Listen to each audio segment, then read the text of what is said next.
شكرا سيدي الرئيس. Thank you, Mr. President. I congratulate you on your election as President of the General Assembly at its current session, and I thank your predecessor, His Excellency Dennis Francis, for presiding over the previous session. I also thank the Secretary-General for the efforts exerted to fulfill his mandate under the United Nations Charter. Mr. President, ladies and gentlemen, as this session of the General Assembly is taking place, tensions internationally have reached a boiling point, and efforts to maintain international peace and security are confronted with real challenges and threats. Clashes are intensifying, crises are multiplying, conflicts are escalating, chaos is spreading, terrorism is gaining ground, the global economy is faltering, poverty rates are rising, climate change is accelerating, and development indicators are lagging. These are the unfortunate results of 8 decades of multilateral action that have followed the establishment of the United Nations. While we previously sought to promote preventive diplomacy and the peaceful settlement of disputes, we are witnessing today more direct wars and proxy wars waged using terrorist tools. Instead of harnessing scientific advancement for the benefit and well-being of all people, we are witnessing disgraceful use of modern technologies as deadly tools to sow death and destruction. Instead of investing efforts and resources in achieving sustainable development for all, some are flagrantly draining the resources of other countries, stealing from their people, and imposing unilateral coercive measures that impoverish and destroy nations. Mr. President, for more than a decade, Syria has experienced unparalleled suffering. It fell victim to a fierce terrorist war, direct attacks on its territories that continue to this day, a multifaceted and stifling economic blockade and an unprecedented political and media incitement campaigns. Billions of dollars were spent to erode the development progress that Syria has worked over decades to achieve. Billions more were spent to spread chaos and undermine security and stability, and to force millions of Syrians to leave their homes, only to become internally displaced or refugees in other countries. Ladies and gentlemen, nevertheless, rest assured that, despite everything, we have remained faithful to our strong beliefs, our firm positions, and to the choices we made as a nation. Syria never hesitated to protect and defend its people, and never faltered in its war on terrorism. Economic hardships did not prevent us from meeting the needs of our people. All that has happened has revealed the true intentions of the collective West, which completely contradict with the principles and purposes that form the pillars and foundation and function of this international organization. Mr. President, the ongoing Israeli occupation of Arab territory since 1967, including the Syrian Arab Golan, and the genocide, war crimes, and crimes against humanity it commits are a glaring example of the failure of this organization, and namely the Security Council, to end this expansionist and racist occupation and the ongoing aggression. It is a damning proof that the United States has prevented the Council from fulfilling its responsibility to confront threats to international peace and security. Since the 7th of October 2023, the Israeli occupation has continued to commit bloody and terrorist crimes, adding another chapter to its 7-decade-long criminal record. Over the past months, the occupying forces and settler gangs have been carrying out a savage aggression on the Palestinian people and committing a genocide before the eyes of the whole world, which has claimed the lives of more than 42,000 Palestinians, most of whom are children and women. The Syrian Arab Republic strongly condemns the Israeli aggression against the Palestinian people and renew its solidarity with the legitimate struggle to liberate their occupied land and establish their independent state on their entire national territory, with Jerusalem as its capital, while ensuring the right of the Palestinian refugees to return to their homeland in line with international law and relevant UN resolutions. Syria also condemns all attempts to liquidate UNRWA and suspend the services it provides to Palestinians on their land and in neighboring countries. We stress the need to hold Israel accountable for its direct targeting of more than 200 personnel working for UNRWA and other UN and humanitarian agencies. In an attempt to cover the failure of its war against the Palestinian people and to escape its internal crisis, the Israeli occupying forces implicate others in their internal crises and distract from the failed war against the Palestinian people. Hence, they have chosen to drag the region into a serious escalation while benefiting from the immunity, impunity, and unlimited support provided by certain countries, in particular the US, in a clear case of hypocrisy and double standards. Israeli forces have scaled up their attacks on countries in the region, including my country, Syria, targeting vital civilian facilities, residential buildings, and even diplomatic premises, resulting in the death of dozens of civilians, significant material damage, and hindering the delivery of humanitarian aid to Syrians. On the 27th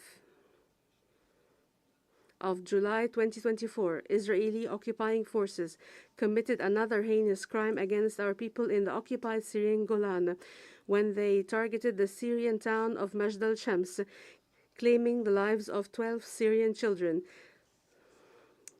The criminal Israeli forces went even further, blaming others for this tragedy and exploiting the death of innocent Syrians for propaganda purposes. The open Israeli aggression has also extended to our brotherly Lebanon. 2 weeks ago, the Israeli occupation authorities committed an unprecedented crime against the Lebanese by using the means of communication as a tool to kill unarmed civilians in a collective manner. A few days ago, the Israeli occupation authorities targeted the southern suburb of Beirut with a treacherous and cowardly aggression, destroying an entire residential block using tons of explosive bombs to assassinate Hezbollah Secretary-General Sayyid Hassan Nasrallah, who for more than 3 decades led an honorable Lebanese national resistance against the Israeli occupation. This large-scale Israeli aggression, which is unfettered by any restrictions and limitations, is pushing the region to the brink of a dangerous escalation and confrontation whose consequences cannot be predicted and causing disastrous effects on peace and security, not only in our region, but also beyond it.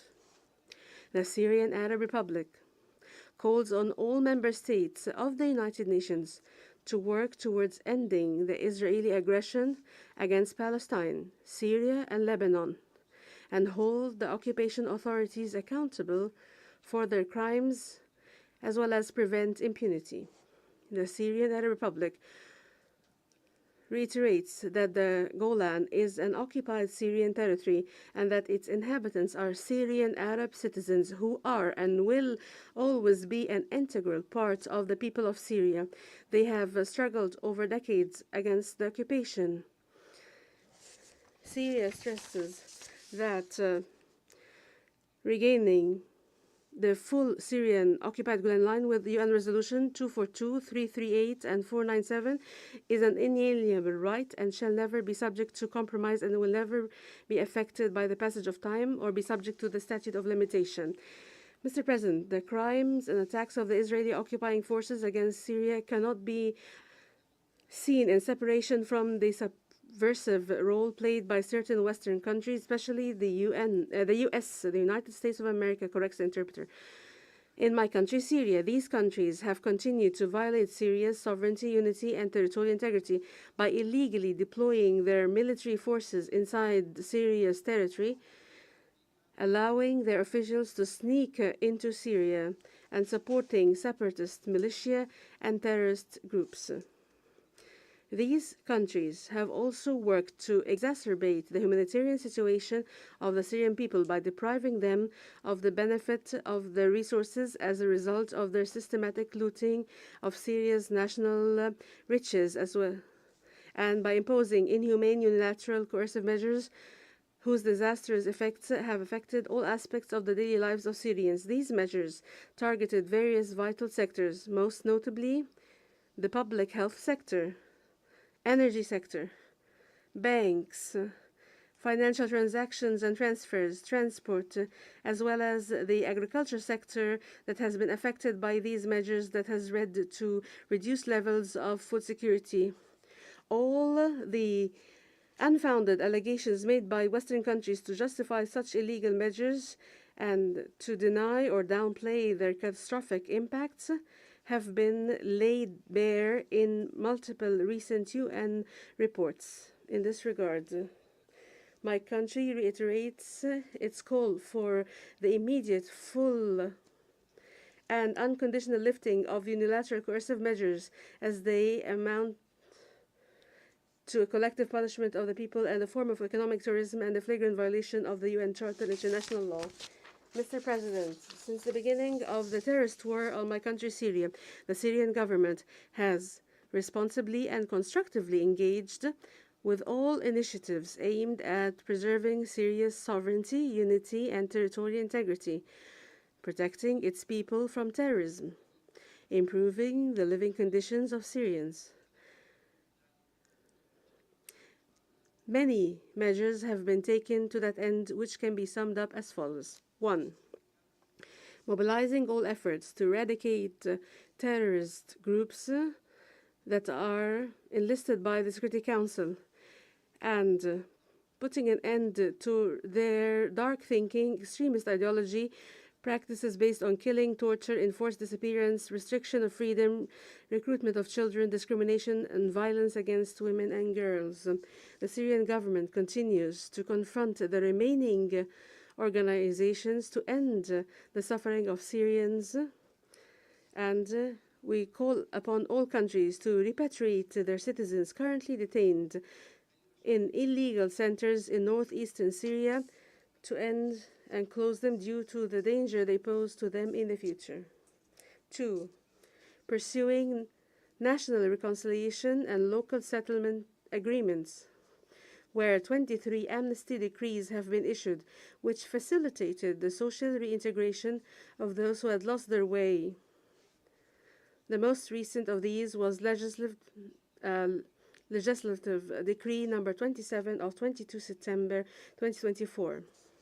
3. Supporting humanitarian access by granting the UN multiple authorizations to use 3 border crossings to deliver humanitarian assistance to eligible Syrian civilians in northwest Syria, and by granting the necessary approvals for humanitarian deliveries from inside Syria, despite all of the attempts by terrorist groups to obstruct humanitarian access and steal or divert the aid. 4. Continuing the efforts of the Syrian state institutions to enhance their role and increase their efficiency by holding on time all constitutionally mandated entitlements and following up on the process of economic and administrative development and reform, and moving forward with efforts to modernize legislative structures, including those related to strengthening the rule of law, developing media work, social protection programs, and empowering women, protecting the rights of children and persons with disability, as well as implementing the strategic plan for gender equality and developing legislation regulating conscription. 5. Sparing no effort to support the dignified return of refugees and displaced people to their areas. An agreement was reached with the Office of UNHCR on several measures which are being implemented accurately. Discussions are also underway with a number of neighboring countries to launch innovative projects that allow the provision which would be a model to assist and facilitate the return and accelerate it. 6. Openly engaging with all the efforts and initiatives made at the political level, including we have been taking part in the Astana meetings, which have achieved concrete results. The Syrian government is also in constant contact with the UN Special Envoy for Syria and is cooperating with him in line with his mandated role as a facilitator of a Syrian-led and Syrian-owned political process. 7. Committing to dialogue and diplomacy as a basis to a course for correcting relations with other countries. The Syrian government has positively engaged with the various initiatives put forward in this regard, in line with our firm belief that the interests of countries must be built on sound relations based on specific principles and clear grounds to achieve the desired objectives. In particular, mutual respect for state sovereignty and territorial unity, joint action to address threats to security and stability, and pursuing common interests without interfering in internal affairs. Ladies and gentlemen, as Syria is healing from the wounds of what it's been exposed and subjected to, it looks to the future with a sense of hope and optimism. However, the success of its efforts necessarily requires the collective West to stop politicizing humanitarian work and linking it to political conditionality. Donors need to fulfill their pledges in humanitarian funding and provide sustainable solutions for livelihoods and supporting resilience, including by working to strengthen early recovery projects and increase and the immediate, complete, and unconditional lifting of unilateral coercive measures. Mr. President, Syria reiterates its demand for a Middle East zone free of weapons of mass destruction, in particular nuclear weapons, and to compel Israel to eliminate its arsenal of weapons of mass destruction, join relevant international treaties and conventions, and place its installations under international monitoring. Syria expresses its support and solidarity with Arab countries, especially those facing challenging circumstances resulting from foreign interference, natural events, or climate change. Syria reiterates its support to the right of the Russian Federation to defend itself and to maintain its national security in response to the West's hostile policies and in rejection of the logic of hegemony and unipolarism. Syria also condemns the attempts to confiscate Russian financial assets. Syria expresses once again its full support to the Islamic Republic of Iran and its legitimate right to defend its national security and the peaceful use of nuclear energy, and we commend Iran's constructive and responsible approach in this regard.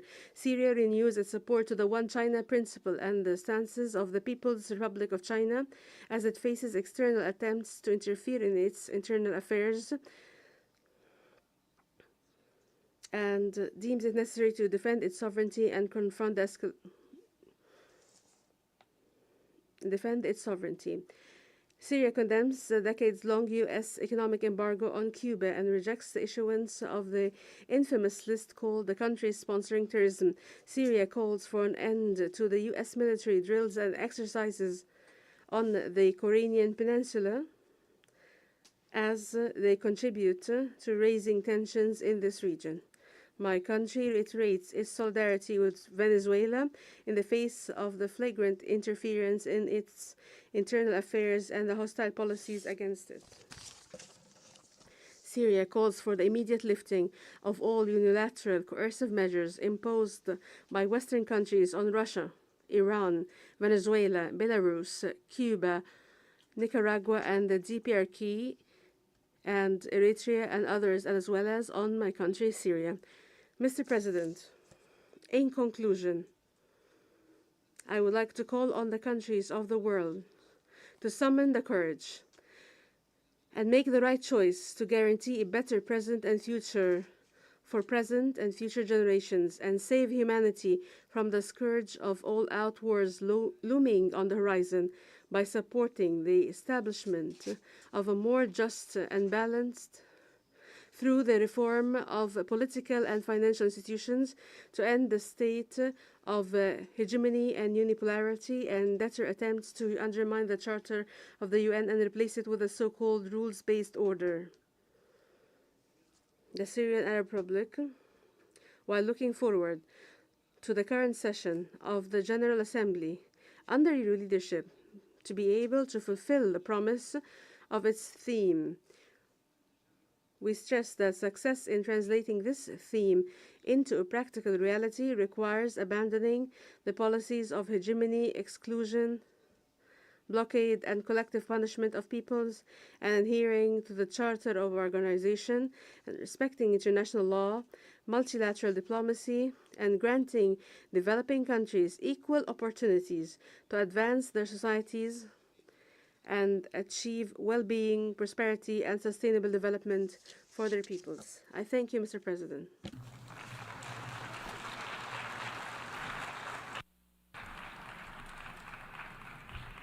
I thank the Minister for Foreign Affairs and Expatriates of the Syrian Arab Republic.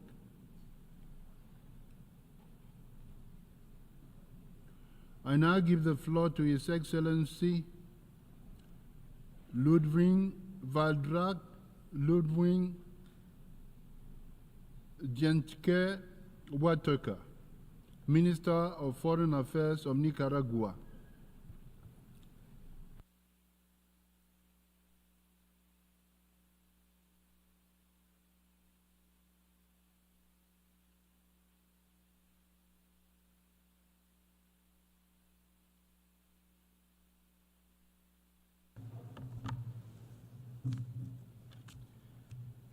Gracias, señor presidente. Thank you, Mr. President.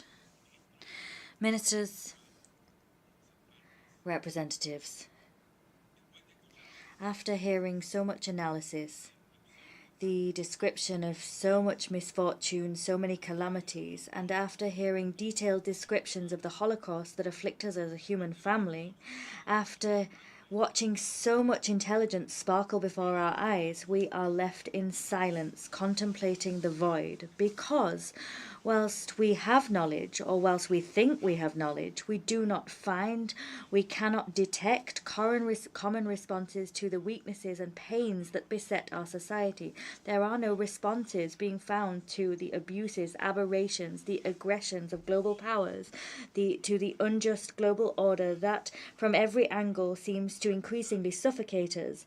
And that is happening in spite of our knowledge, our experience, and the spirit that we have as human beings, the spirit that we must nourish to better light our way forward. The tragedies of injustice, supremacist ambitions, the perverse appetites for domination, subjugation, and barbarism were those seen in the worst times that were known as periods of colonization or conquest. These phenomena seem to be worsening, keeping humankind perpetually enslaved to the basest sentiments, avarice, greed, and the imposition of models by some on others. This is all causing us to stray further and further from the principles and values of equality and rights that, with sweat and tears, humanity and intelligence thought they had won. Disaster after disaster, we continue to sow war as the savage MO of imperialism and capitalism. They too are savage, barbaric, and fierce, and we're walking towards the extinction of all human beings. We are refusing to accept that only peace can triumph. That is true because peace is justice. Peace is peaceful coexistence. Peace is respectful cooperation. It is the furtherance of freedom, dignity, and the sovereignty of all peoples. Those philosophies, those principles will guarantee that we can live a life better than ever before. But today, peace stands before us as one of the most distant illusions. We're not on a journey to peace. And incidentally, we're not acquainting ourselves with this just and lasting peace that could place us on a path towards a world of brotherhood, happiness, and solidarity. Every morning, in so many corners of our planet, we wake up to death and more death. We wake up to people being sacrificed on the bonfires of the insipid supposed superiority of some over others. We wake up before killings and massacres which should mark the consciences of warlords, magnates, and those that traffic in apocalyptic wars. These wars are imposed on some people and by some people on others, and they lay waste to beings, cultures, lands. They crucify, and they do all of this to ensure that life meets their tastes, whims, and interests. In these daily massacres, how much do we lose, particularly when it comes to the most deeply rooted human emotions that we have: love, brotherhood, and hope? These are values that human beings seem to be casting aside. These values are undoubtedly victims of the hell that they sell to us as a heaven, victims of the satanic kings that dismiss the tragedies they visit upon us, and in so doing they forget the core principle of civilization, which should be power enjoyed by all for the good of all of us.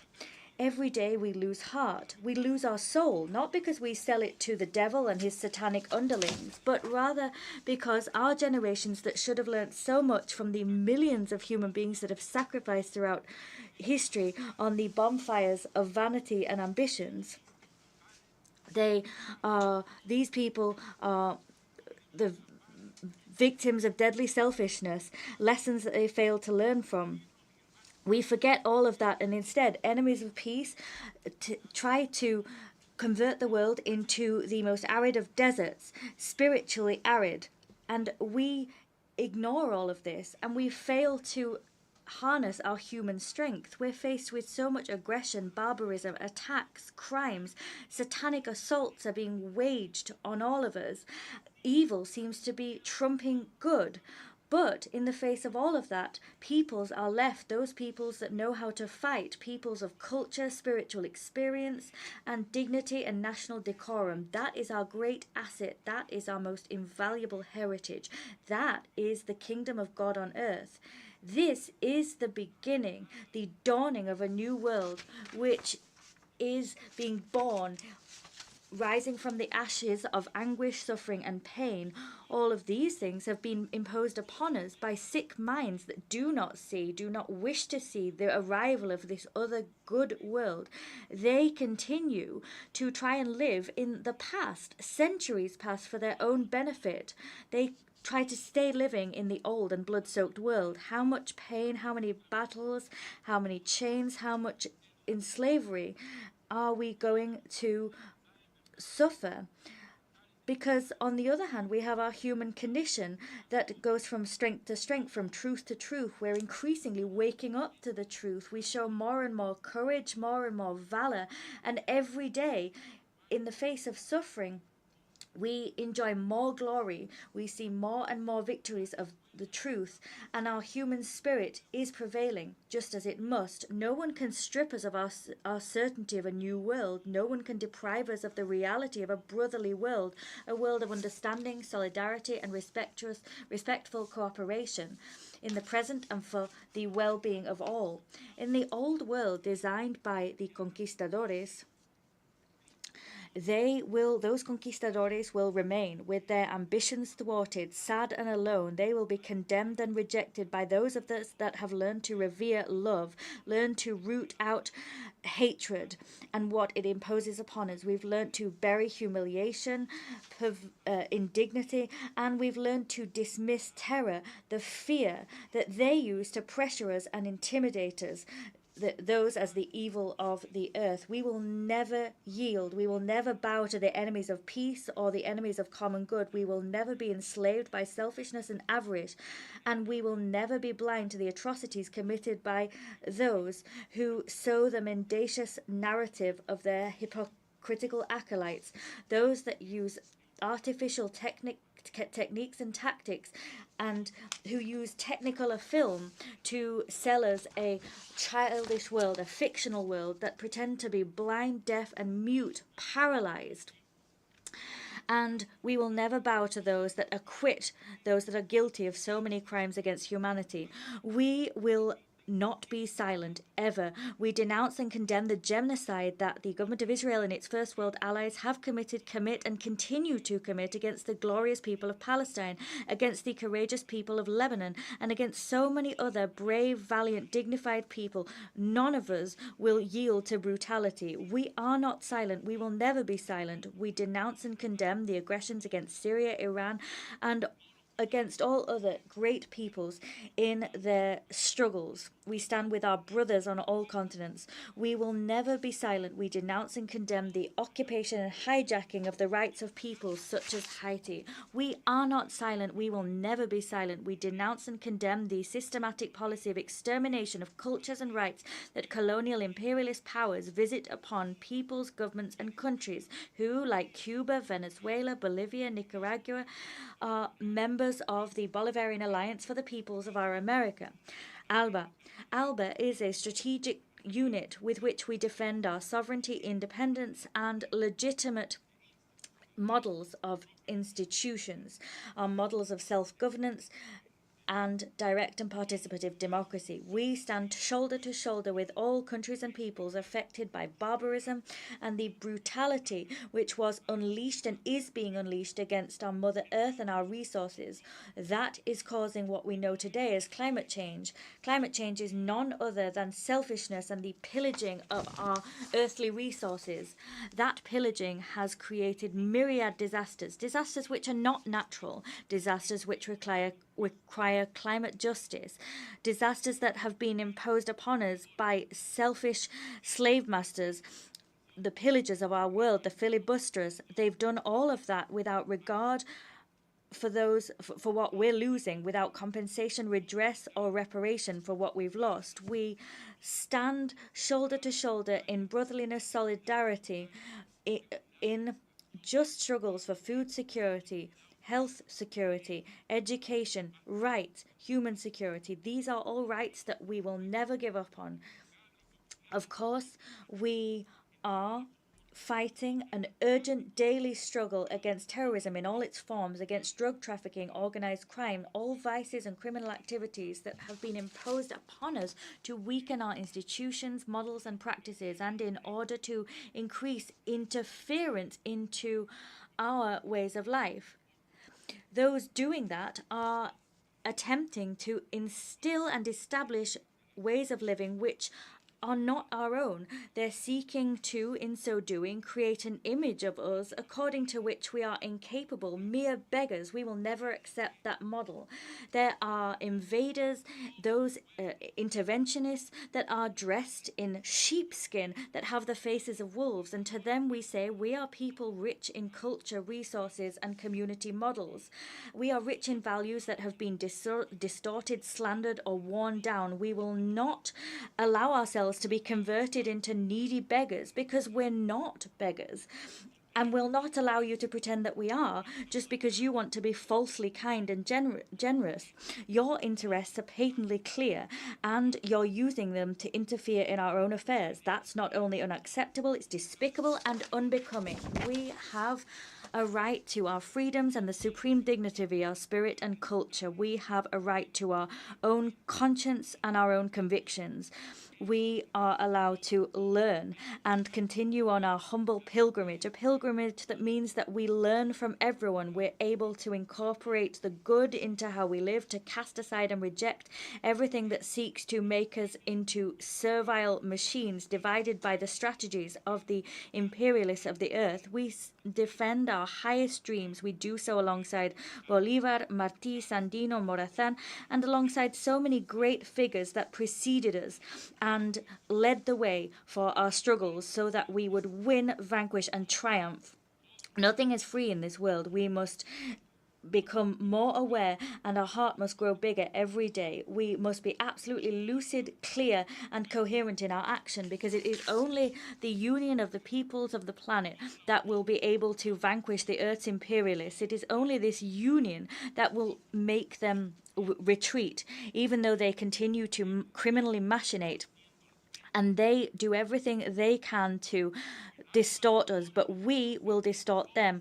ALBA is a triumphant alliance, and we stand shoulder to shoulder with Chavez, Nicolas, and his great people. We are one with the Cuba of Fidel, Raúl, Miguel, and their dignified and fearless resistance. We are one with Bolivia and its laudable path forward. We are one with Honduras and its challenges. We are one with Mesoamerica and the challenges it faces. We are one with Asia, with the Arab peoples, with the peoples of that black Africa, the peoples that live among us. We are one with the Russian Federation in its major struggles against the beast of fascism, battles that we will win. About this, there can be no doubt. We are one with the People's Republic of China, a country that teaches us so much, that bestows upon us their wisdom and experience in developing their people's well-being.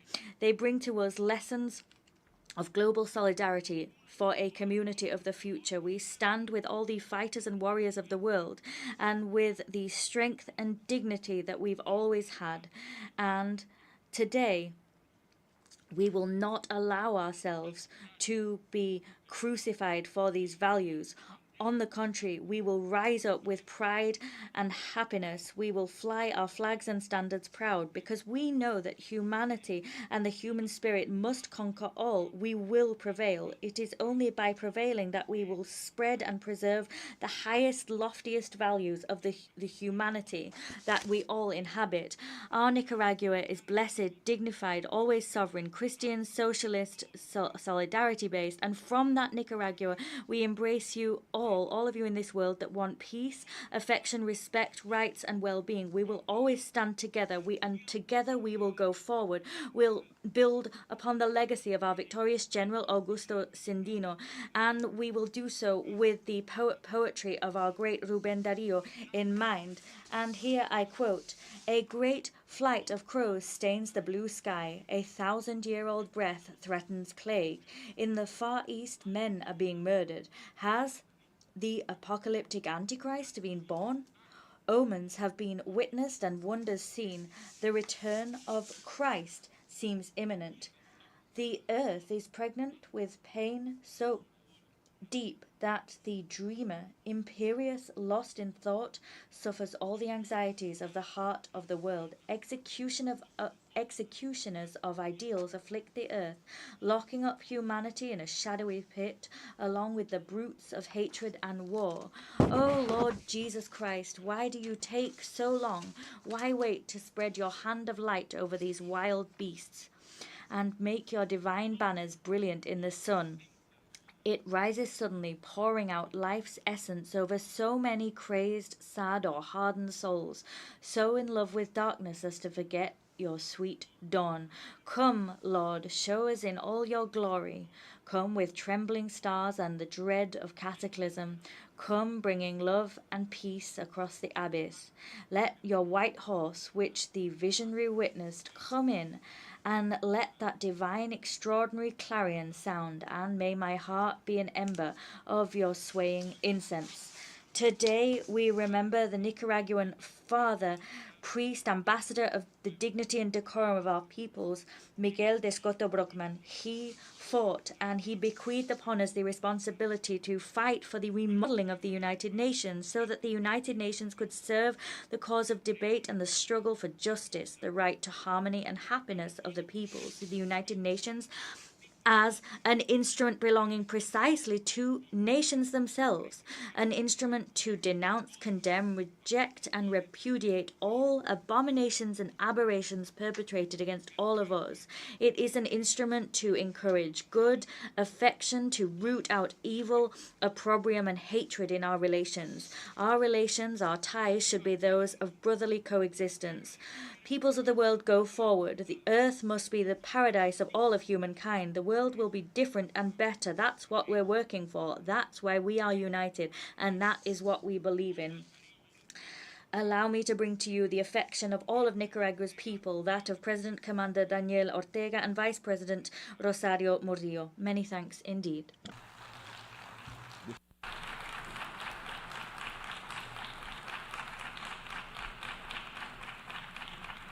I thank the Minister for Foreign Affairs of Nicaragua.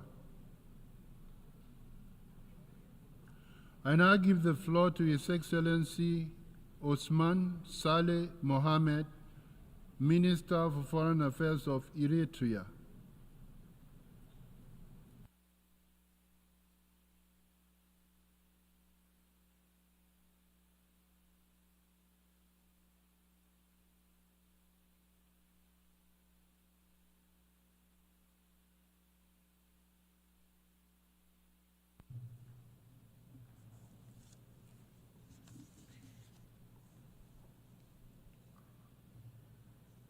Your Excellency Philemon Yang, President of the 79th Session of the United Nations General Assembly, Your Excellency António Guterres, Secretary-General of the United Nations, Honorable Heads of Delegation, distinguished delegates, ladies and gentlemen. Mr. President, allow me to join previous speakers to congratulate Your Excellency for your election to the presidency of the 79th session of the United Nations General Assembly. The current session is taking place at a crucial juncture of transition in the architecture of global governance. Before delving into the main subject, allow me to digress a bit and dwell on some historical perspectives. As it will be recalled, maintenance of global peace was indeed the overarching mantra and proclaimed objective when the League of Nations was established 1 century ago in January 1920 in the immediate aftermath of the First World War. But in spite of the lofty pronounced objectives, the League of Nations could not fully measure up to the noble task and deter the eruption of the Second World War. 25 years later, in October 1945, the United Nations was solemnly established to prevent another world war and guarantee durable global peace, but our global community was plunged into the era of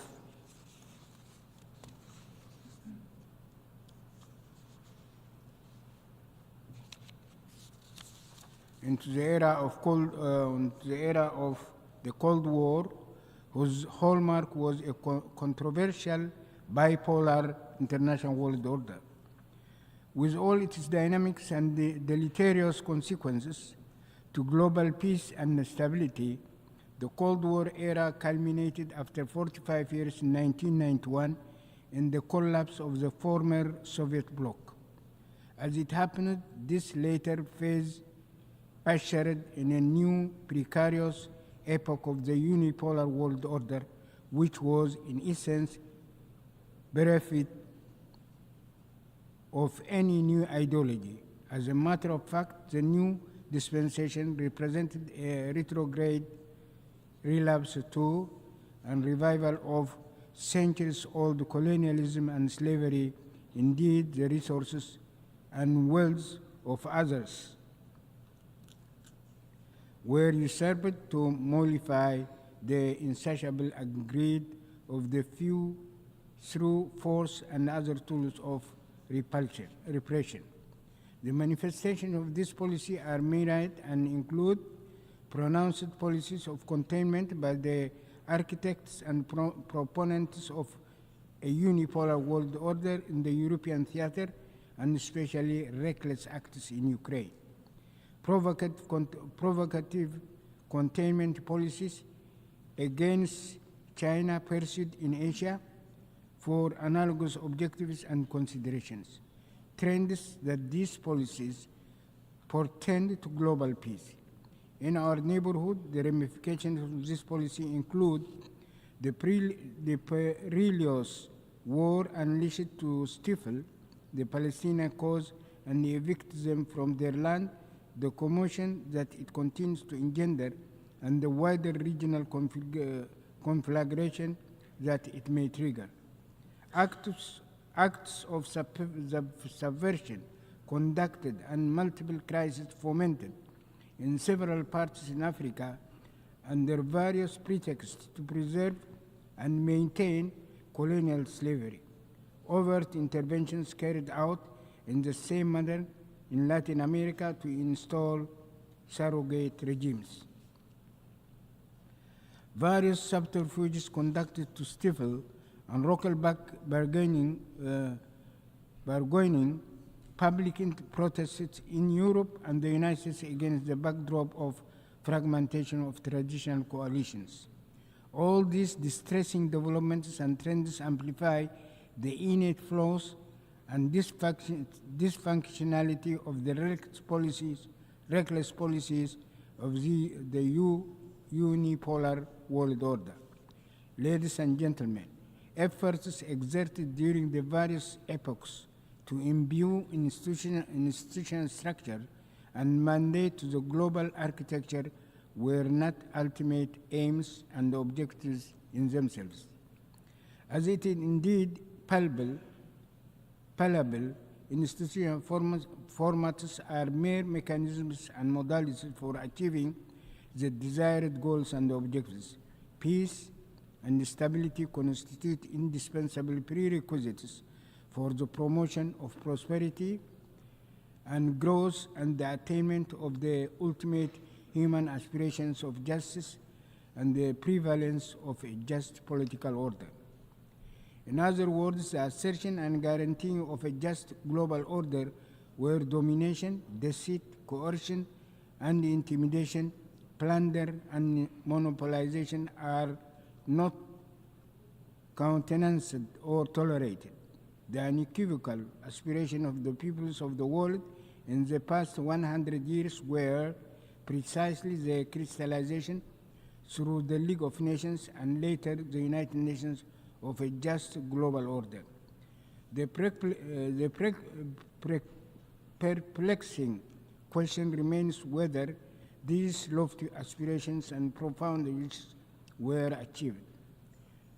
The poignant answer is no, these have not been realized. On the other hand, the logical corollary to failure is not despondency, but redoubled and more vigorous commitment and resilience in order to achieve the cherished objectives and goals. Ladies and gentlemen, allow me now to revert to the predicament of the Eritrean people, which epitomizes in all respects the typical ordeal of numerous other peoples. 3 generations of Eritreans were doomed to pay precious and inordinately huge sacrifices for almost 80 years since the end of the Second World War, merely because the Dallas brothers determined that Eritrea does not serve United States strategic interests. As it happened, the people of Eritrea were compelled to wage political and armed struggle of liberation for 50 long years. And even when they achieved their hard-won independence in 1991, they were denied respite and the opportunity to funnel their energies for nation building. Indeed, the same hegemonic policy, consideration, and defunct ploys were ramped up to foment unremitting crisis and instability by instigating border conflicts and other ruses. The suffering and the economic damage that was inculcated, the opportunity loss anchored, have been enormous by any standards. Still, and in the face of unwarranted onslaught, the resilience of the Eritrean people was not dampened, and yet the spiral of mindless hostility continued to intensify without let up. In 2009, Eritrea was subjected to sanctions on the basis of unsubstantiated and trumped up charges. As it happened, the forces of hegemony plotted to further punish the people of Eritrea and invoked a preposterous pretext for a people and the countries that have waged a relentless struggle against terrorism and domination for decades. The sanctions were ultimately lifted in 2018, but the question remains, why was it imposed in the first place? Furthermore, it must be borne in mind that illicit unilateral sanctions, futile demonization campaigns, as well as subversive acts to instigate conflicts in the region still continue unabated. Ladies and gentlemen, the ordeals meted out to the people of Eritrea is only the tip of the iceberg. The tribulations imposed on other peoples in Africa, Latin America, Asia, Europe, and the Americas are severe indeed. In the event, we urge for the categorical lifting of the unilateral coercive measures and sanctions imposed on countries like Eritrea, Zimbabwe, Venezuela, and Cuba, imposed including the 60 years long embargo against Cuba and its unjust placement on the dubious list of state sponsors of terrorism. Meanwhile, we need to pause and ask what is the relevance and impact of the fundamental principles enshrined in the United Nations Charter against the backdrop of the law of the jungle that the hegemonic powers are bent on imposing. This precarious reality amplifies the imperative and urgency for the peoples of the world to strive with higher vigor, fortitude, and enhanced solidarity than what has transpired for 100 years, to install a global order that guarantees peace and stability. This is not an opinion that can be left to circumstances. The forces of hegemony must also be made accountable for their crimes for the dispensation of justice. Let me conclude my brief address by reiterating our best wishes for success in our current endeavors. I thank you.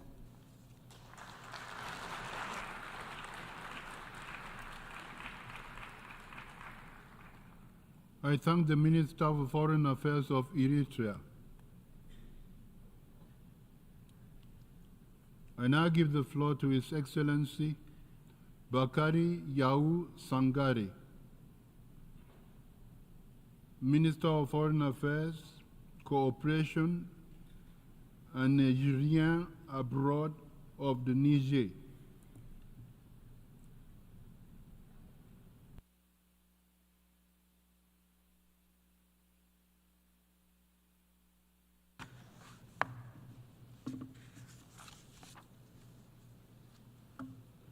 Bismillahirrahmanirrahim. Monsieur le Président, Distinguished President, distinguished heads of state and government, distinguished heads of delegations, ladies and gentlemen. je voudrais tout d'abord At the outset, I would like to warmly congratulate Mr. Philemon Yang on his election as President of the 79th session of the UN General Assembly. I also would like to express to his predecessor, Mr. Dennis Francis of Trinidad and Tobago, my sincere thanks for his outstanding work during his mandate, despite the turbulent global context. Unfortunately, I will not go any further in my congratulations, and you'll understand why. Ladies and gentlemen, exactly 1 year ago, in this same hall, from this very same podium, my country, Niger, was unjustly and unjustifiably deprived of its right to speak. that wasn't the worst of it.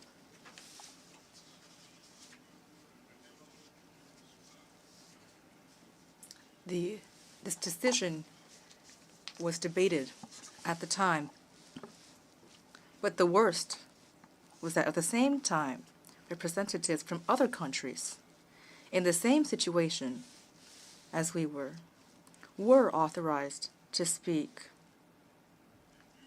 And they were even received with honors by the Secretary-General of the United Nations.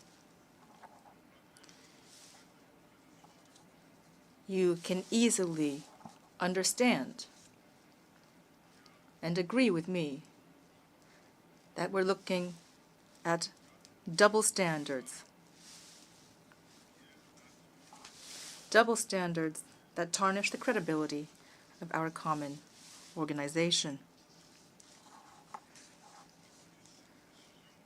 My country accepted that decision with dignity, but we did feel left behind.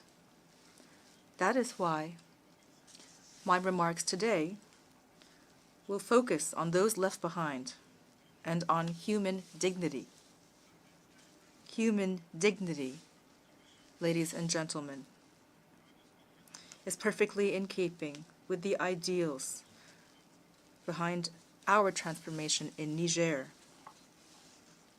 Those left behind, on the other hand, result from conflict, violence in many forms, inequality, and the lack of solidarity, as well as the marginalization of a large portion of the population of our planet, people who aspire for a better world. Before continuing, I would like to welcome into this session the presence of Palestine, which has been left behind. We hope that its presence, so richly deserved among us, will represent a decisive step toward the emergence of a free, independent, sovereign Palestinian state living in peace with its neighbors within the borders of 1967. Niger reaffirms its support to the Palestinian cause. We believe only a two-state solution can end the cycle of violence and can guarantee peace and security in the region.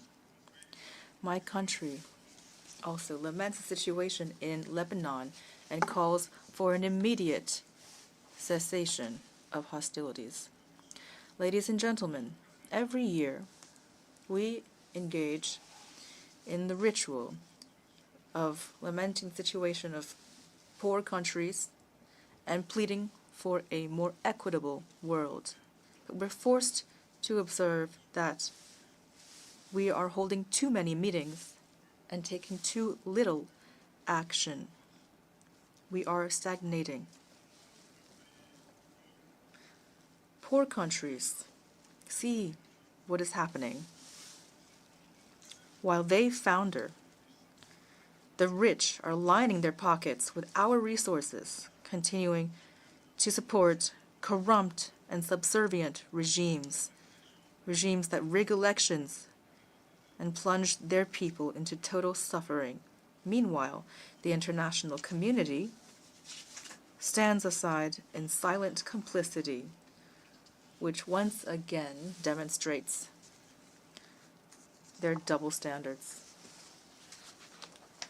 Ladies and gentlemen, from this podium, I call upon the exploited peoples left behind, to tell them that it is not the affluent countries that will be finding solutions for us.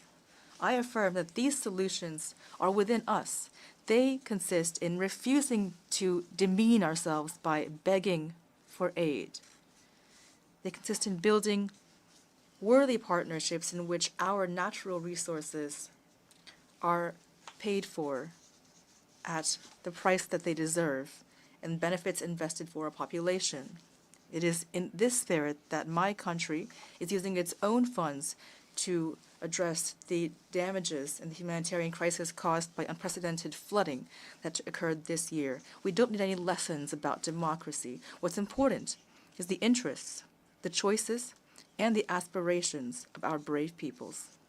As stated by the President of the National Council for the Salvation of the Homeland and Head of State, His Excellency Brigadier General Abdurrahman Tiani, no state and no interstate organization shall dictate to my country what conduct to adopt, let alone its agenda in terms of strategic or diplomatic partnerships. Mesdames et Messieurs, Ladies and gentlemen, as you know, the Sahel region for more than a decade now has been suffering a severe security crisis that jeopardizes the very existence of its states and which represents an ignominious attack on international peace and security.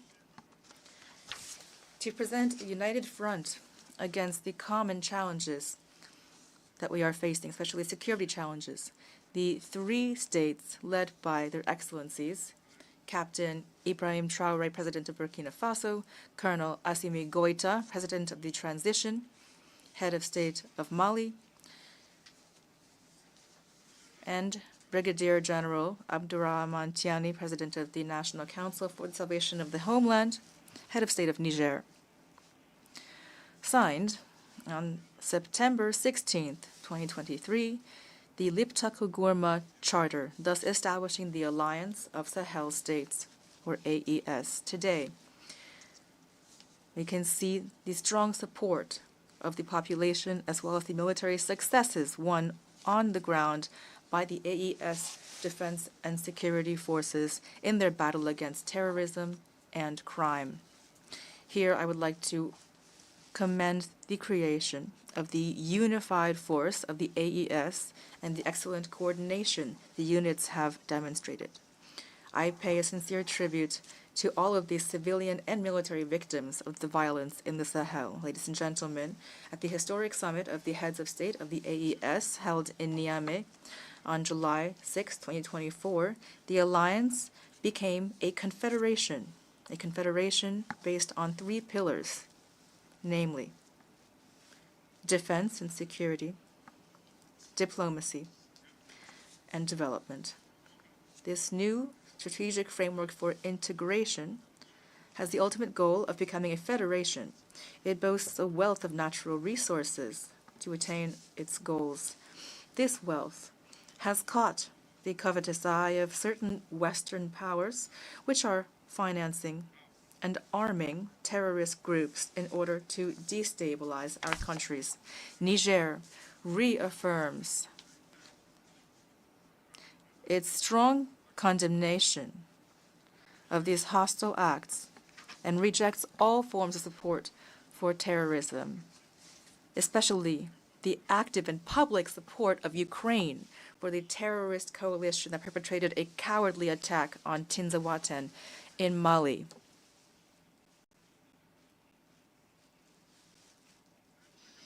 Here I also would like to condemn the subversive actions and new strategy of recolonization espoused and pursued by France, which trains, finances, arms, and provides intelligence to the terrorist groups of the Sahel.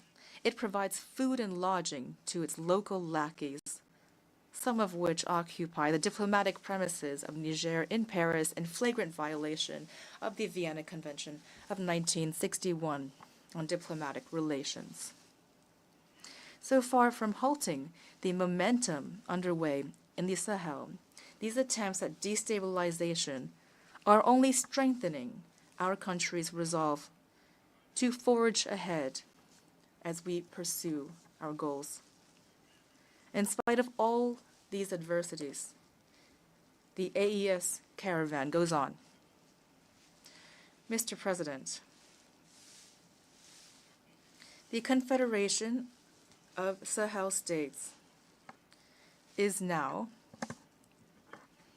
as much as some might be displeased by it, a new geopolitical deal which will fully play its role in the international arena while respecting the sovereignty and the freedom of choice of its partners, as stated by His Excellency Colonel Assimi Goïta, President of the Confederation of the AES, on the first anniversary of the alliance.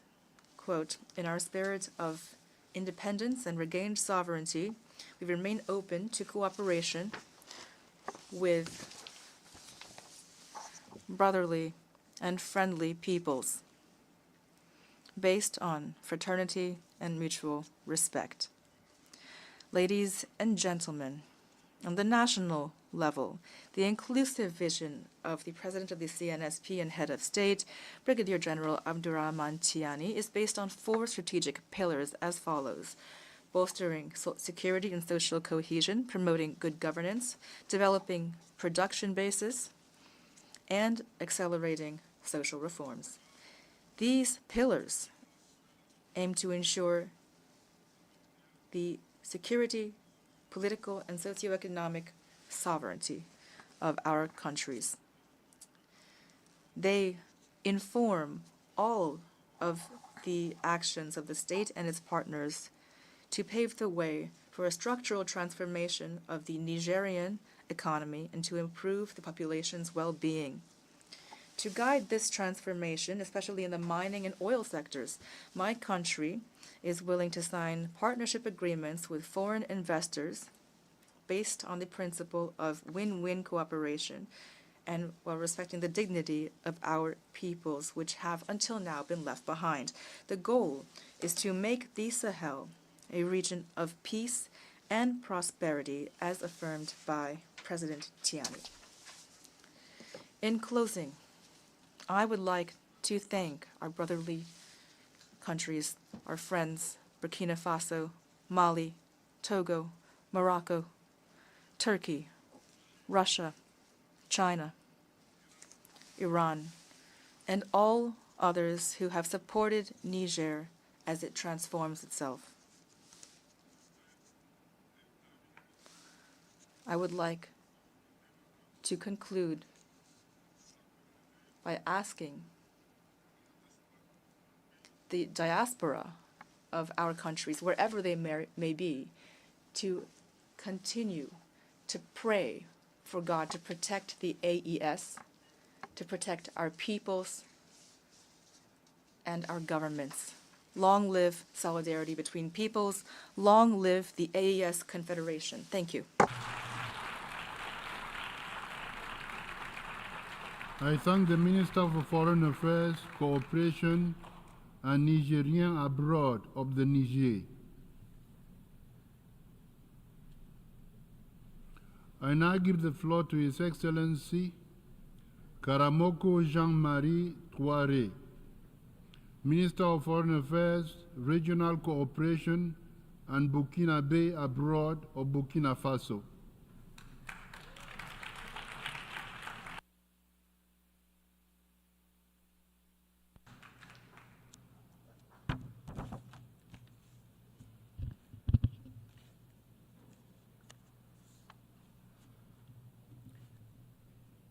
Monsieur le Président, Mr. President, Secretary-General of the United Nations, distinguished delegates,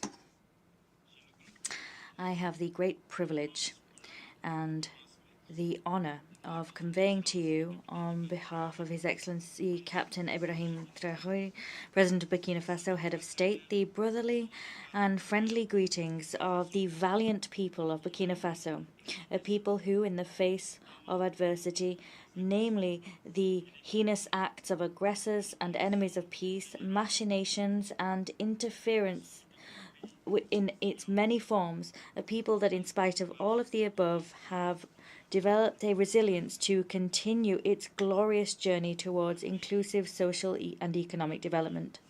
I'm also delighted to bring to you, on behalf of the people and government of Burkina Faso, my warm congratulations, Mr. President, on your brilliant election to steer this 79th session of the General Assembly.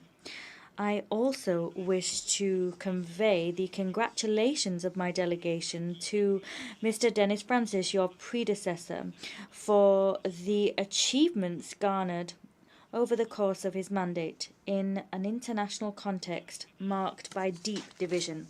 Secretary-General, Burkina Faso quite rightly appreciates the work done by the UN system and its partners under your leadership, work that they continue to do on the ground to support my government's efforts.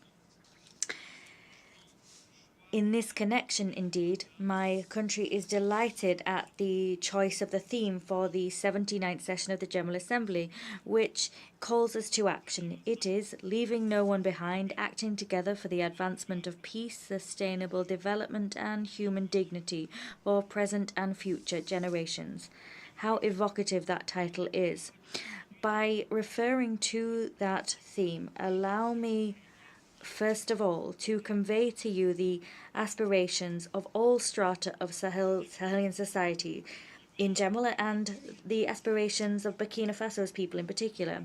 One account reads as follows: I am a peasant from Burkina Faso. I look to protect traditions and customs. I passionately farm my land that's been bequeathed to me by ancestors to feed my family and guarantee their well-being. I want to live free, proud, and in dignity. Another account reads: I am a woman, a mother, a dignified descendant of the Yenaga Gwimbi Ouattara princesses. Like other brave Sahelian women, I have an unparalleled strength of character. I would give my life to guarantee that my children, my brothers and sisters, and my compatriots can survive and thrive in a society of peace and love. I wish to live free, proud, and in dignity. Another account reads: I am a young Burkina Faso citizen. I am a farmer, a livestock rearer, a trader, a civil servant, an artist, a craftsman, a student. I am a young person. I am one of the young people from many regions with many different backgrounds. I come from a brave group of young people, a strong, struggling group of young people, and I am committed to contributing to Burkina Faso's development. I wish to live free, proud, and in dignity. Another account: I am a child. I might be a girl or a boy from towns or villages, internally displaced person sites. I want to live free, proud, and in dignity. Someone else: I am a young citizen of Burkina Faso living abroad. I am a conscientious, courageous, honest worker from the land of honourable people. Far from my beloved homeland, I wish to enthusiastically fight for the stability and peace of my country and my sub-region. I want to live free, proud, and in dignity. Another account: I am a soldier from Burkina Faso, Mali, Niger, or a volunteer for the defense of the homeland, a husband, a mother, a son. I took an oath to defend my homeland, and I will sacrifice myself on the battlefield to protect my co-citizens against all danger. I wish to live free, proud, and in dignity. I am contributing to the development of my sub-region. Mr. President, these aspirations are the beacons which guide my government's action. The struggle of that government is to create a society in which the men and women of the Sahel can live free, proud, and in dignity. The theme of our session is one we highly appreciate because it is so relevant. In reality, it unveils a concern as crucial and long-standing as the United Nations itself, a theme which is tackled by almost all of the debates that occur here. What the theme really conveys is that now we're no longer simply thinking about what to do or how to do it. What we need to do now is give life to our speeches through tangible actions.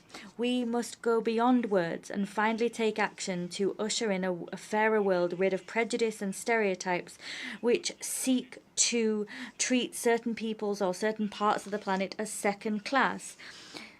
Treat them as people doomed to wait in the prisons of isolation and scorn, waiting for handouts, living at the mercy and whims of great powers that claim to be the only ones able to indicate the path that others must follow, and they dictate how others must live. We must focus our efforts on the common goals of our organization.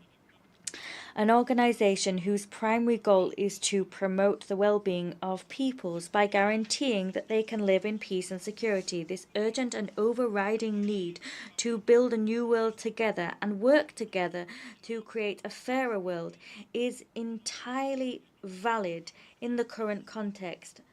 A context dominated by protracted crises, complex conflicts, and unequal economic governance, which further divides states and exacerbates differences between people. The consequences of such division are human tragedy. This disastrous state of affairs is the result of a multilateralism standing at a crossroads, a multilateralism which is exhausted, a multilateralism whose reputation has been neutered time and time again by predatory actions by certain member states who've decided that they are the masters of the world, and as such, they've built their foreign policy on subjugating and exploiting other states. We need to be properly concerned by this issue because the harmony and the cohesion of our world is at stake. For that reason, Burkina Faso would like to take this opportunity to once again appeal to reason, to the wisdom of all of us. We'd like to appeal to the powers of our world to prioritize an inclusive global governance, which is rid of hegemonizing visions. And if we can do that, the UN's glory will once again be restored. Mr. President, restoring the integrity of our territory by ensuring our people can live safe and enjoy their property, remodeling political, administrative, economic, and financial governance so that they can further the ambitions is one of our people can further their ambitions is one of our goals. We also need to usher in reforms and development initiatives which will lead to shared prosperity and economic and social progress which is sustainable. These are all areas of focus of our president, Captain Ibrahim Traoré.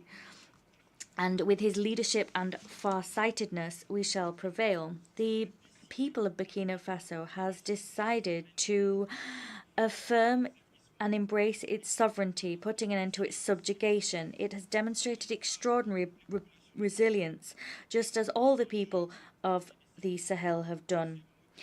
They have understood the importance and magnitude of our struggle and as such have joined the ranks of our defence and security forces. With this tireless support, thanks to patriotism, the genius, the bravery and the spirit of sacrifice of the sons and daughters of Burkina Faso, our country has notched up success we couldn't even have hoped for. We've also had significant successes in our committed fight against terrorists instrumentalized, deployed from a distance and financed by neo-colonial powers.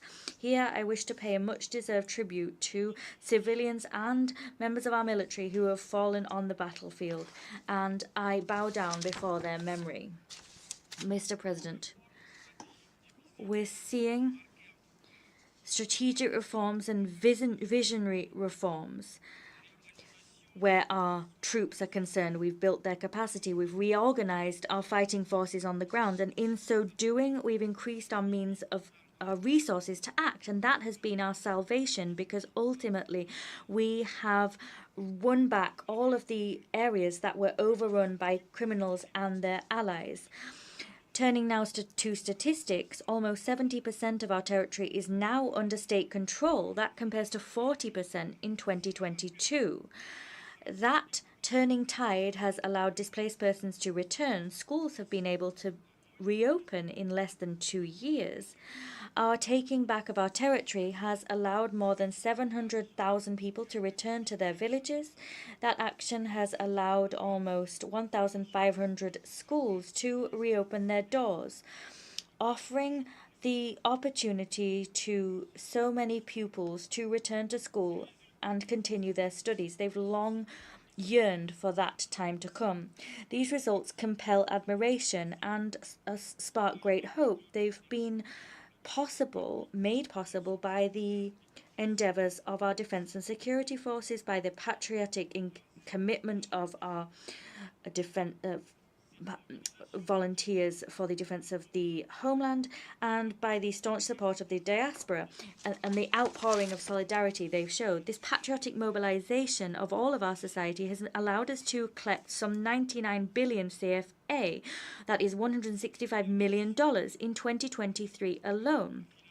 That far exceeded initial estimates. In other words, you can see here how determined our people are to finance and wage a struggle against terrorists and their allies. Mr. President, at this very moment, we are notching up successes in our offensive against obscurantist forces, against their acolytes that have a questionable, shady reputation.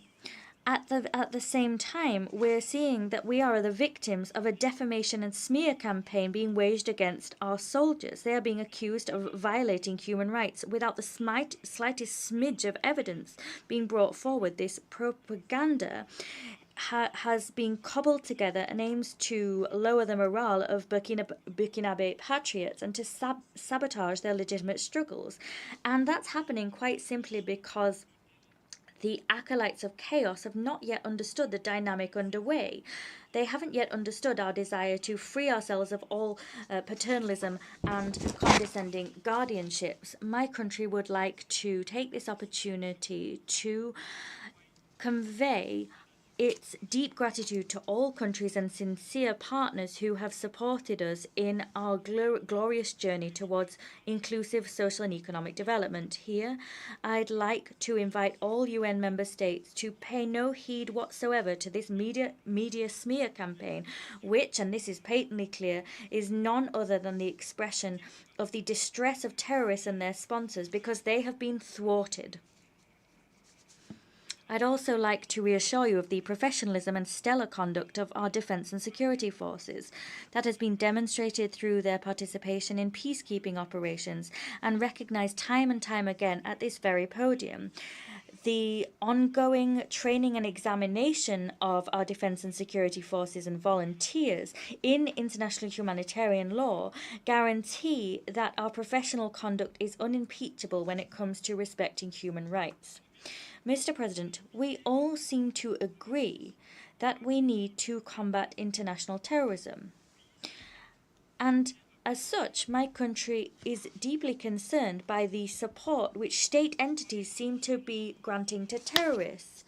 This sponsoring is something we have decried time and time again. Some people say that it's a simple matter of perspective, but this sponsoring has been brought before the eyes of the world recently through the paradoxical attitude shown by Ukraine, a member state of our organization. Indeed, Ukraine has unambiguously confirmed its involvement in the terrorist attacks which claimed the lives of members of the Malian Defense and Security Forces in Tizawaten in Mali last July.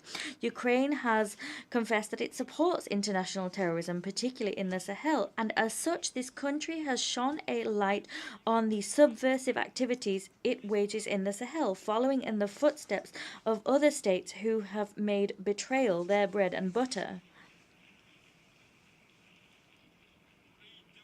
We reiterate our staunch condemnation of these acts of aggression and this apology for terrorism, which violate the United Nations Charter and the relevant international conventions.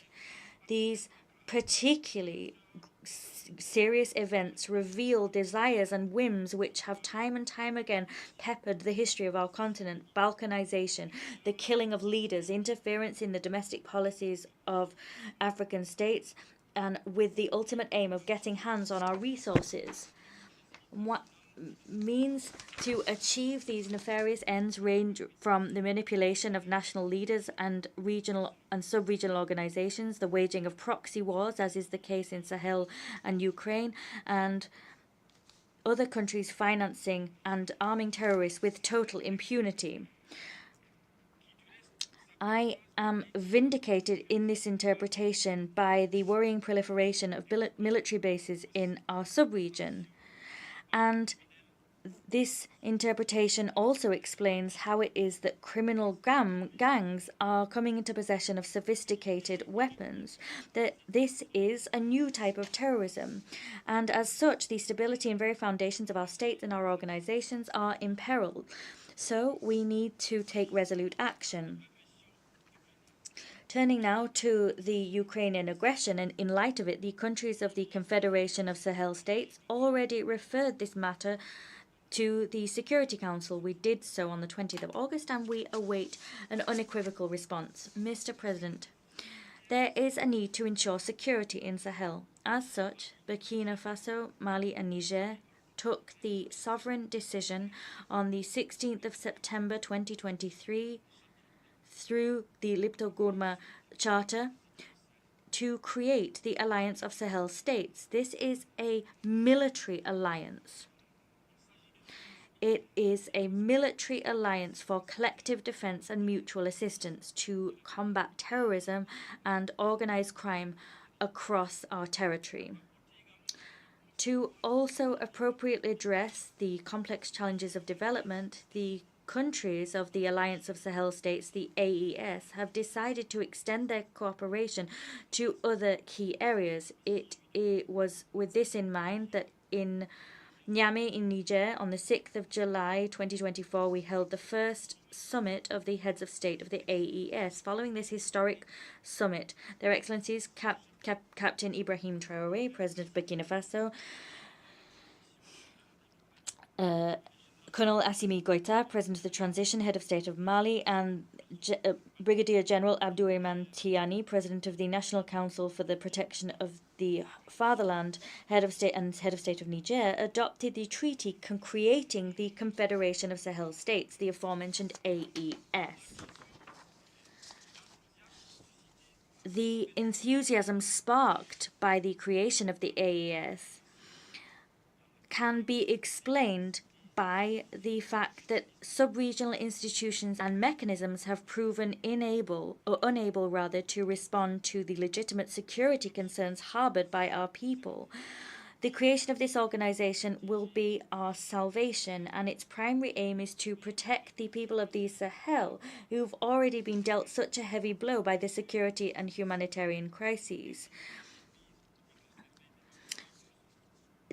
Deadly measures have already been taken by others to exacerbate their suffering in this regard, and that's why they place such hope in the AES. This session calls upon us to leave no one behind, and nevertheless, the international arena, alas, remains marked by increasingly rife tensions which seriously threaten peace and security, and the UN is standing impotently by. We've always called for diplomacy to prevail in order to peacefully resolve disputes. We remain convinced that by ensuring that the spirit of the UN Charter prevails, we will manage to extinguish the flames of tension wherever they occur and however fervently they may burn in Africa, Europe, Middle East, Asia, or America. With this in mind, in the vein of the United Nations Charter, Burkina Faso reiterates its support for the political process underway in Western Sahara, led under the aegis of the UN Secretary-General with a view to reaching a mutually acceptable and negotiated solution as recommended by the relevant resolutions of the Security Council. In the Middle East, Burkina Faso reaffirms its solidarity with the Palestinian people that are in the midst of an unprecedented tragedy. The two-state solution, having Israel and Palestine living side by side with good neighborly relations, remains the only objective alternative that Burkina Faso continues to support. We accept Palestine as a member state of this organization, and that stance is a natural continuation of our beliefs. There is unspeakable suffering being visited upon the most vulnerable peoples by unilateral coercive measures which are imposed by states. These must be forbidden if we wish to give real meaning to and achieve the goals of this current session. Consequently, we call for the immediate lifting of economic, commercial, and financial sanctions imposed upon certain states. The only thing these states have done wrong is seek freedom for their peoples. That's the case of Cuba. It's also the case for the Bolivarian Republic of Venezuela, Nicaragua, Iran, and many other countries. Turning to development issues, Burkina Faso wishes to recall that however worthy they may be, development initiatives taken here by the United Nations will have no chance of succeeding if everyone does not get involved and show good faith. In terms of our organization's reform, it is time for the African continent to fully participate in the UN Security Council in accordance with the African position reflected in the consensus agreements that produce that position. Giving Africa its rightful place would cement the universal nature of the UN and repair the historic injustice which continues to be done to Africa. Mr. President, to conclude, I wish to make it clear that Burkina Faso has deep faith in the UN. However, this organization must take action with full respect for the sovereignty of member states, for their strategic choices and their fundamental interests. In the Sahel, we're seeing renewal and hope burn bright, and that has been born of the AES Confederation. We remain convinced that this new sub-regional community, which is not taking aim at any country or any people, can contribute, working together with sincere partners to move forward without any hypocrisy and fight against terrorism and insecurity in the Sahel. May God bless Burkina Faso. May God bless the AES Confederation. May God bless Africa. Fatherland or death, we will prevail.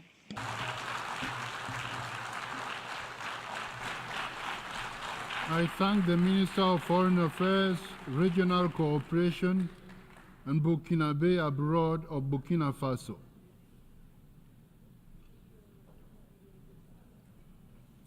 I now give the floor to His Excellency Jean-Claude Gakoso, Minister of Foreign Affairs, Francophonie, and Congolese abroad of the Congo.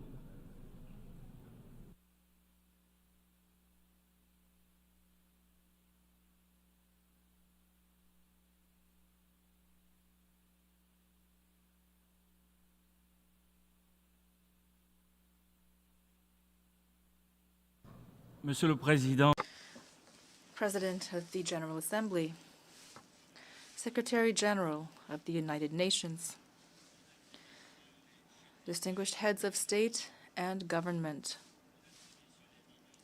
distinguished ministers, ambassadors, dear friends, first and foremost, I would like to convey my deep admiration for Mr. Philemon Yang, a man of great renown on the African continent, who was so brilliantly elected as president of our assembly and who has led our debate with outstanding skill.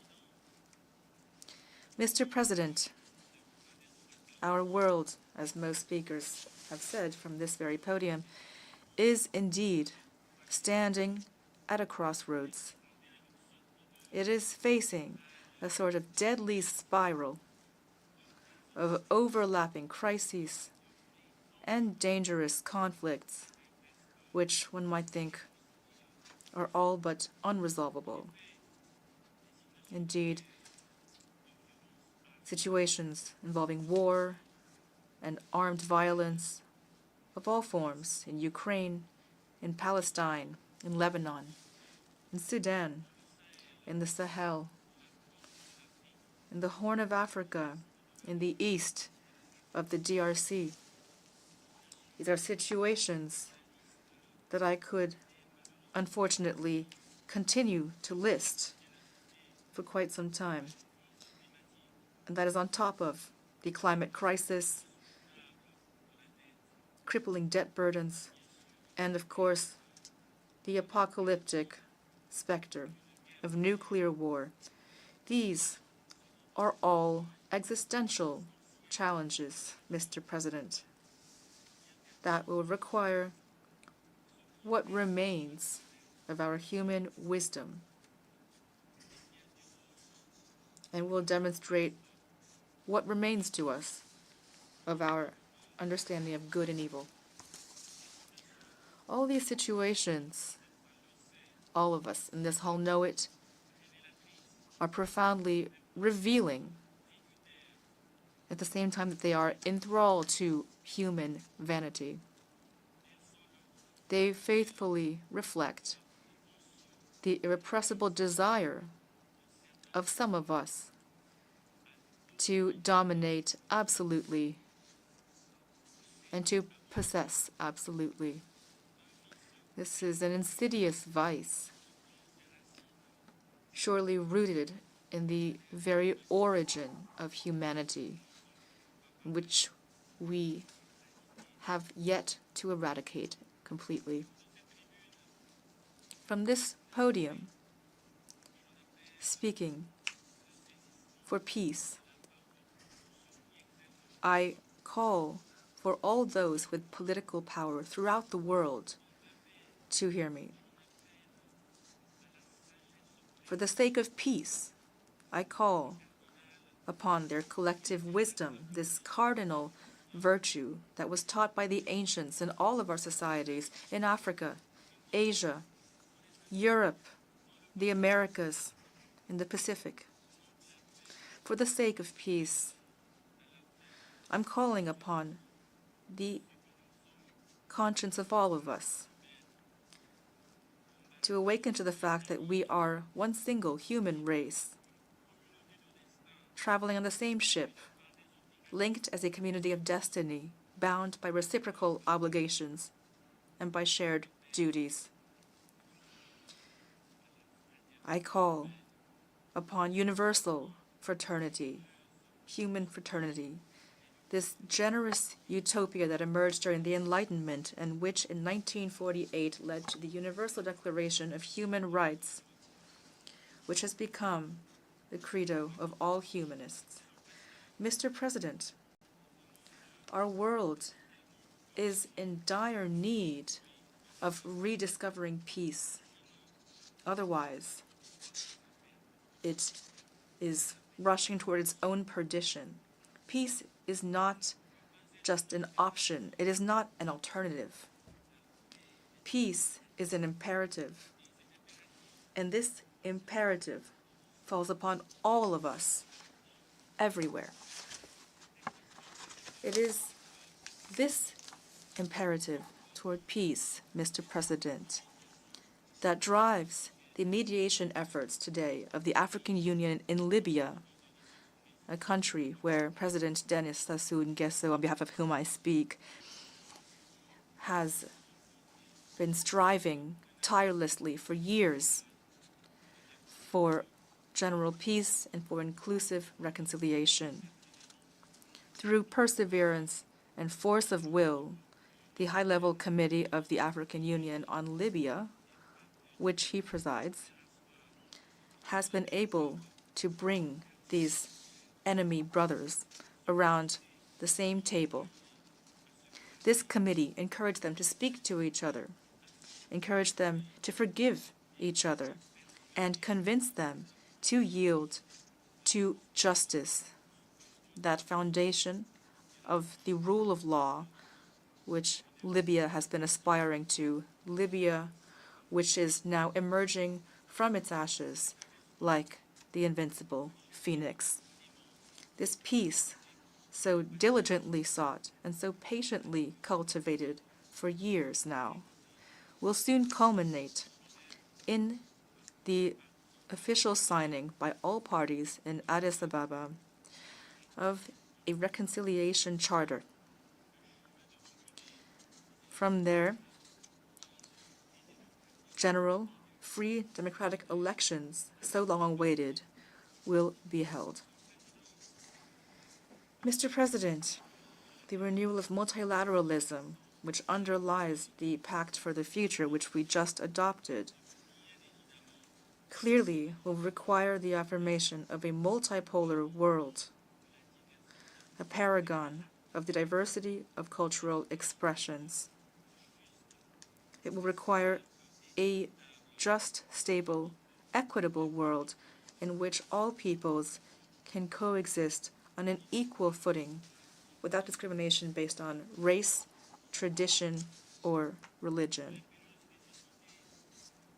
Whence the urgent need to reform international institutions that emerged after the Second World War, beginning with the UN Security Council, which must reflect our modern cosmopolitan world through a more just representation of the world's peoples. Here, I repeat Africa's legitimate demand for 2 seats among the permanent members of the Security Council with veto rights. My country reaffirms the central and lasting role of the African Common Position as laid out in the Esselwini Consensus and the Sirte Declaration. Mr. President, the time has come for Africa to take up its rightful place in the community of nations, and thus it is up to us, representatives of the allied nations present here, to choose to make the honorable choice to enter history through the front door and to once and for all eradicate medieval prejudices and obsolete stereotypes on Africa. It is up to us to consolidate and magnify our many convergences, those same convergences that light the true paths in the history of man. Mr. President, there can be no sustainable development on any continent if our country, if our planet is not protected from the destruction of the environment. Climate change has now become an existential threat. And this threat, as we know, is multifaceted. Rising temperatures, melting glaciers, disastrous flooding, rampant desertification, the destruction of biodiversity, epidemic outbreaks, and the exodus of populations caused by all of the aforementioned factors. All of these clearly illustrate the fragility of our beautiful blue planet. The community of nations has no choice. It must take action here and now. It must act without hesitation, with rigor, with responsibility, to save our world from an irreversible cataclysm. One of the pillars of this action, of course, is intelligent reforestation and universal reforestation of the planet. We must all contribute as far as we can. The Republic of Congo and the African Union have come to the 79th General Assembly with a well-developed strategy, which my delegation has already registered as a draft resolution for the upcoming work of our committees. This strategy, for which I here call for the support of our Assembly, aims at a significant, steady, and irreversible increase of global forest cover based on international cooperation, which combines reforestation and forest rehabilitation activities throughout the world. All of this will be based on a cooperative, coordinated, concerted, consensus-based approach between states. Mr. President, before leaving the podium, I would like to speak about a situation that is pricking our conscience. It is a situation that will not allow us morally to stand idly by. I'm speaking of the protracted blockade inflicted on Cuba this embargo, which will soon have lasted a century. An embargo that is causing unthinkable suffering to the innocent people of this country. Mr. President, this embargo, which many Americans themselves find archaic, this embargo should long ago have been simply abolished.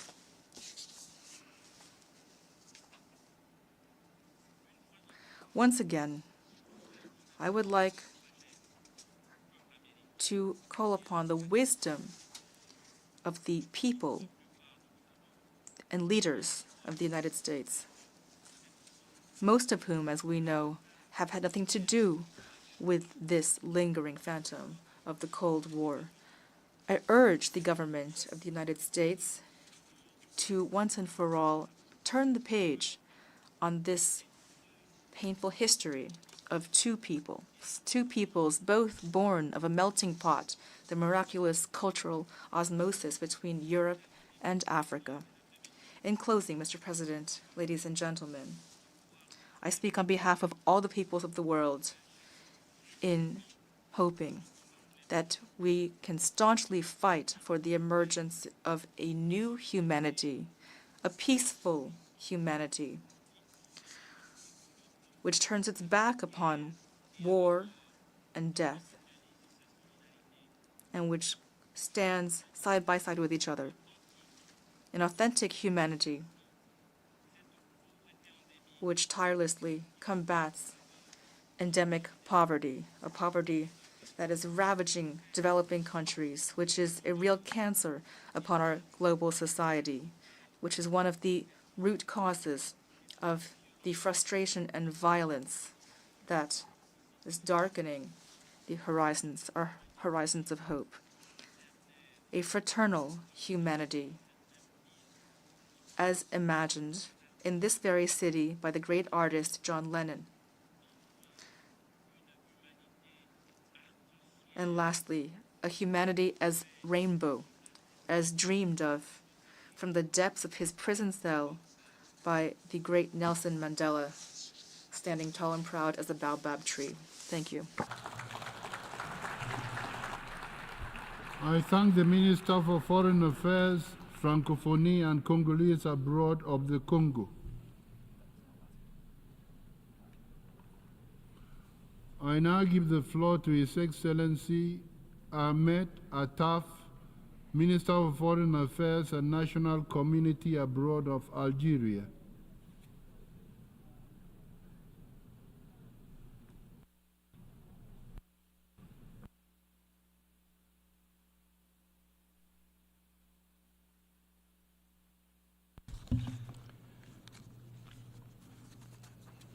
شكرا. Thank you, Mr. President. We are once again meeting at the United Nations, and our world is at a critical, sensitive, and dangerous juncture. A juncture characterized by the accumulation of conflicts, crises, wars, and a widening gap of development disparities between the North and the South, as well as worsening climate change and environmental risks of all kinds. A juncture that reveals the magnitude of the shortcomings that have afflicted the collective security system in light of the tendency to resolve differences by force and the excessive and selective use of unilateral punitive measures. The failure to fulfill the commitments undertaken and the disregard for international legitimacy, as well as the increasing polarization and accompanying absence of the role of the Security Council, and the erosion of multilateral international action as a whole. Last but not least, it is a juncture that puts at stake the entire system of international relations with the rules, principles, and controls that has been codified in the Charter of the United Nations, and the mechanisms, structures, and institutions that it is based on that have been put in place to serve the aspirations and purposes and ambitions that bind our countries. From this perspective, looking ahead to the 8th decade of the United Nations organization must be an opportunity to renew our commitment to the system that brings us together, that is based on the rule of law, not the rule of force, that is based on the power of the law, not the law of power, that is based on the power of reason, not the logic of power. We are in a dire need today to restore our commitment to and respect for the United Nations Charter and the rules of international law, before which we are all equal. We all have a duty to respect and abide by those rules.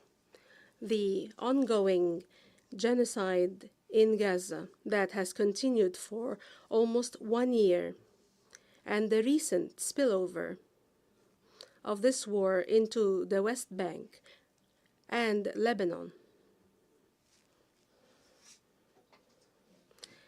and the sharp, multifaceted, multi-front Israeli escalation in the entire region, all of which could not have happened if the international community at the time had taken a firm stand that forces the Israeli settlement occupation, what has been imposed on others, namely punitive and deterrent measures, as set forth in the Charter of the United Nations under Chapter 7. The international community today should hasten to put an end to the inferno against the Palestinian and Lebanese peoples, and to rein in the Israeli occupier and its desire to engulf the Middle East region into a state of crisis, conflict, and endless war. The international community should also realize that it is facing a decisive phase in the history of the Palestinian question, a phase that does not accept a return to the status quo ante, a phase that does not accept hesitation or inaction in supporting the national Palestinian project, a phase that does not allow for procrastination in supporting the move towards the establishment of an independent and sovereign Palestinian state as a just, lasting, and final solution to the Israeli-Palestinian conflict. من هذا المنبر From this podium, at its previous session, the President of the Republic, Mr. Abdulmajid Tebboune, appealed to our United Nations organization to expedite the admission of the full membership of the State of Palestine. This has been done in a less volatile, tense, and tragic circumstance in the occupied Palestinian territory and throughout the neighboring region of Palestine. Today, the question of Palestine is at its darkest historical chapter ever. This approach is inevitable and urgent and self-evident. The full membership of the State of Palestine in this organization remains a crucial step towards the preservation of the two-state solution, towards addressing what the Israeli occupation is gearing up to thwart, a step towards safeguarding the tenets of resolving the Arab-Israeli conflict and the pillars of security and stability in the region. With regard to developments in our regional neighborhood, Algeria's conviction remains firm that in order to address the diverse challenges facing the states and peoples of the region require an international support and global commitment to address the different challenges that weigh heavily on our Pan-African space.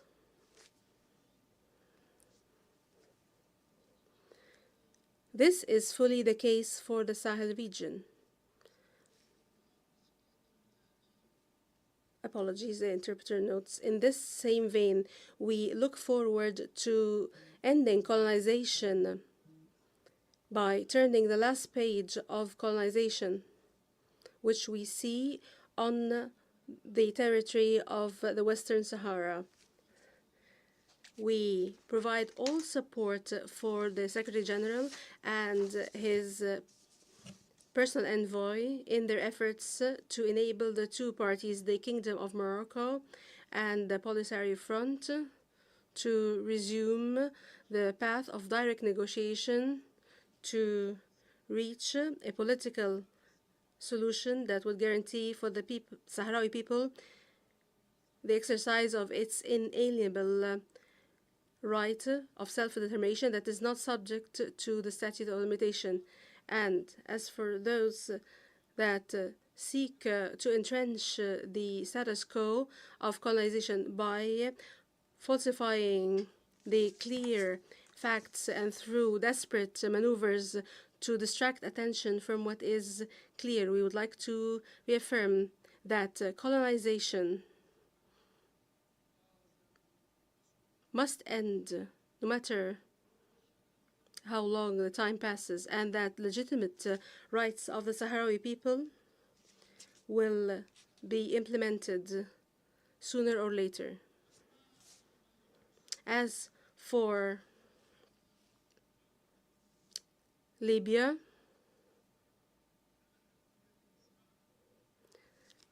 Algeria calls for the expeditious addressing of the scourge of foreign interference, which is sowing discord in that brotherly country and fueling clashes and conflicts among its people.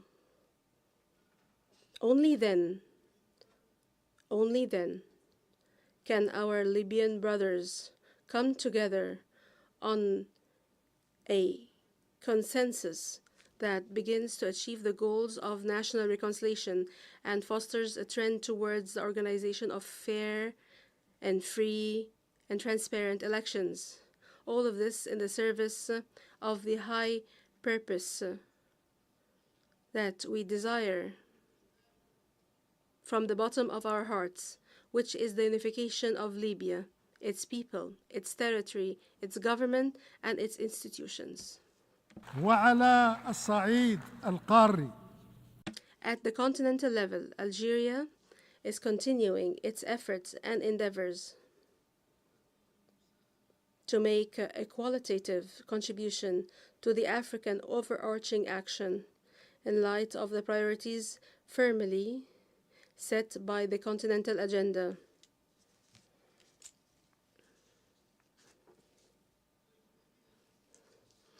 Africa, first and foremost, looks forward to the activation of African-led solutions, as well as development and implementation to put an end to conflicts and to address the different crises and conflicts that the different peoples and countries of the continent are afflicted by. Further, Africa looks forward to addressing economic development and join the revolutions in artificial intelligence, digitization, and renewable energy.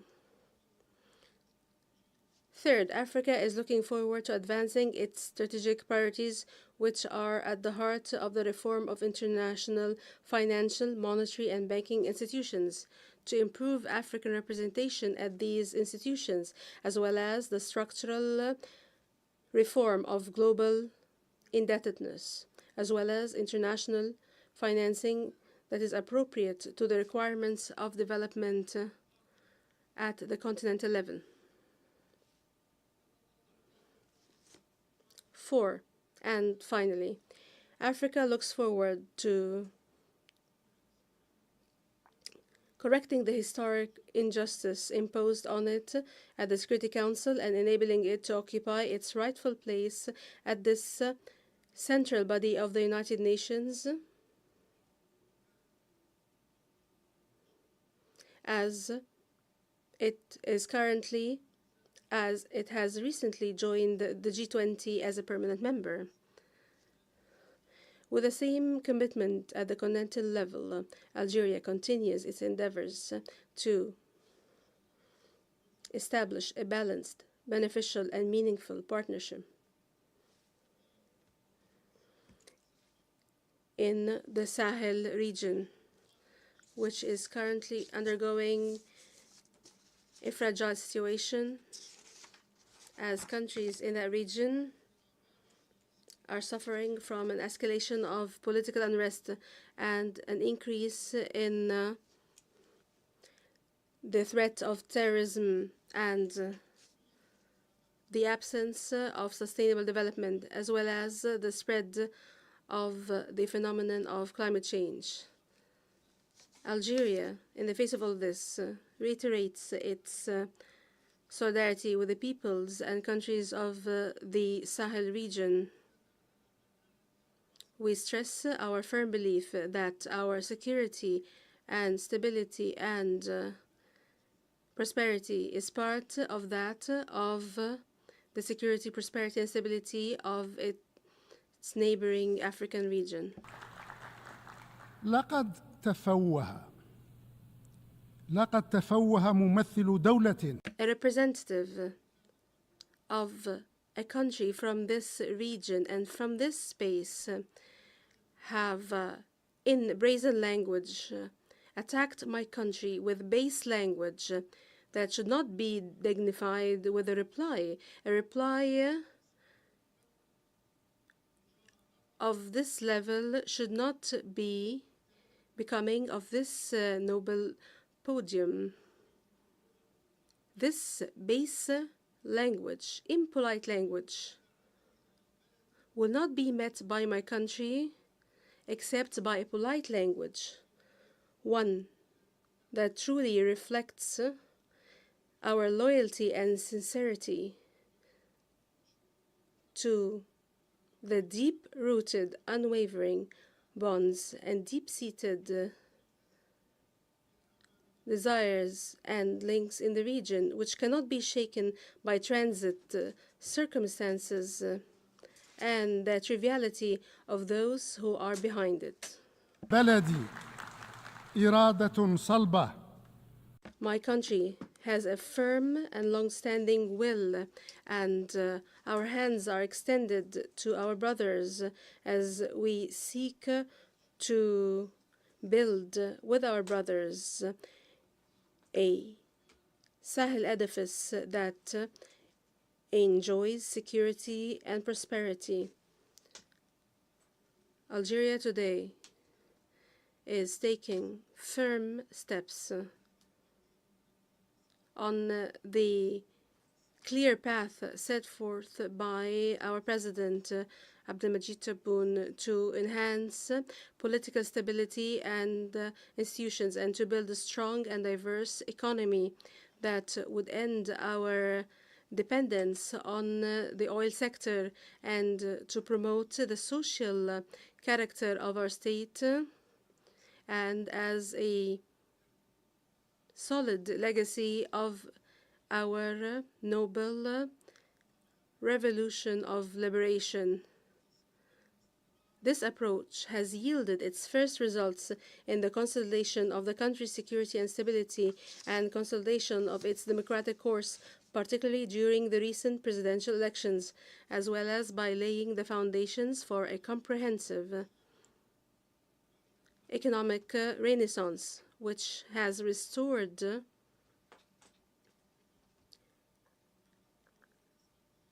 our national economy's position at the African level among the powerful economies on the continent and has opened up opportunities for profitable cooperation and partnership for all parties.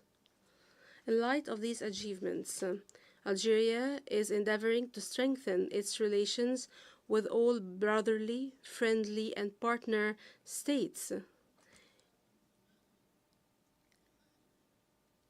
in and outside these areas of affiliation.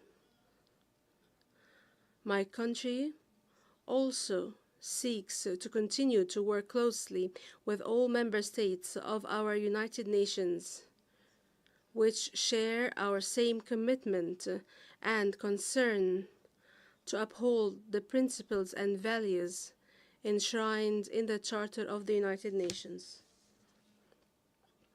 Although the current situation in our world is difficult and dangerous,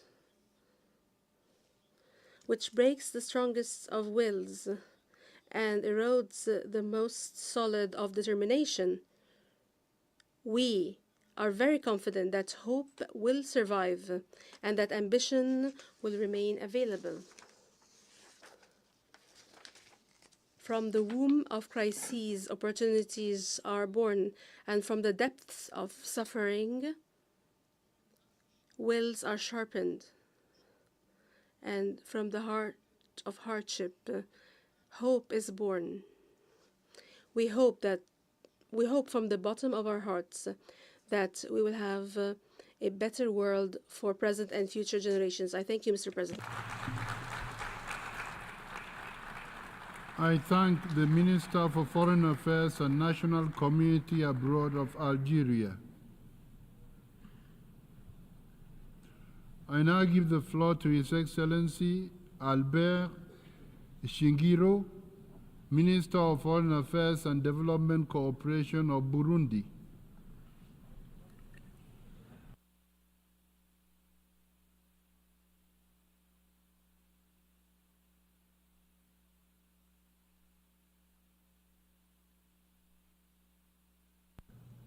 Monsieur le Président, Mr. President, Excellencies, ladies and gentlemen, heads of state and government, Excellencies, ministers, dear colleagues, Mr. António Guterres, Secretary-General of the United Nations, distinguished guests, ladies and gentlemen, all protocol observed. It is a great honor and a privilege for me to address this august assembly on behalf of the President, His Excellency Évariste Ndayishimiye, President of the Republic of Burundi.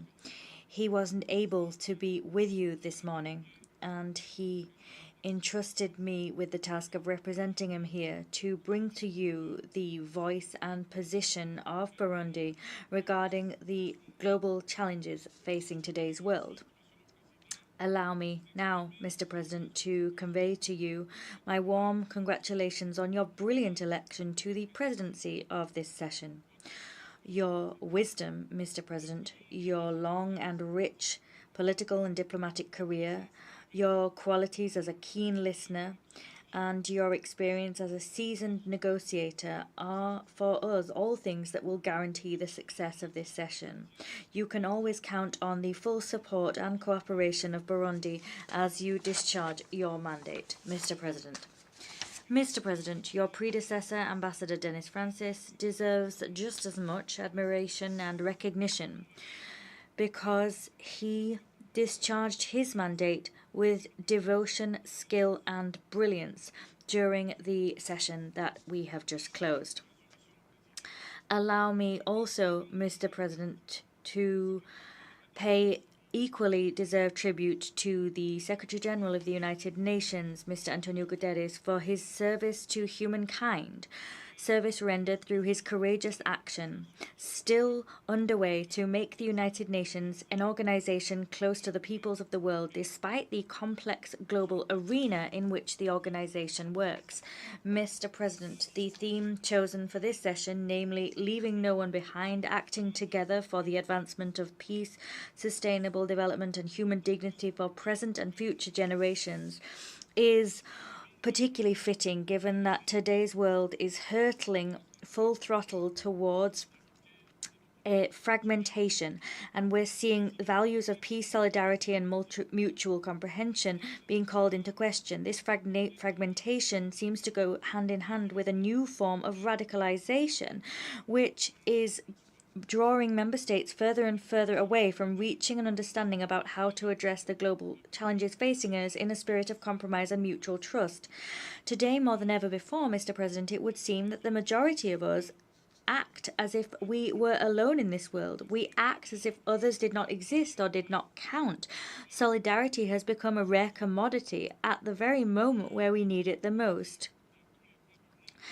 Positive values are being eroded throughout the world, and yet we know that all conflicts, be these direct or proxy conflicts that the world has experienced, are born of the same seed. That is the denial of others, others' interests, whether those interests, that identity, be cultural, religious, or civilizational.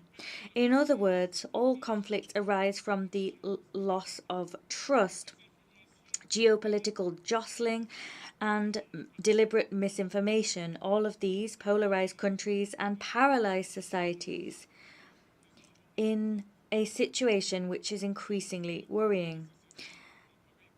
As is only right and proper, Mr. President, my country staunchly condemns all of those who wish to impose their points of view, their practices, or their values or schools of thought upon others.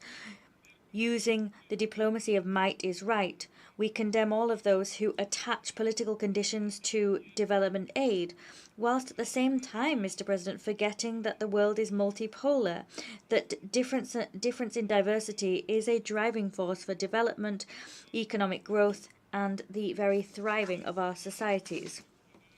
If embraced as the asset that it is, diversity in all its dimensions is a mine of opportunity, possibilities, and a source of great inspiration. Many points of view, in all their richness, experiences, and practices, create a wealth of ideas, knowledge, understanding, and tools to accept the other. All of these can significantly increase a society's ability to prosper, to understand the various points of view in today's world, and allow us to consequently live in peace and in harmony with our environment, be this our immediate neighborhood or further afield. As you know, Mr. President, cultural diversity and the diversity of values are a powerful lever to create ties that are stronger than our differences. Cultural diversity brings people together and as such supports social cohesion, peace, security, and peaceful coexistence. Despite its unifying power, the unifying power of culture, the last 20 years have been marked by a growing instrumentalization of culture and values in order to sow tension and division. Precisely because it is so heavy with meaning and intrinsically bound to people themselves, cultural diversity and the values which we hold dear have increasingly been placed on the front line of conflicts and used as a tool of division, even a weapon of war, used first and foremost, Mr. President, to subjugate weakened societies, particularly in the most fragile regions of our world. This narcissistic exploitation of culture and values has contributed to extending crises and conflicts, but it's also led to human rights being eroded, namely economic, social, and cultural rights. Today, more than ever before, narrowing the divide between cultures, values, and civilizations is urgent and necessary in order to establish peace, stability, solidarity, and allow inclusive development which leaves no one behind. Mr. President, the world that we live in today needs now more than ever before a consensus-based approach to major challenges such as the conflicts which continue to rage, natural disasters, climate change which is worsening, poverty and inequality which are omnipresent, mistrust and discord which are dividing the world. Our spirit of compromise is fading, international solidarity is losing momentum, and of course there are the Sustainable Development Goals which are very far indeed from being achieved.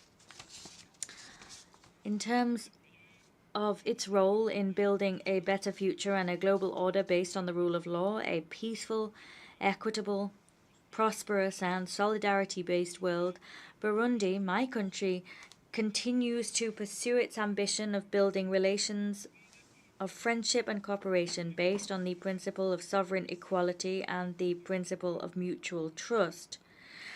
Our goal is to make Burundi a country that is a friend of all and an enemy of no one. Mr. President, Burundi is a true advocate of multilateralism, a multilateralism in which all countries, whatever their size, level of development, have a role to play in addressing the challenges of our time.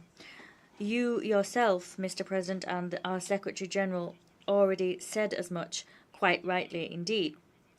In this regard, Burundi opposes unilateral measures imposed by certain stakeholders. These measures can unravel and destroy social fabric in the countries and societies targeted. Turning now to the implementation of UN Agenda 2030, Mr. President, if nothing is done to reverse current trends, we are slowly heading towards a situation where we fail to uphold the promise that we made to humankind in 2015 in this very same hall. We stand only 6 years from our deadline. The Secretary-General's report on the SDGs and their achievement clearly demonstrates that only 17 to 18% of the SDGs are on track to be achieved. Almost half have seen only scant or moderate progress. More than a third have seen no progress at all, or progress has even been undone. In the face of such an alarming situation, we the people have no time to waste. We need to act together and quickly to save future generations who will judge us by our actions or by our inaction as appropriate. Mr. President, it is crucial that the international community step up efforts to address the various challenges and meet the needs that exist, with particular effort being made to assist countries in special situations such as LDCs, landlocked developing countries, and small island developing states. The goal here should be to reverse current trends and leave no one behind, as we collectively agreed to do in 2015 through the UN Agenda 2030. Mr. President, nationally, Burundi, like all other nations, is working night and day to significantly improve its people's quality of life. The people of Burundi firmly believe that the only path towards genuine political independence involves economic independence. And to achieve that, Mr. President, the government of Burundi, under the leadership of the President of the Republic, has implemented an ambitious vision, but a feasible one. That vision looks to make Burundi an emerging country in 2040 and a developed country in 2060. The goal sought in the reference document of our President here is to build a nation where its population enjoys full well-being. Our goal is to see a sustained continuation of production and structural changes leading to longer life expectancy and the meeting of fundamental needs. We're also looking through this document to reduce unemployment and poverty in all its forms and manifestations. By 2040, Mr. President, Burundi intends to stand as a country of peace, a country in which everyone lives in decent conditions, where no one dies from preventable diseases. We will be a competitive economy driven by the agro-food sector, and our industry, which will be high in added value, will also be driven by mining for the benefit of our people. And all of this will be done whilst protecting our natural environment and by paying due attention to equity and gender balance. Burundi will always stand on the side of solutions, and we reiterate our commitment to the peaceful resolution of disputes throughout the world, using tools which preventive diplomacy makes available to us, namely dialogue, cooperation, joint work, and negotiation. You are, of course, aware, Mr. President, distinguished delegates, that no developing country, or rather, says the Speaker, no development is possible without development, and peace cannot be possible without development.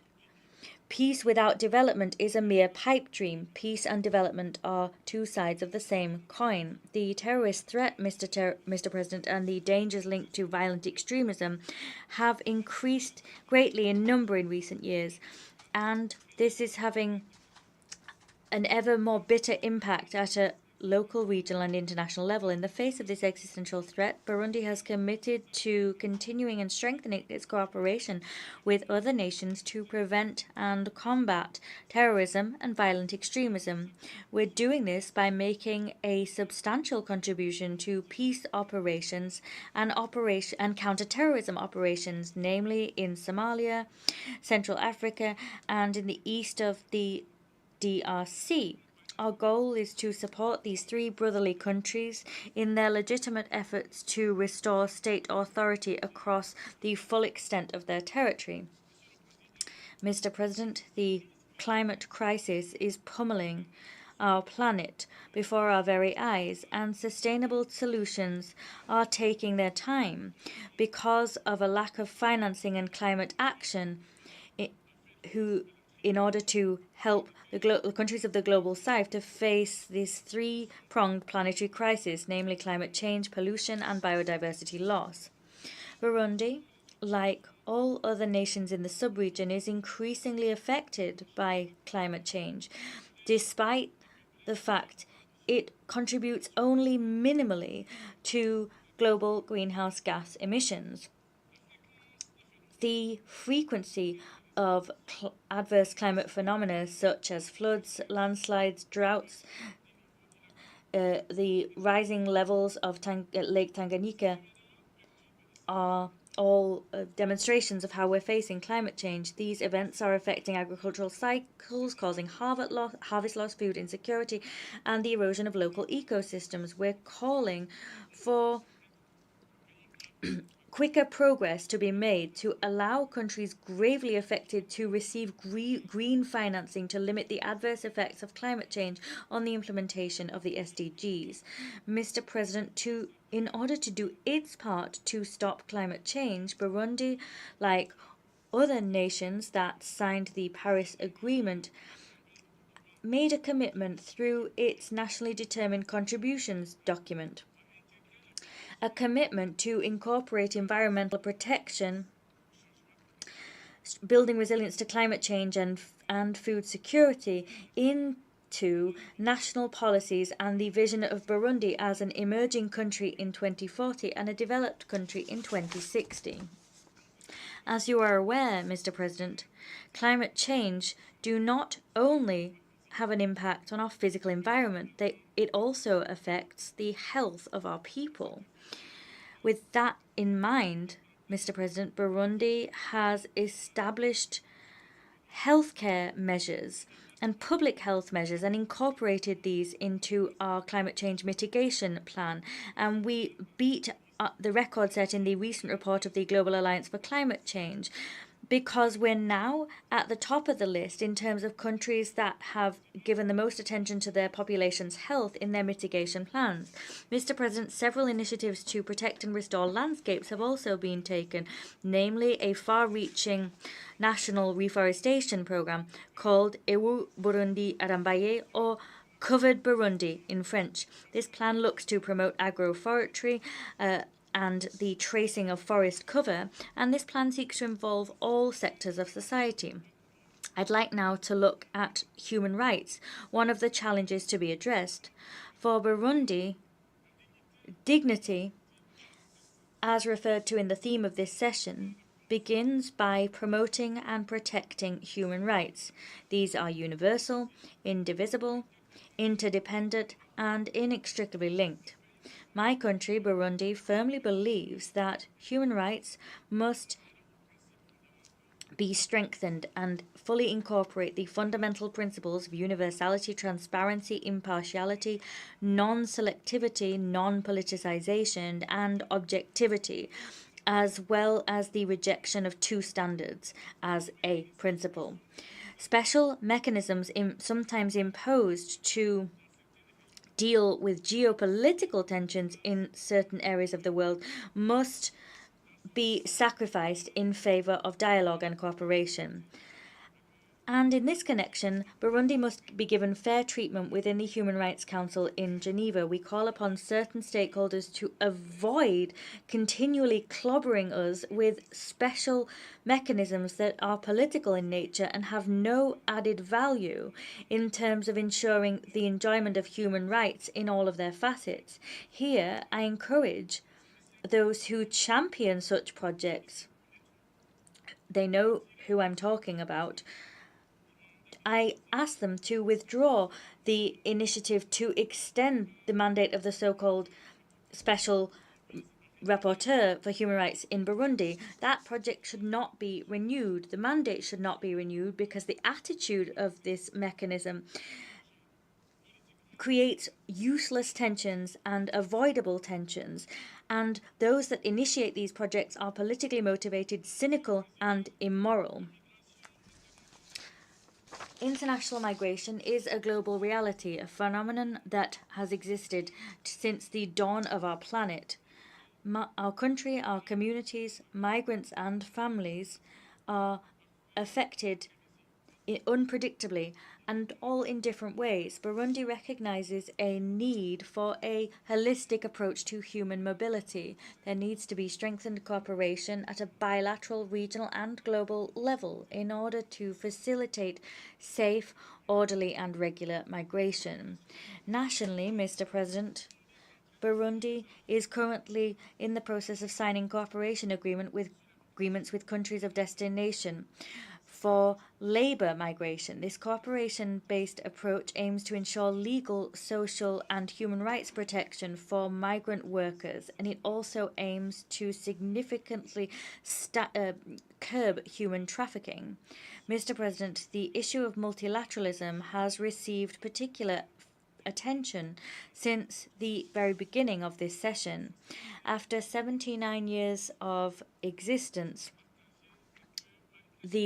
of the United Nations, the overriding conclusion is that in spite of its limits, of which the world is well aware, the multilateralism has served to significantly improve global problems. The most recent evidence that multilateralism is not dead and buried was the adoption by consensus in this very hall on the 22nd of September of our Pact for the Future and its annexes. This is a concise and action-oriented document. However, Mr. President, despite this encouraging result, there are signs that portend the gradual weakening of our spirit of compromise.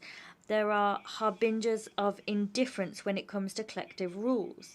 In an increasingly globalized world where we're increasingly interdependent, no state, however powerful that state might be, can alone hope to address the challenges it faces. States must strengthen mutual commitment, must adopt a coordinated approach based on fair rules of the game to avoid unilateral actions which, as you are aware, take the form of clear interference in the domestic affairs of other countries in clear violation of the principles and values of the UN Charter.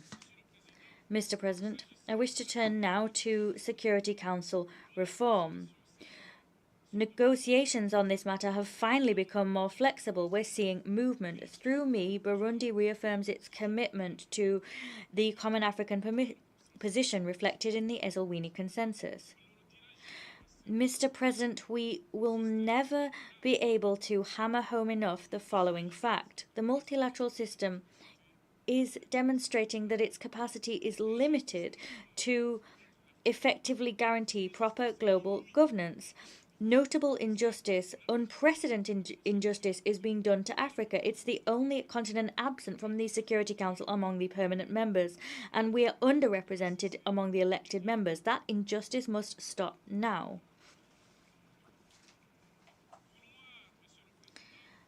The desire to perpetuate the exclusion, Mr. President, of more than 1,200,000,000 inhabitants from the table around which we take our major decisions is quite simply unacceptable. Mr. President, universal, equitable, and affordable access to information, as well as to information infrastructure, is also one of the major challenges of our age. The Internet can be a tool to bring peoples and spaces together, and that's why it was designed. However, the spider web, as we seem to call it, prioritizes rich countries, whilst at the same time developing countries have low levels of internet connectivity. This is particularly true in Africa. Today, in our world, our trade and our exchanges are becoming increasingly digital, Mr. President, and as such it's vital that all countries have access to internet, including AI, that is revolutionizing our world. There is a growing gaping gap between the countries of the global north and the global south, and that's meaning that many people in the global south are losing out on social, scientific, and economic opportunities. Leaving no one behind is one of the pillars of the UN actions. And so, as a matter of absolute urgency, this digital gap must be closed in the interests of current and future generations. Mr. President, I would be remiss if I did not inform this august assembly and that our country is committed to implementing the theme of our assembly, that is unity and diversity, to bring communities to a state of peace, sustainable development, and ensuring that everyone can enjoy human dignity. That is our commitment. I thank you.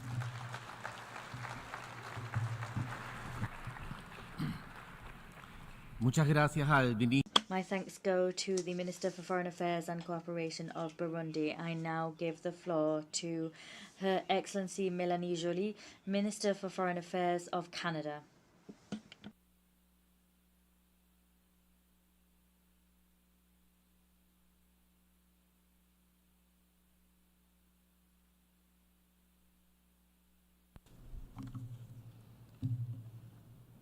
Monsieur le Vice-Président, Mr. Vice President, distinguished colleagues, it is an honor for me to take the floor before you today on behalf of Canada and the Canadians.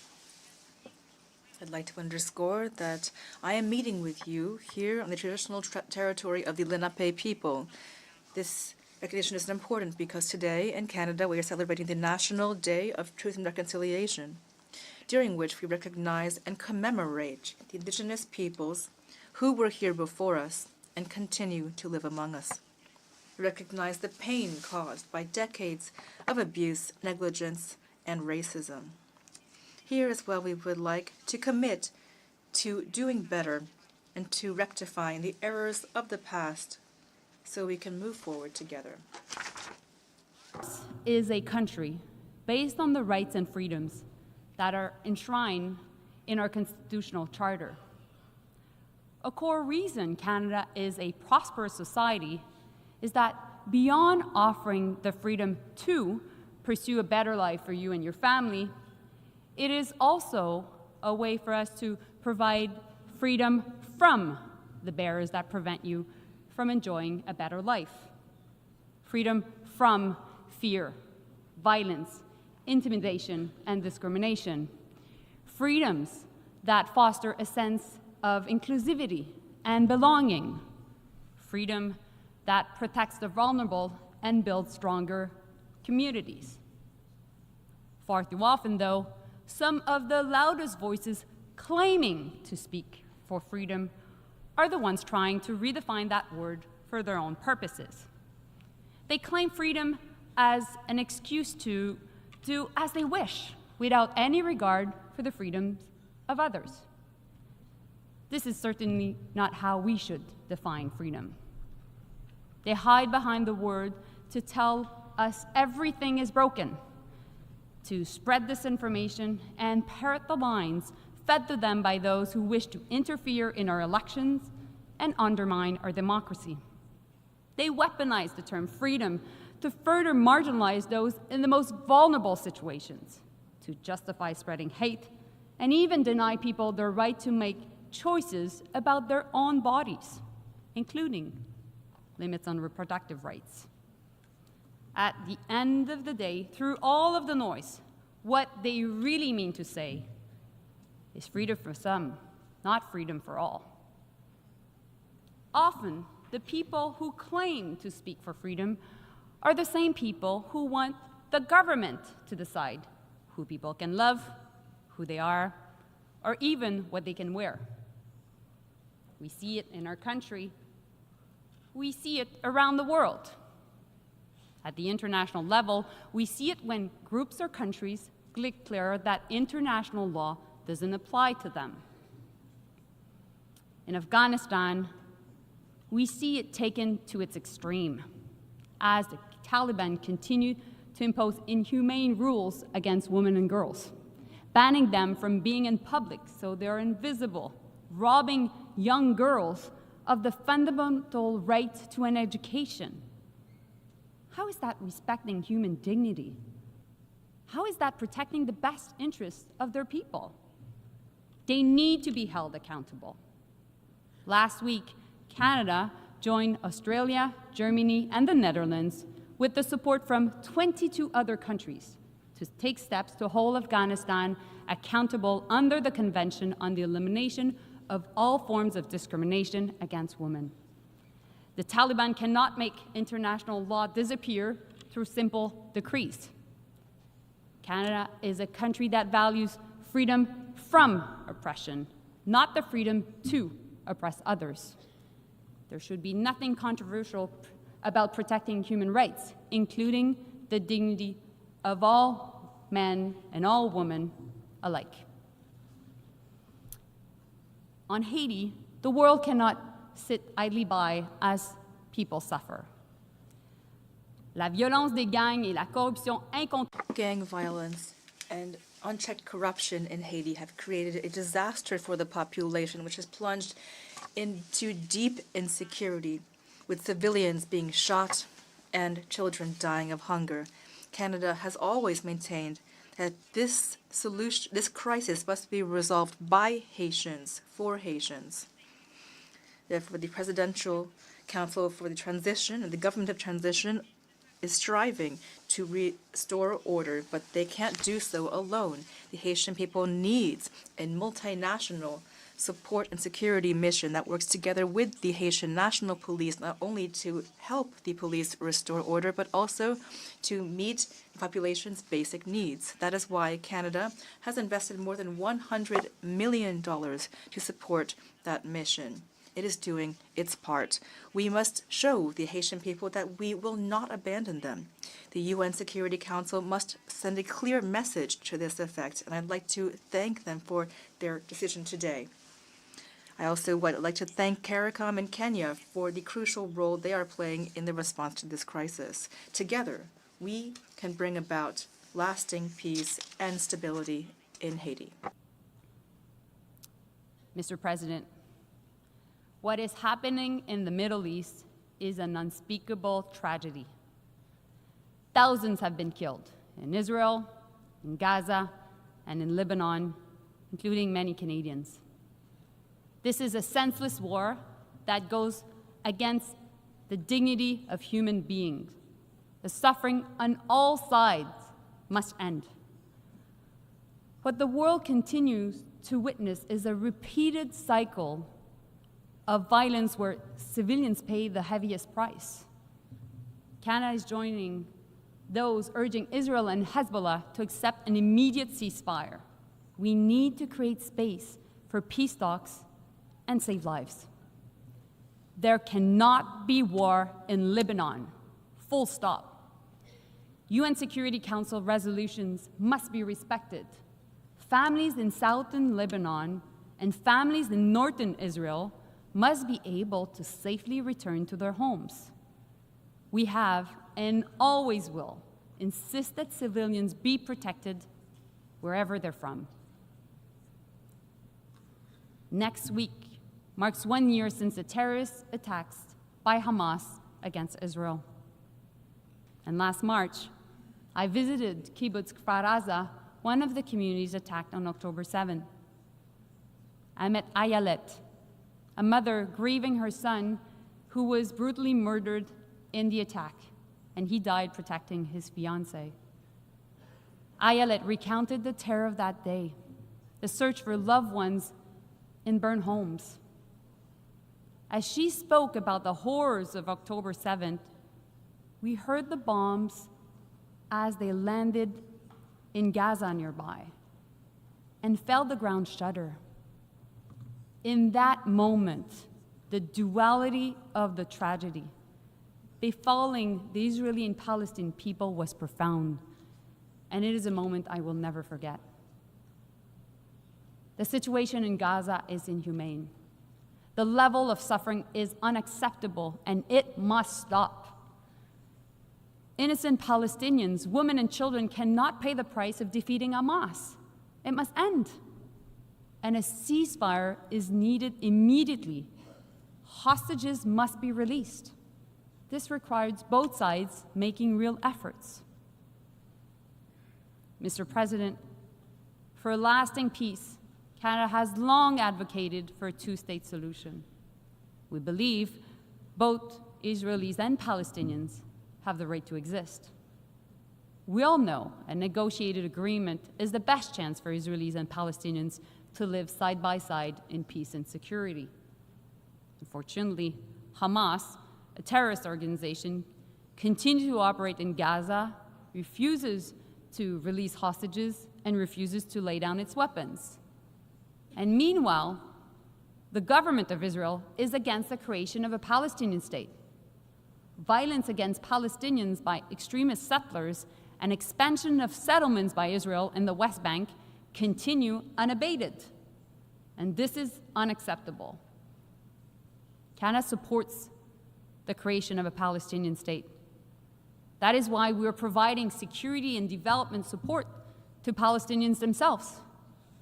We will officially recognize the state of Palestine at the right time, when it is the most conducive to building a lasting peace, and not necessarily as the last step of a negotiated process. More than anything, this conflict has led to unspeakable pain. Communities are hurting. People have the right to protest peacefully, but nobody has the freedom to intimidate others. Polarization is a real problem, and division is real. We have a collective responsibility to bring people together. Mr. President, it's now been 2.5 years since Russia launched its illegal invasion of Ukraine. The human cost continues to grow. No country has the right and the freedom to invade its neighbor, and there's no freedom to impose your will on others. This aggression is a blatant violation of the UN Charter. Russia needs to get out of Ukraine now. And the Ukrainian people have the right to be free from fear and from aggression. They have the right to decide what their own future should be. And Mr. President, we all know that if Russia's aggression goes unchecked here, it will continue. Many countries in the region and the hemisphere are wondering if they will be next. And the world must not back down in denouncing this unjustifiable aggression, and Canada will not back down from its support for Ukraine. At the end of October, Canada will host a conference co-organized with Norway and Ukraine on the human dimension of Ukraine's 10-point peace formula. We will focus on the return of children to their families, as well as deported civilians and prisoners of war. Everyone, those affected by this war, is entitled to freedom from violence and from being forced from their home.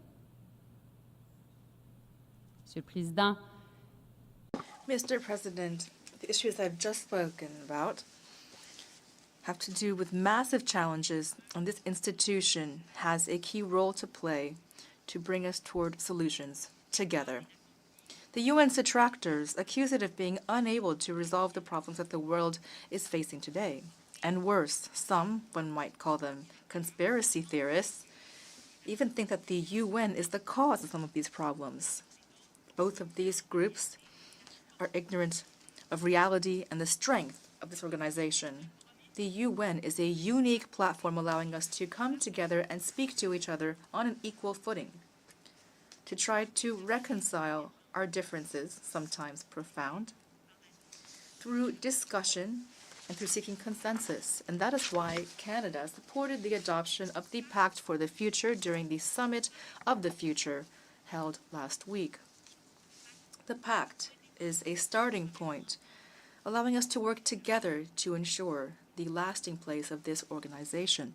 The UN is not perfect, true, but progress is possible. As said by Secretary-General, we simply cannot build a future for our grandchildren with a system built by our grandparents. So let us build that future together. Mr. Vice President, for almost 80 years now, no woman has occupied the post of Secretary-General.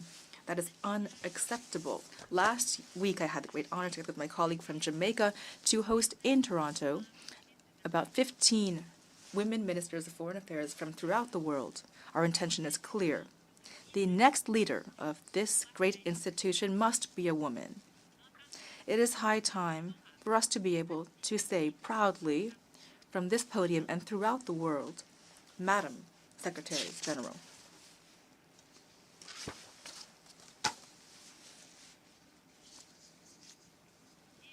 And I will say the same thing for the post of President of the General Assembly. Mr. Vice President, with all due respect, which you inspire in me as well as the President, I hope that next year delegates will be speaking to a Madam President, and I think that many of us here today share that desire.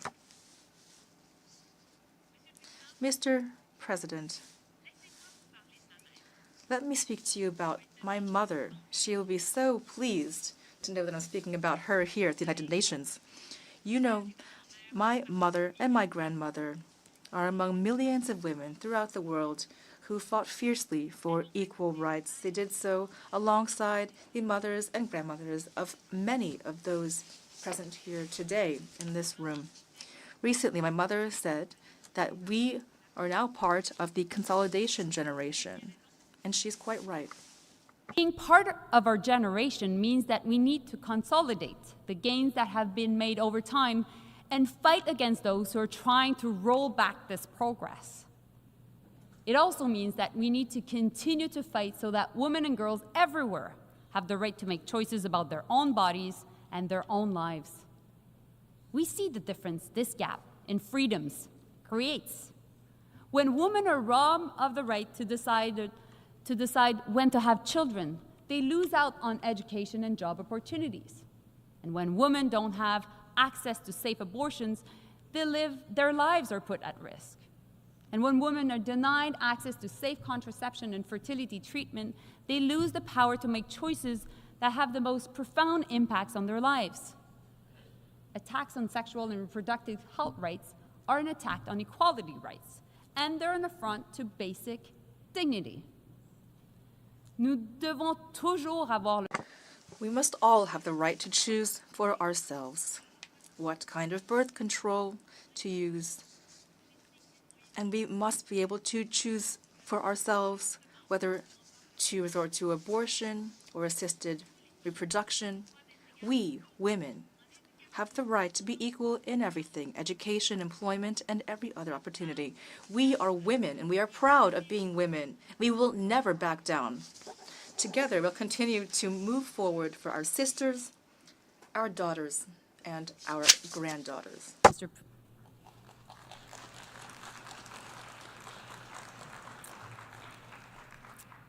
Mr. President, 2 years ago, I stood here and said countries around the world were faced with a choice. And we still have that choice today. We can choose a world where rules can be broken by the powerful, bringing us back to darker times of tension and conflicts.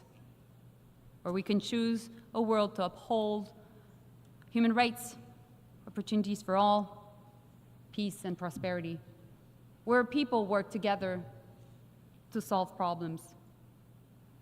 Canada will work with partners to move us beyond this moment of crisis. A new future is being shaped. We must not fail. Thank you. Merci.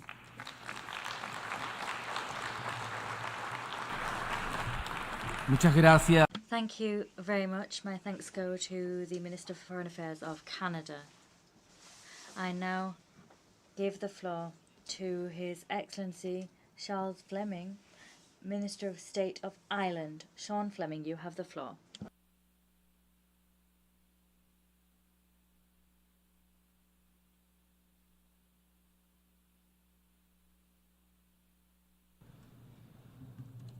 President of the General Assembly, distinguished heads of state and government, Secretary-General and Excellencies, we gather here at a very important moment. World leaders have agreed a pact for the future, which charts a way forward to meet the challenges facing us as a global community. To do so, we must honour existing commitments, including the Sustainable Development Goals and the 2030 Agenda, and be ready to adapt to new and emerging challenges. It requires us to address the interlocking crises of climate change, conflict, hunger, injustice, and underdevelopment. And it requires us to protect the means to achieve progress. For generations, the multilateral system, with the UN Charter at its heart, has driven our best advances. I believe we have a shared responsibility to bring about a world in which each of us can thrive in safety, dignity, and peace. We are accountable to those who will follow us, and accountable to each other to uphold the UN Charter, to stand up for international law, to ensure the peaceful settlement of disputes, to defend the universal and indivisible nature of human rights, and to pass on to the next generation a functioning multilateral system. Mr. President, the rules-based international order and the international human rights system are our greatest assets in achieving and sustaining peace. Human rights provide a common binding framework. We believe every state has a duty to support and strengthen the international human rights regime and to defend it where it is challenged. That is why Ireland is seeking membership of the Human Rights Council for the period 2027 to 2029. We are doing so because we deeply are committed to human rights. We wish to further contribute to the UN human rights system and the valuable work of the Human Rights Council. We hope that we can count on the support of many of you in this room here today who share our belief in the values and principles we have collectively established. We also have a duty to uphold international law and international legal order. Ireland is fully committed to supporting the essential work of the International Court of Justice and calls on all states to abide by its rulings. Ireland is also wholly committed to the international criminal justice system. The International Criminal Court is a cornerstone of that system and must be allowed to pursue its mandate without fear or favour. We strongly condemn all attempts to intimidate or threaten the ICC, its officials, or those cooperating with the court. There can be no impunity for the most serious crimes of international concern. Mr. President, we're seeing a global backlash against the human rights of women and girls. The gender persecution in Afghanistan stands out for its cruelty and must be denounced. In too many parts of our world, we see hard-won progress threatened and even reversed. We cannot accept this. Our commitment to gender equality must be non-negotiable.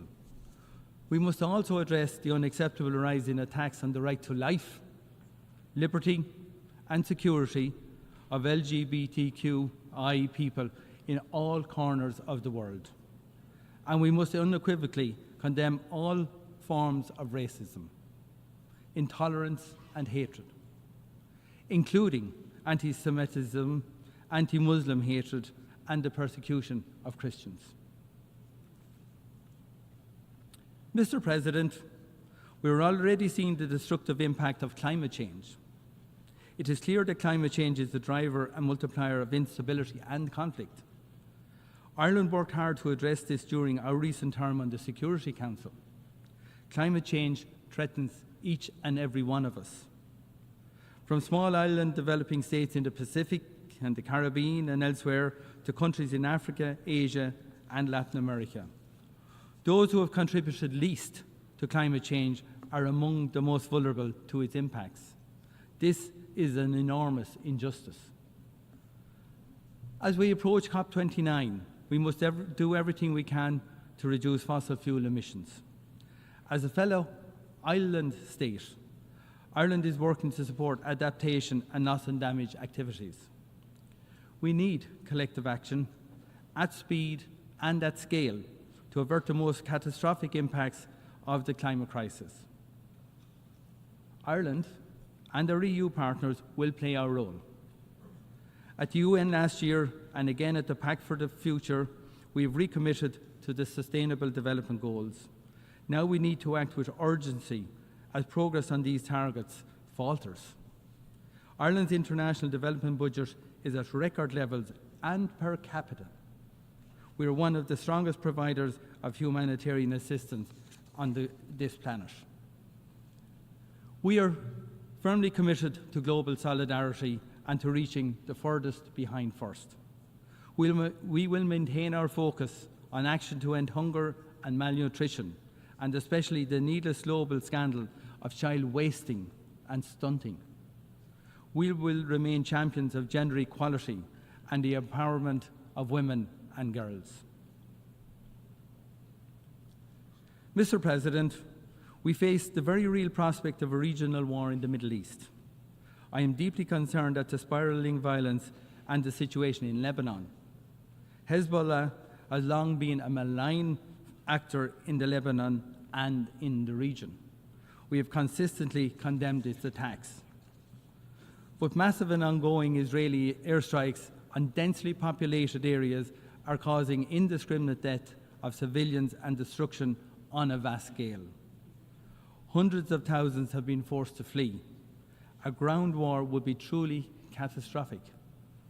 All parties to conflict have an obligation to abide by the international humanitarian law. There can be no exceptions. I call on all parties to immediately de-escalate, to step back from the brink, and to exercise restraint. And I call on all states that have influence, including Iran, to use it constructively. We need to create the space for political and diplomatic solutions and to ensure urgent humanitarian assistance can get to those in desperate need. The violence must stop now. Mr. President, the scale of death and destruction and human misery in Gaza is truly horrific and completely unacceptable. Ireland has consistently condemned Hamas for its heinous attacks in Israel on the 7th of October. The taking of hostages is unconscionable. However, Israel's response has been and is completely disproportionate.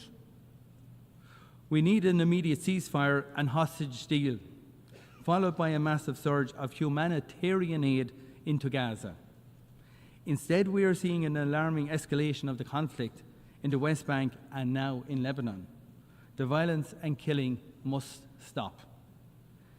It has long been clear that the only viable basis for a lasting peace and security for Israelis and Palestinians is a two-state solution. The recent adoption by the General Assembly of a resolution on the advisory opinion of the International Court of Justice is a step in the right direction. The international community must now act to implement it. Ireland supports the global initiative launched last week here in New York to support the two-state solution. I encourage states to join in this shared effort. Mr. President, Russia's unjustifiable war of aggression against Ukraine represents a severe threat to the global multilateral system.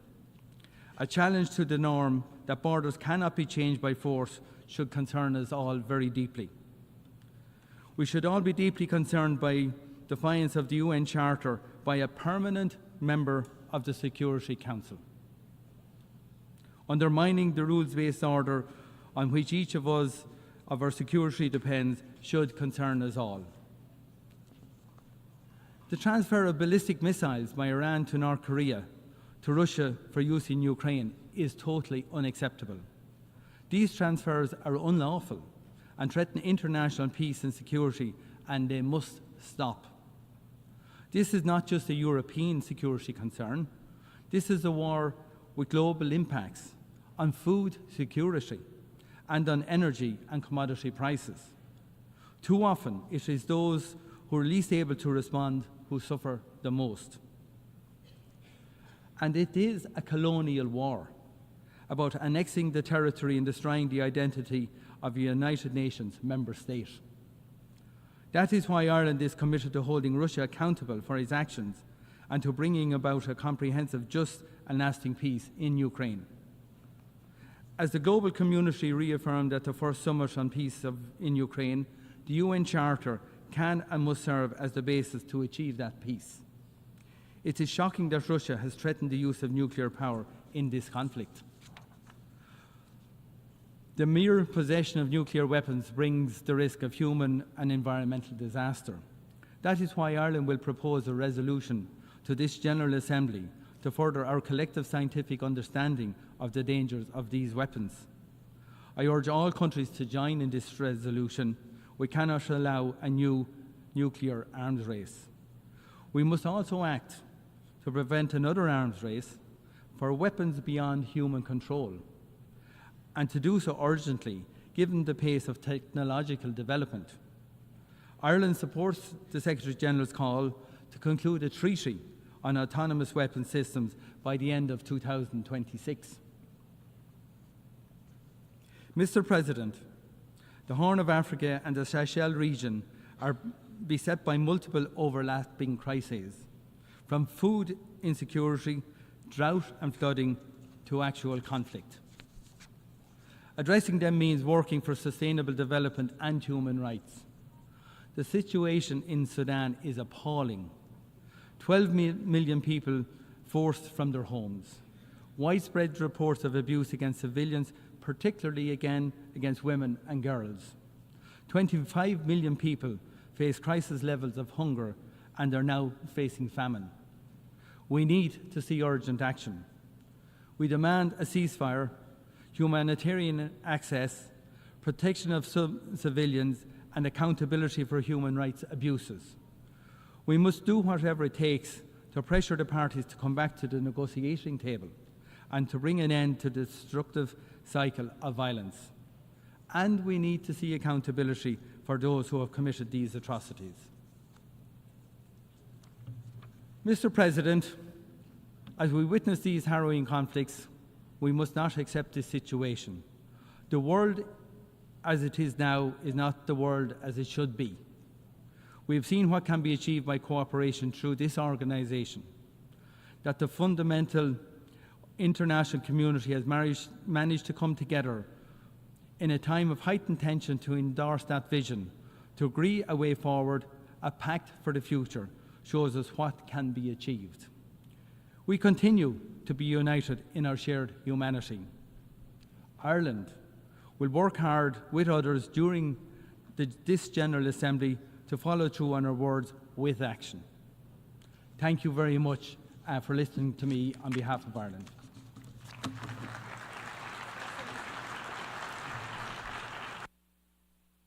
Muchas gracias al ministro.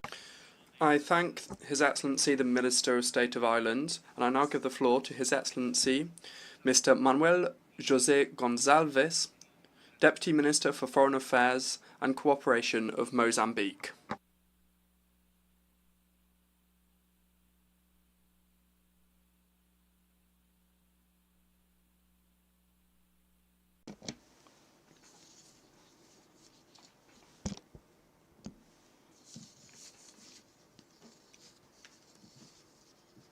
Mr. President of the 79th session of the United Nations General Assembly, Mr. Secretary-General of the United Nations, distinguished heads of delegations, excellencies, ladies and gentlemen. It is with great honor that I address this august assembly and convey to your excellencies and all participants in this session a special greeting from His Excellency Felipe Jacinto Nyusi, President of the Republic of Mozambique. We congratulate His Excellency Philemon Yang on his election as President of this session and wish him success in fulfilling his mandate. Our greetings are extended to the other members of the Bureau. We assure you of our full support in carrying out your duties. We also commend the positive work carried out by your predecessor, His Excellency Ambassador Dennis Francis, which contributed to the strengthening of our organization towards a greater approach to the peace and development agenda. We extend a word of great appreciation to the Secretary-General of the United Nations, His Excellency António Guterres, for his tireless dedication and advocacy in promoting multilateralism for global peace and security. Mr. President, the current session of the General Assembly constitutes a sovereign opportunity to reinforce multilateralism, our collective action to consolidate international peace and security and global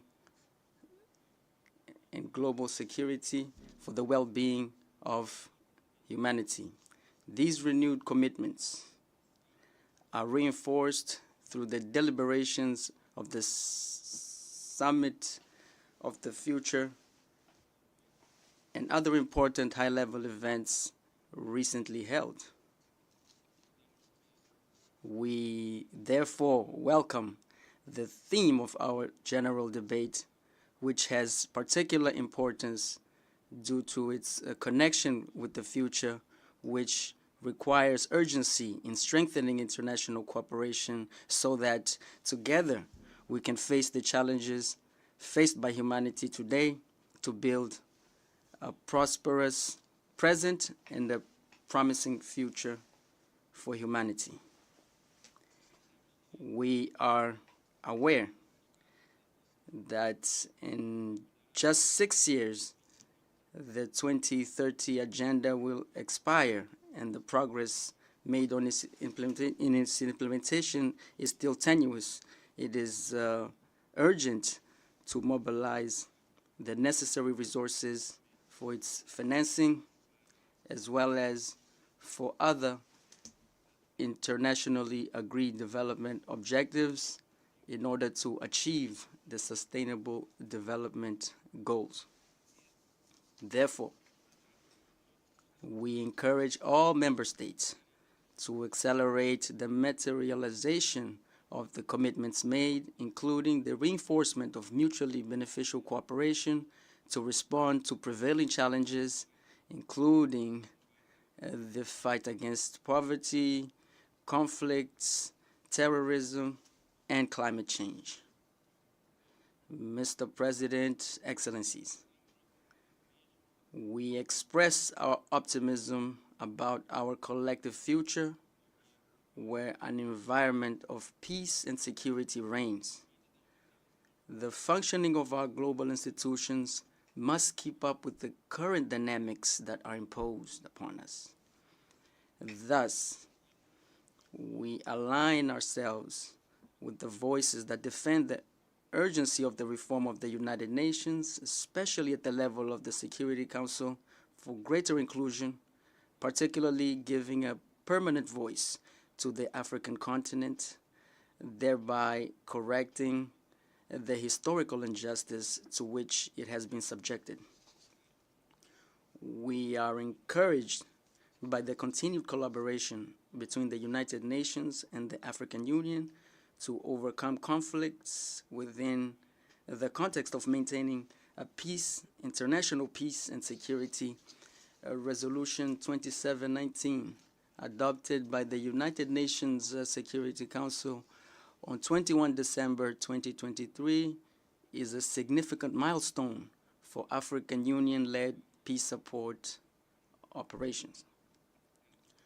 It strengthens collaboration between the United Nations and the African Union, promoting greater regional and national ownership of peace initiatives.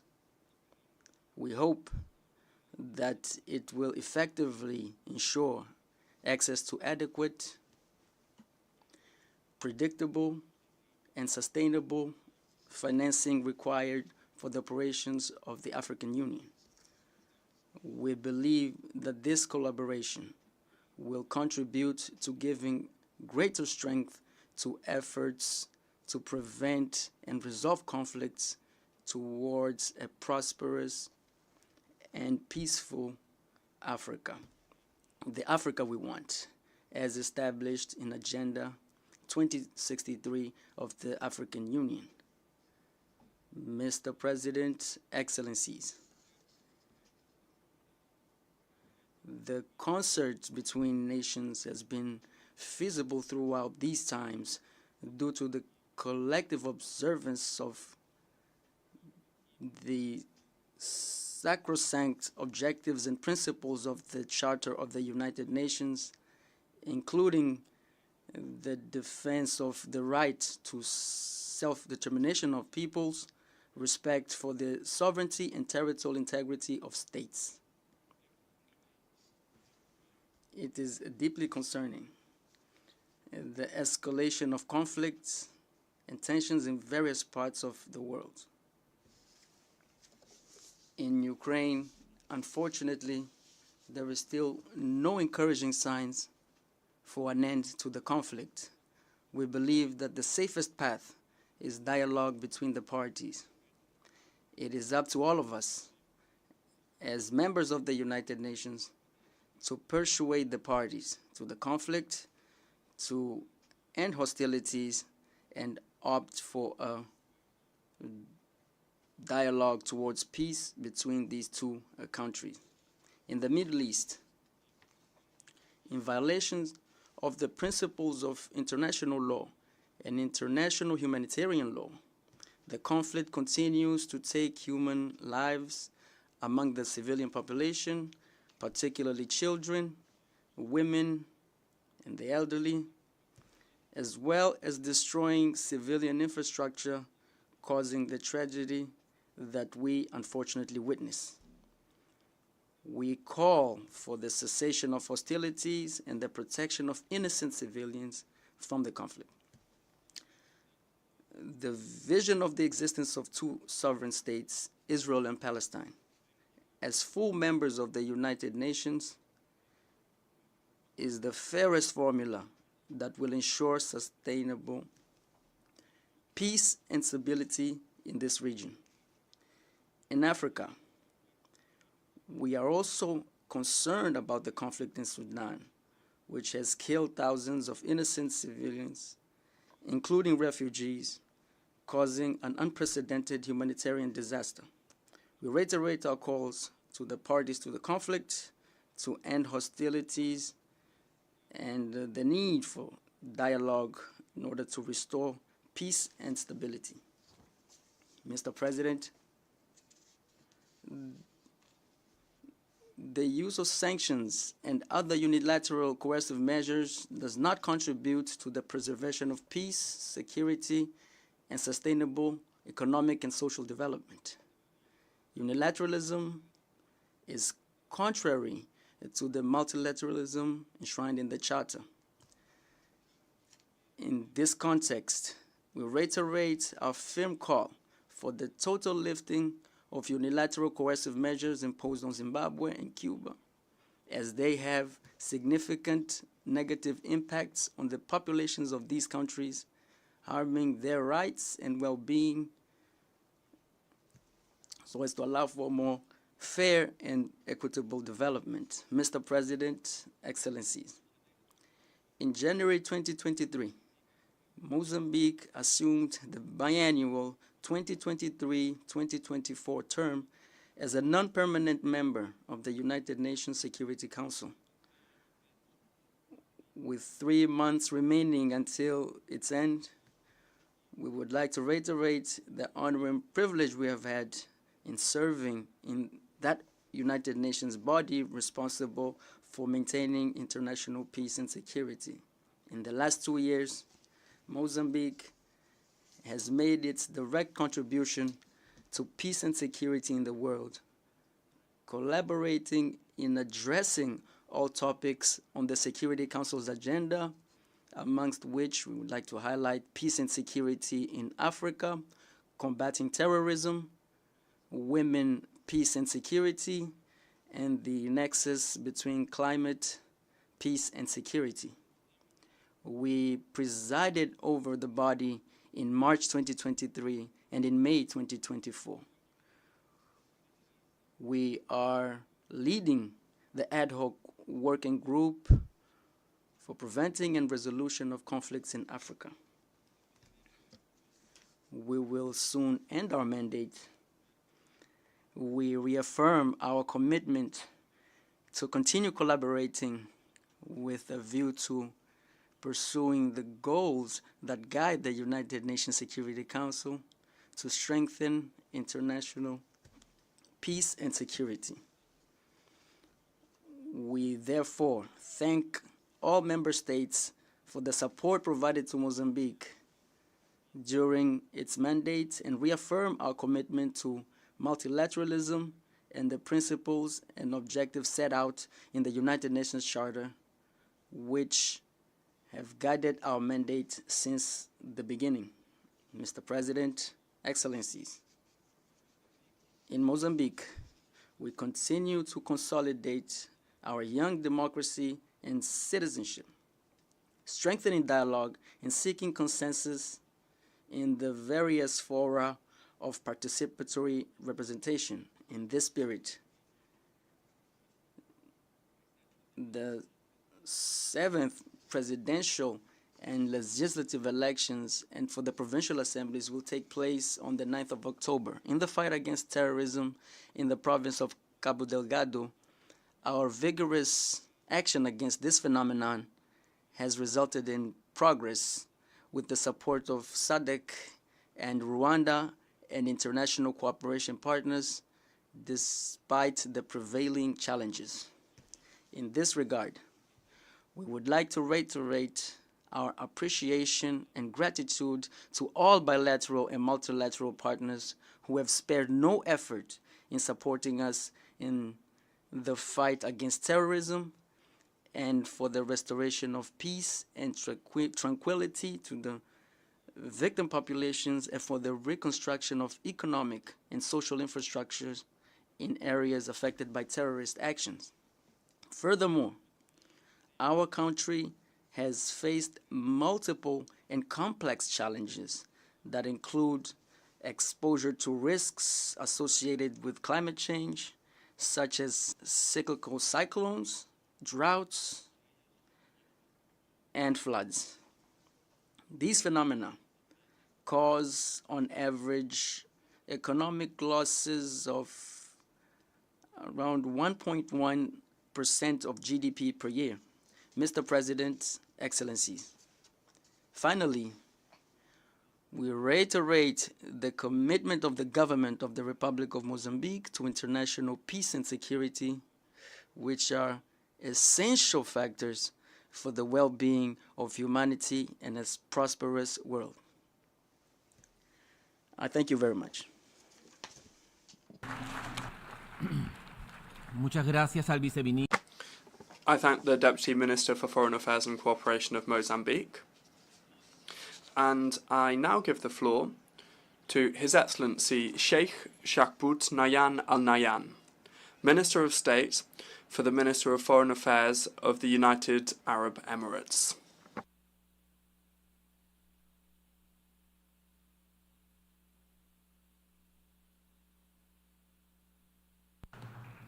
Assalamu alaikum wa rahmatullahi wa barakatuh. May the peace, mercy, and blessings of God be upon you. Mr. President, at the outset, I would like to thank His Excellency Dennis Francis for his outstanding leadership of the previous session. I also congratulate His Excellency Philemon Yang on assuming the presidency of the 79th session of the General Assembly, and I wish him success in this endeavor. From the podium of this General Assembly, a place that has always embraced our ambitions and agonies, we call upon all of you to join hands and work together to create a better world for our sons and daughters and for future generations. A better world in which they can enjoy a decent, prosperous, and stable life. A world in which all political, diplomatic, and economic capabilities and the latest technological and scientific advancements are harnessed to preserve life in all its forms.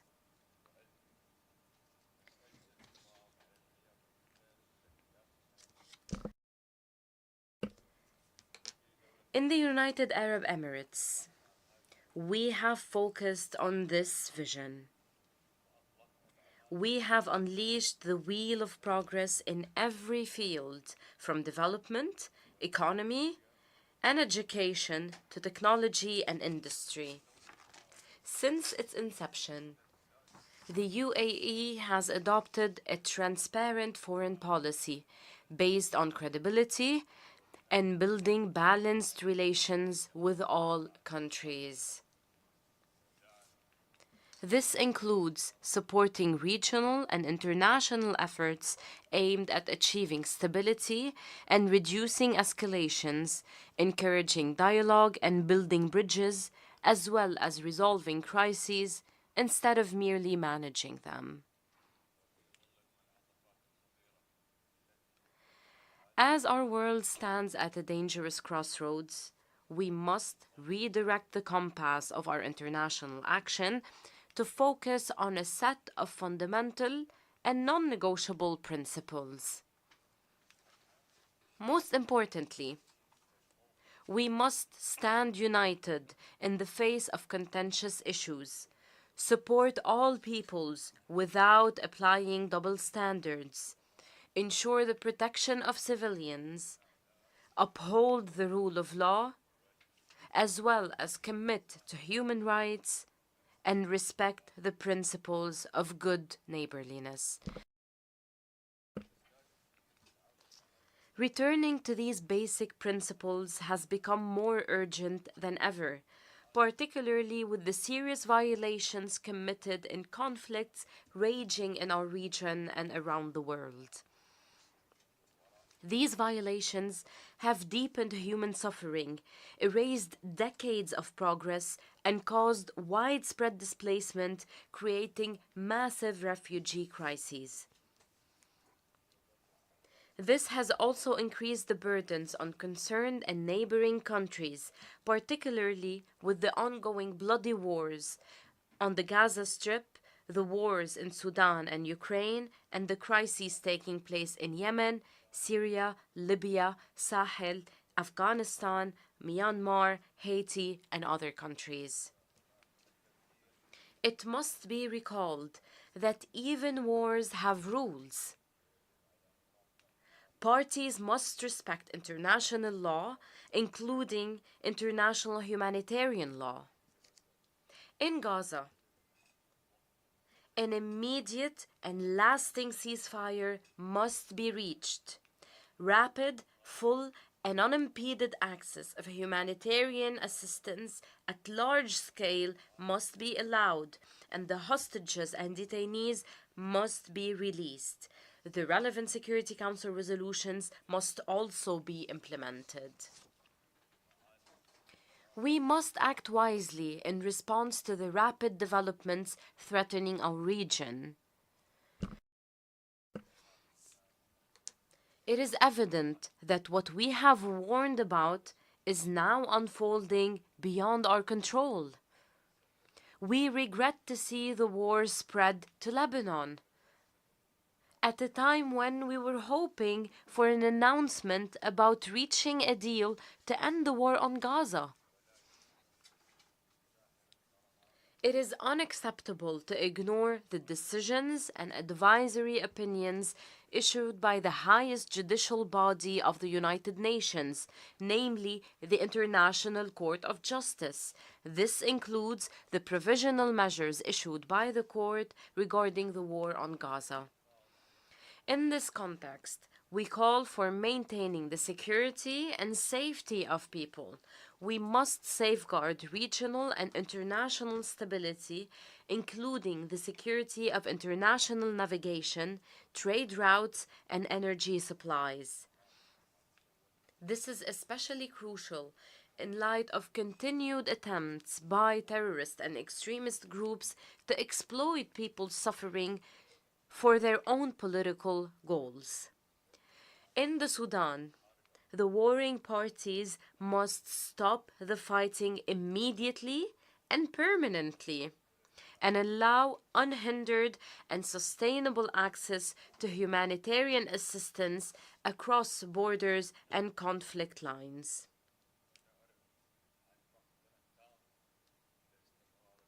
We completely reject the continued targeting by the warring parties of civilians and their obstruction of the delivery of humanitarian assistance. We strongly condemn the blatant attack launched by the Sudanese armed forces on the residence of the ambassador of the United Arab Emirates in Khartoum on the 29th of September 2024. In flagrant violation of the fundamental principle of the inviolability of diplomatic premises and of international conventions and norms, particularly the Vienna Convention on Diplomatic Relations. We call on the warring parties to engage seriously in peace talks. In this regard, we emphasize the importance of building on the positive outcomes achieved in the meetings of the Working Group of the Aligned for Advancing Life-Saving and Peace in Sudan Group, ALPS. We commend all initiatives aimed at finding a comprehensive solution to the crisis. We must all continue working with regional and international partners to alleviate the suffering of the Sudanese people to ensure a safer and more prosperous life for them. In Ukraine, the impacts of the ongoing war have transcended seas and continents. Therefore, it is imperative to find a peaceful solution to end this conflict. which has increased global polarization, created refugee and prisoners crises, and affected global food security. Through our continued engagement with all parties, my country contributed to the release of around 2,000 prisoners of war through mediation efforts between the Russian Federation and Ukraine. We continue to push for dialogue and de-escalation, and we support recovery and reconstruction. As we speak of resolving protracted crises, we must reiterate our full support of Morocco's sovereignty over the Moroccan Sahara region, as well as for the Autonomy Initiative to maintain the territorial integrity of the Kingdom of Morocco. Mr. President, in numerous crises, my country refused to allow the international response to be obstructed by growing global polarization or obstacles imposed by warring parties. To this end, my country has sought to overcome these challenges and has utilized all available means to enable humanitarian work to continue, to help all those in need around the world, in line with our commitment to the legacy of Sheikh Zayed bin Sultan Al Nahyan, the founder of the UAE. Today, His Highness Sheikh Mohammed bin Zayed Al Nahyan, President of the UAE, may God protect him, directed $100 million in urgent relief aid to the brotherly people of Lebanon to support them in facing the current challenges. When the war intensified in the Sudan, pushing millions of people towards a multidimensional humanitarian disaster, the UAE devoted its efforts to supporting the Sudanese people. We recently contributed $100 million to support UN efforts to address the humanitarian repercussions of this war in the Sudan and neighboring countries. In addition, we established 2 field hospitals in Chad to provide medical services to all those in need, including Sudanese refugees. Similarly, we spared no effort in supporting the innocent people besieged in Gaza.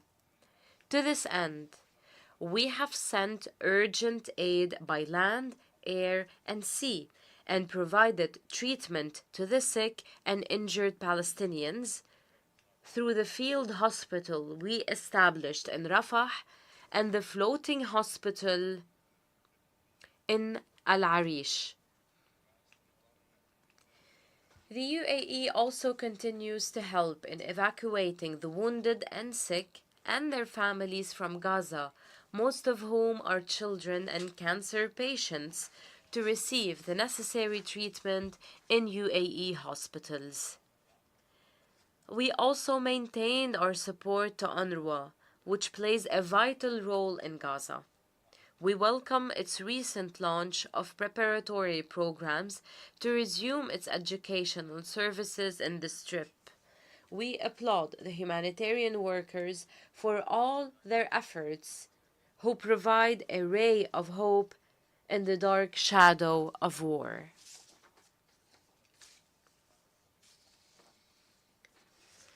If we want to bring an end to the 7-decade-long vicious cycle of the Palestinian issue, then we must take concrete steps towards the establishment of an independent Palestinian state with East Jerusalem as its capital, based on the 2-state solution.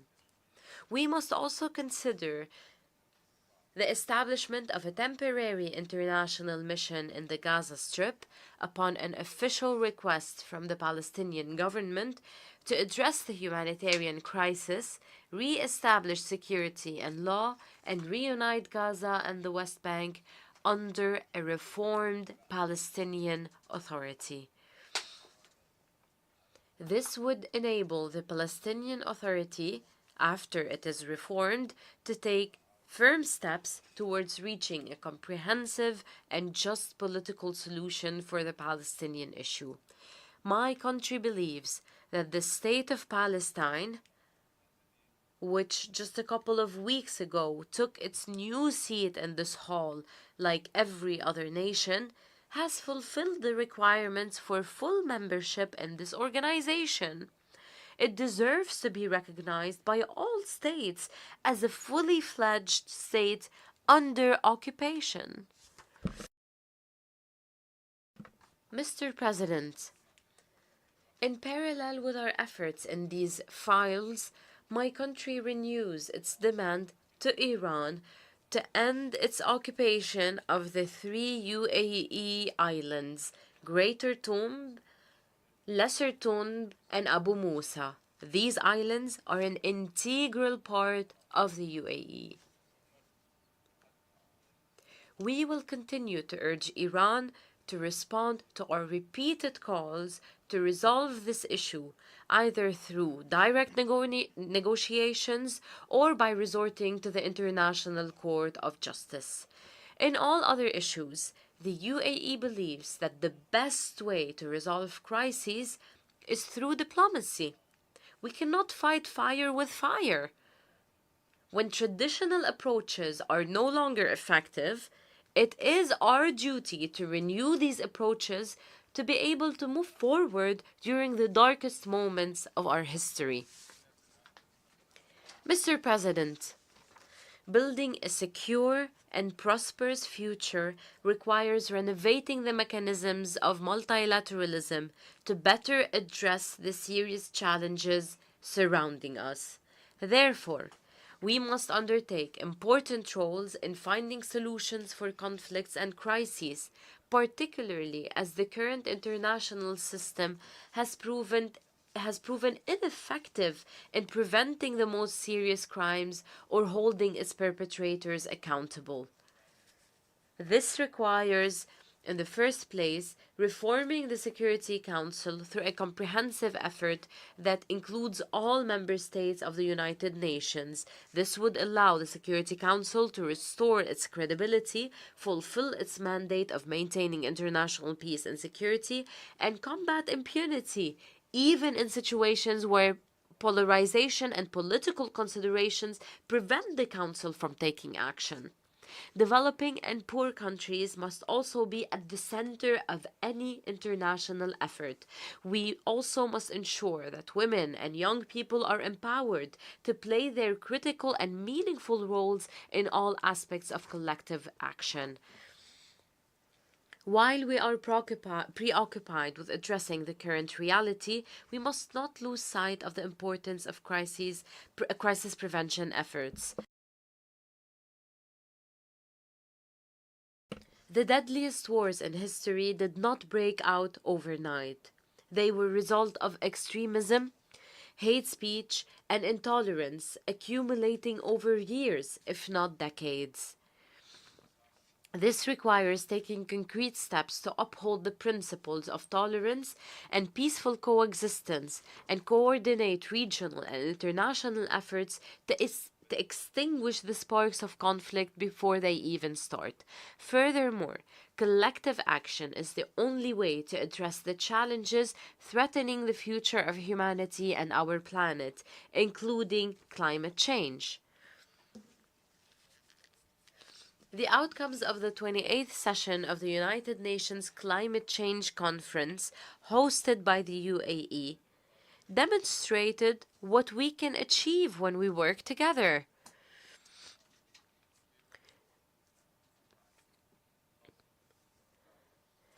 The historic UAE consensus, adopted by 198 countries, embodies a global consensus on developing measures to prevent global warming above 1.5 degrees Celsius, and operationalize the Loss and Damage Fund to compensate the countries most affected by climate change. We will continue to cooperate with everyone to support climate action and clean and renewable energy solutions, including through the Troika of the Presidencies of the Conference of the Parties initiative with Azerbaijan and Brazil, to provide a concrete response that contributes to the achievement of the objectives of international climate agreements. We will also continue our efforts to address the issue of water scarcity and provide sustainable clean water for all, including through the UN Water Conference, which we intend to host in the UAE in 2026 in partnership with Senegal. Our other initiatives in this field, most notably, our other initiative in this field is most notably the Mohammed bin Zayed Water Initiative launched this year.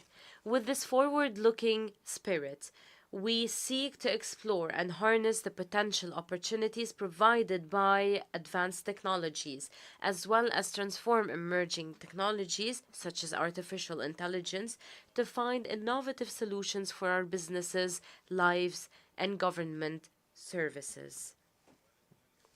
We believe that international attention and investments should be directed towards these technologies to accelerate sustainable development and achieve transformative shifts in addressing the challenges we face in different fields. This will allow the bridging development gaps and supporting progress for all. Mr. President, let us seize this opportunity to reform international collective action, our refuge in difficult times. Let us work together, hand in hand, to create a bright future that the next generations will be proud of. Thank you, Mr. President.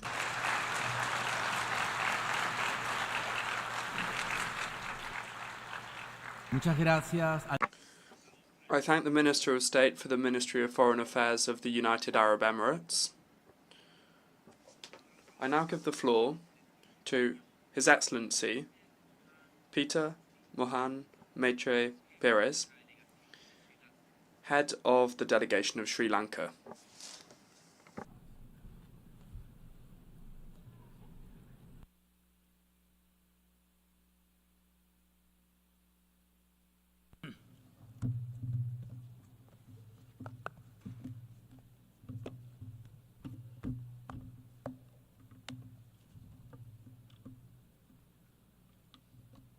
Mr. President,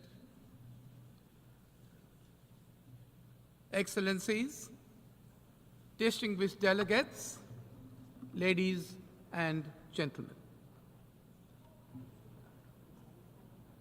Sri Lanka felicitates His Excellency Philemon Young of Cameroon on his election as the President of the 79th session of the United Nations General Assembly. Mr. President, against the background of global turmoil, setbacks and transformations, the aspirations of this year's Assembly for a better global future resonate with those of the people of Sri Lanka. On the 23rd of September, following a transparent and peaceful electoral process and a dignified transition in keeping with our decades of democratic practice, His Excellency President Anura Kumara Dissanayake was sworn in as the 9th Executive President of Sri Lanka.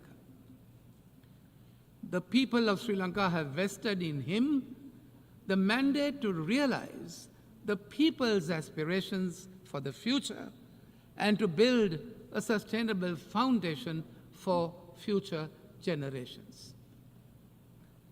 His Excellency President Dissanayake has outlined to the nation his determination to put in place a united Sri Lanka and a transformed ethical political culture. a political culture echoing the wishes of the people. His future trajectory combines nation building based on public trust in governance and in the political system through accountability, integrity, and the elimination of waste and corruption. In the words of His Excellency President Anurakumara Dissanayake, quote, "We are launching a unified Sri Lankan nation that respects diversity, fully ending an era of division based on race, religion, caste, and class." Close quotes. In order to achieve these objectives, the government has recognized that it is crucial to reinforce stability and confidence in the economy and stimulate growth. The government will work within commitments to reach macroeconomic stability through the framework of international financial institutions and in negotiations with sovereign and private external stakeholders. The government is acutely aware of the hardships that have been faced by the people in the process of economic transition. Measures will therefore be put in place to generate greater resources for enhanced public expenditure and welfare to raise the living standards of our people with equity and justice. Mr. President, the recent vote for change by the people of Sri Lanka presents us with a renewed opportunity, and we are determined to succeed, including with the support of our friends in the international community. Mr. President, despite our consensus on the Pact of the Future, this year's UNGA takes place at a moment of profound global crisis on multiple fronts.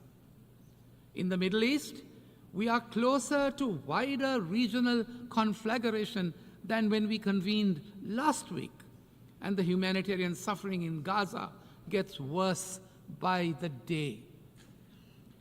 The achievements of the SDGs now appears beyond our reach, and we are off target on the Paris climate goal to limit the temperature increase to 1.5 degrees centigrade above pre-industrial levels. Big power rivalries and geopolitical tensions have reignited and widened, and new rifts are reappearing on north-south lines. Racism, intolerance, discrimination, and xenophobia against migrants are on the rise. Theaters of conflict and tension have opened up on land and in oceans. The developments in the digital realm provides a fertile ground for proliferation of disinformation and hate speech, with the potential of violence. Mr. President, the lingering impact of the pandemic have reverberated throughout the global economy, creating profound economic insecurities, threatening free trade and leading to protectionist barriers. We are spending more on weapons than ever before in the past, and regrettably, the use of nuclear weapons is in mainstream discourse. New domains are being weaponized, including outer space and cyberspace, while the use of AI is challenging international humanitarian law in the battlefield. Excellencies, today a large number of developing countries, including my own, face a debt crisis of unprecedented proportions. This debt distress severely impedes our ability to invest in sustainable development, as we are unable to meet these financial obligations while simultaneously investing in the future and the well-being of our people. It is a fact that financing challenges remain at the heart of the sustainable development crisis. As per the Financing for Sustainable Development report of 2024, the SDG financing gap is between US dollars 2.5 to 4 trillion. Staggering, isn't it? Mr. President, given these immense challenges, the need for comprehensive reform of the global financial architecture has never been more pressing. The current international debt resolution framework has failed to respond adequately and efficiently to contemporary challenges. The global landscape has changed dramatically, with global debt, particularly in the developing world, increasingly controlled by international bond markets and non-Paris Club lenders. Think about it. It is therefore time that we review the architecture's traditional moorings. We must urgently reform this system to reflect the new economic landscape.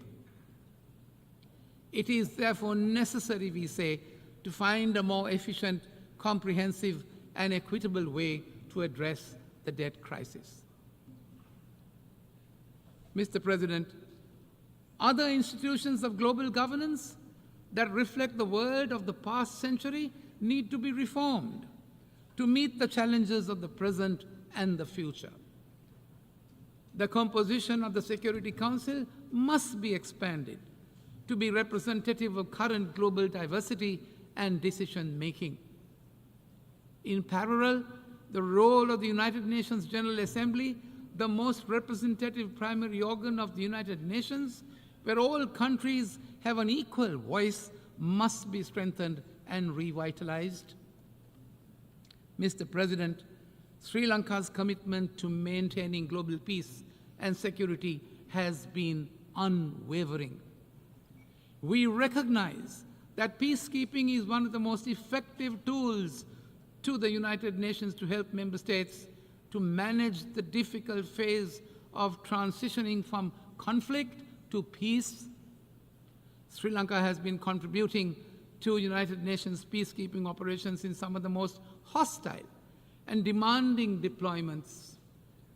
Over 23,000 men and women from Sri Lanka, armed forces and police have contributed to ensuring international peace and security under the UN banner over the past 6 decades and has been commended for high-caliber service. Mr. President, beyond economic recovery, we face an even greater existential threat, the ongoing climate crisis, and the accompanying need for a just energy transition. Although our development strategy has not contributed to climate degradation, Sri Lanka has taken concrete steps to address these challenges. We will increase our nation's forest coverage and increase renewable energy in our energy mix. It is time for developed countries, Mr. President, to fulfill their obligations and assume their fair share of responsibilities under the principle of common but differentiated responsibilities. We need their support in mitigation and adaptation efforts, as well as compensation for loss and damage. Without a concerted international effort, Mr. President, to bridge the climate financing gap, the burden of climate impacts will continue to fall most heavily on those least responsible for the crisis. Sri Lanka is committed to phase out coal by 2040 and reach net zero carbon emissions by 2050. As a climate vulnerable country, Sri Lanka has been advocating for operationalization of the Loss and Damage Fund and called for climate justice. There is therefore an urgent need, we say, for increased climate financing, especially for vulnerable developing nations like Sri Lanka. Mr. President, 2 other critical issues which are also relevant to Sri Lanka as an island nation were part of the discourse during this year's high-level week. Sea level rise is an imminent reality affecting millions.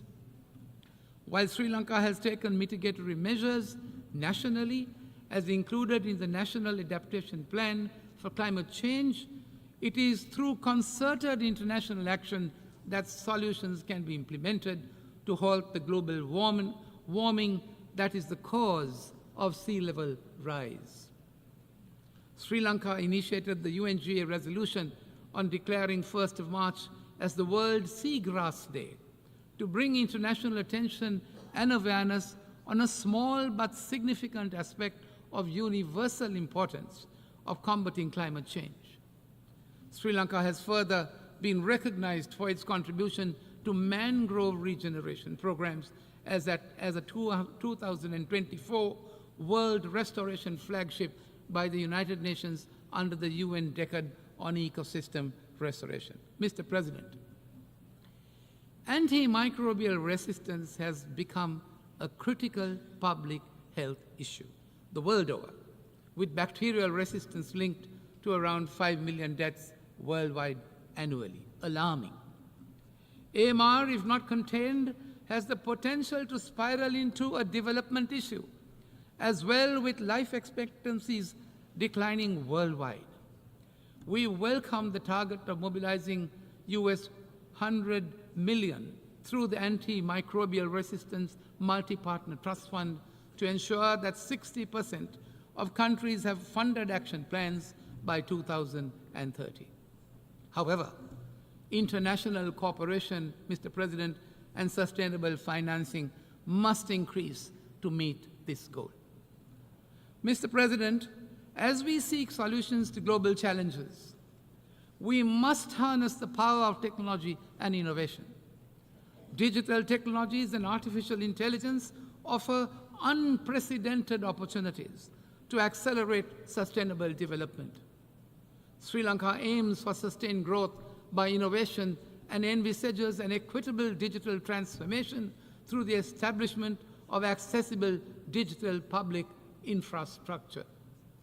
At the same time, we call for increased capacity building and technical assistance to bridge the global digital divide and empower all countries to leverage these tools for the betterment of their people.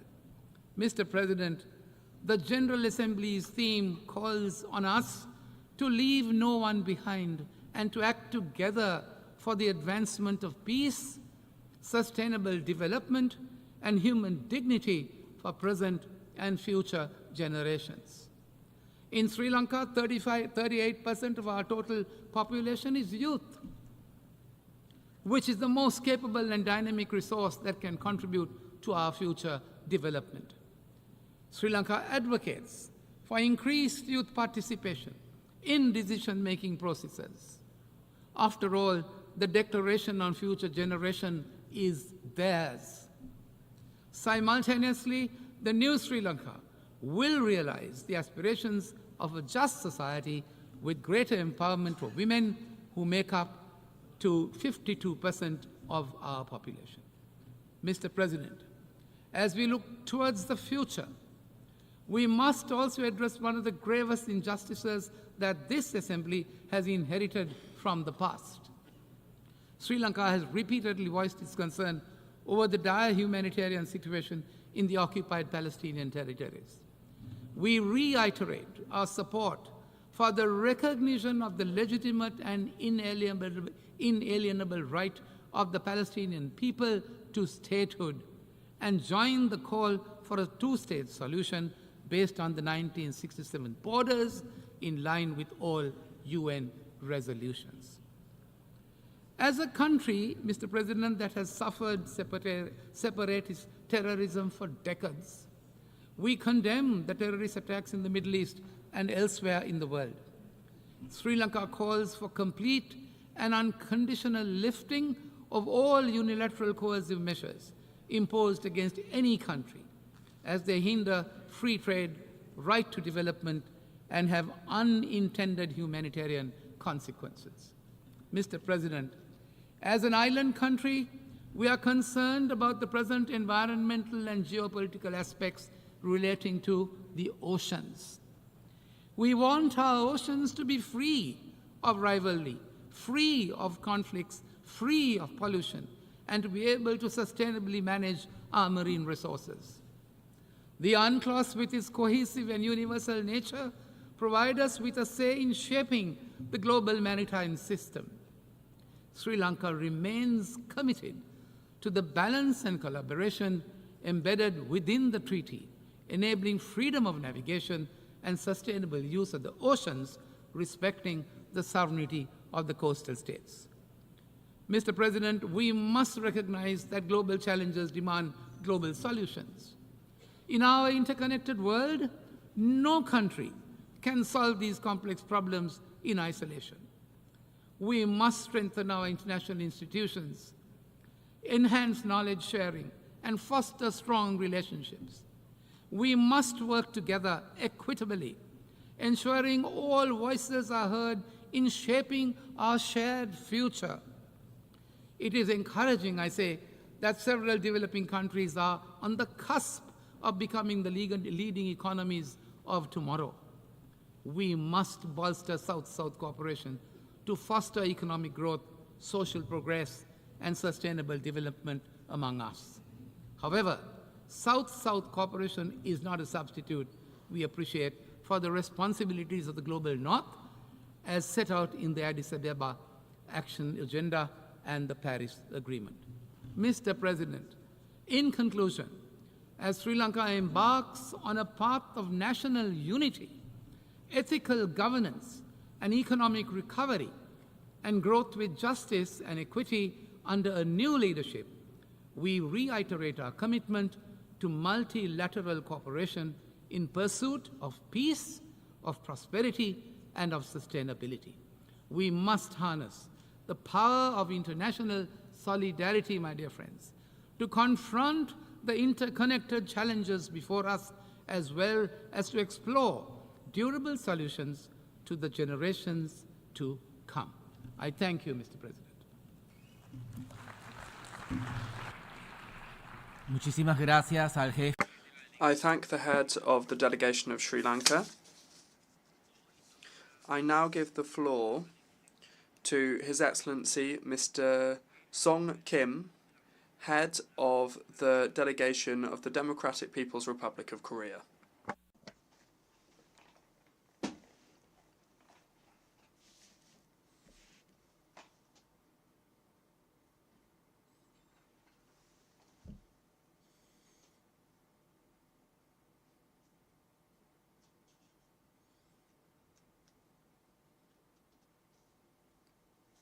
Mr. President, Mr. Secretary-General, distinguished representatives, allow me first of all to congratulate you, Mr. Philemon Yang, on your election as President of the 79th session of the UN General Assembly. I am confident that your able stewardship will lead this session to an excellent fruition. Mr. President, the current session of the UNGA is convened at a time when the existence and development of humanity is faced with unprecedented serious crises and challenges. Armed conflicts and bloodshed continue unabated in various parts of the world, with the situation in Gaza still going on for almost a year, taking the lives of the tens of thousands of innocent civilians and creating the most appalling humanitarian crisis since the World War II. To make matters worse, ever-worsening abnormal weather conditions like extreme high temperature, drought, torrential rain, and flood, cause massive human and material losses, coupled with such problems as food and energy crisis, unemployment, and poverty, and social inequality. In addition, confrontation, bloc forming, and unilateralism prevail over the spirit of cooperation, unity, and multilateralism, which run through the UN Charter, thus creating obstacles to tiding of international crisis. Therefore, I expect that this general debate, true to its theme and spirit, will serve as a significant occasion in overcoming the challenges and crises threatening humanity's existence and development, defending the UN-centered multilateral system, and promoting peace and advancement of the present and future generations. Mr. President, I consider it important for each and every UN member state to fully discharge its responsibility with a view to overcoming present crisis and promoting social progress, and better standards of living as stated in the UN Charter.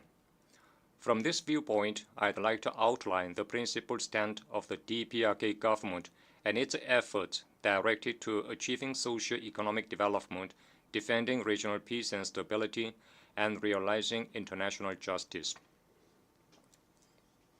Today, the world is faced with challenges with no exception to the DPRK as well.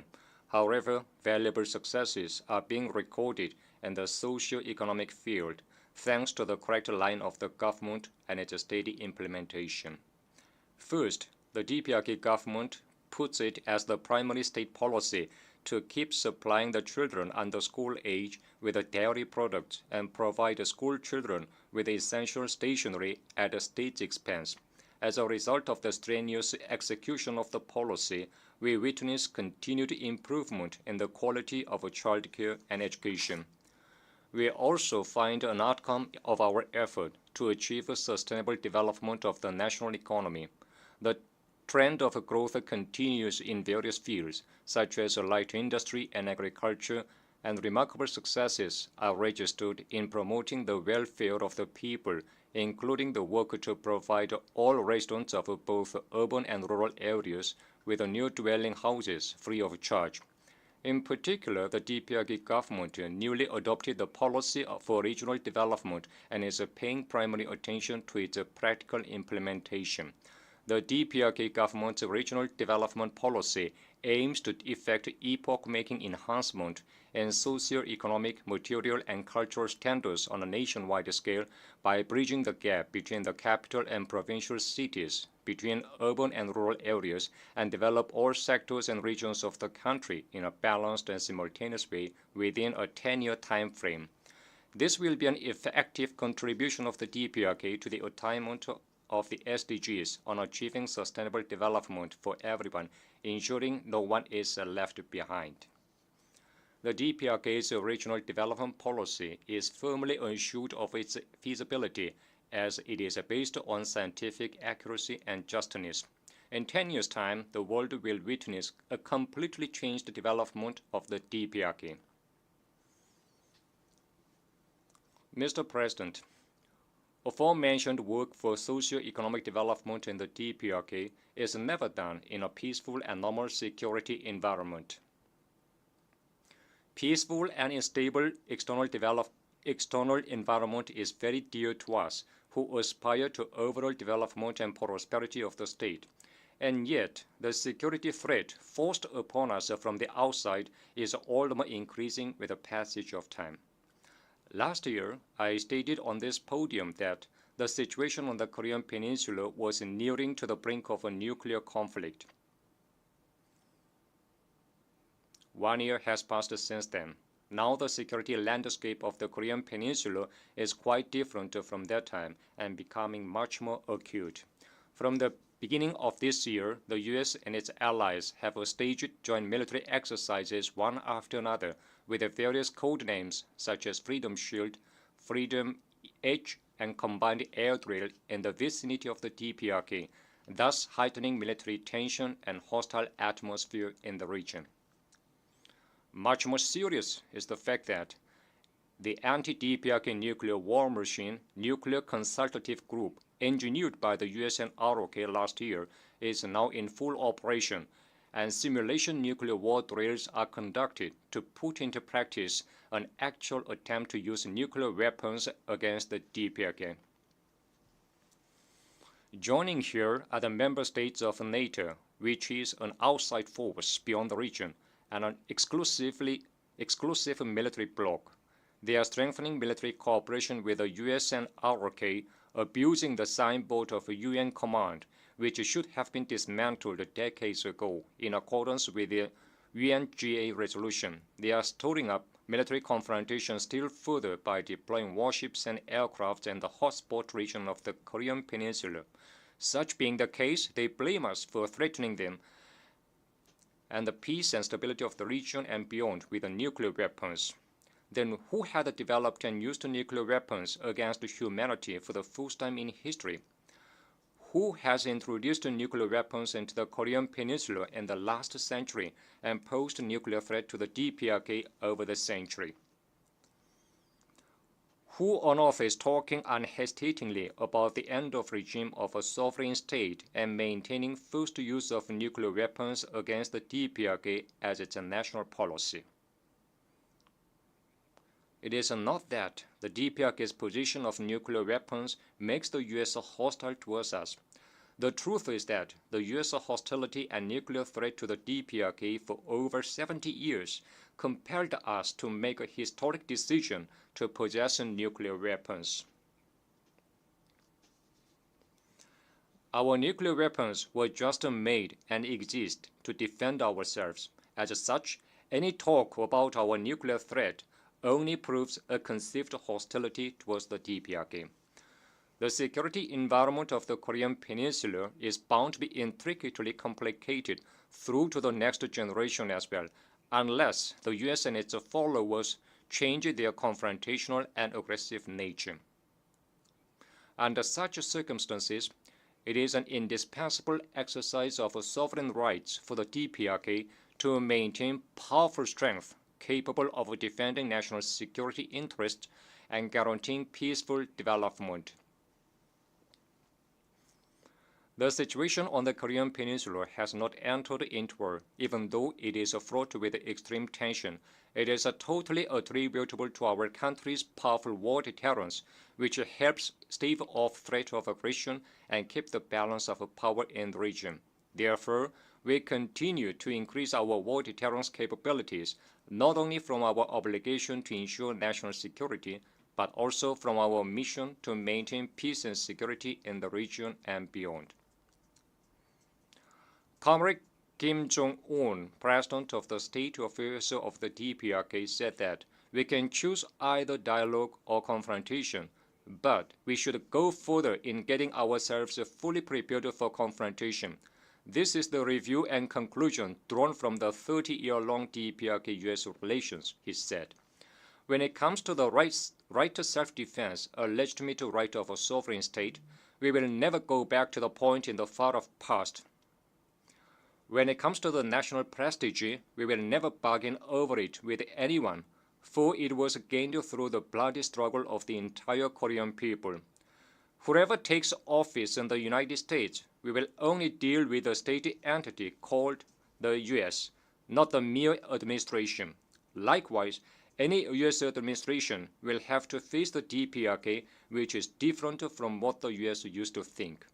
Mr. President, it is the invariable external policy of the DPRK government to champion justice and peace, aspire after progress and development, and promote friendship and solidarity. This is also the idea running through the UN Charter.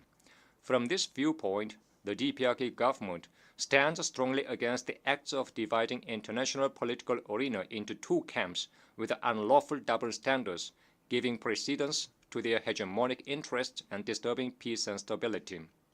At present, many factors obstruct attainment of the SDGs set forth by the UN.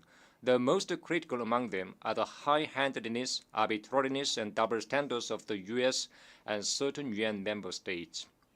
Since October last year, the indiscriminate massacre by Israeli authorities has claimed more than 40,000 Palestinian civilian lives in Gaza Strip, including many children and women, and thus exposed a nation to a complete extinction. The UN exists to prevent the recurrence of the scourge of war that had inflicted untold sufferings to mankind. It is really shameful and deplorable that such act against humanity has persisted for 1 year. It is highly imaginable that one state is immune to any censure and sanction, even after committing such a horrible massacre. This is entirely due to the patronage of the U.S., a permanent member of the UN Security Council. The U.S. has vetoed UNSC resolutions on bringing peace to the Middle East on as many as 5 occasions, overriding the wishes of the international community to see the ethnic cleansing stopped by its ally. This is how the U.S. has discredited the authority of the UN and incited crime against humanity.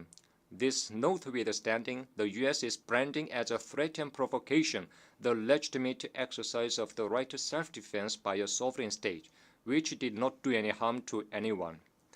As for the Ukrainian situation dragged on for almost 3 years by the U.S. and Western countries, they are shifting the responsibility on other countries, even though it was the result of eastward expansion of NATO and provision of lethal equipment amounting to astronomical sum of money to their ally.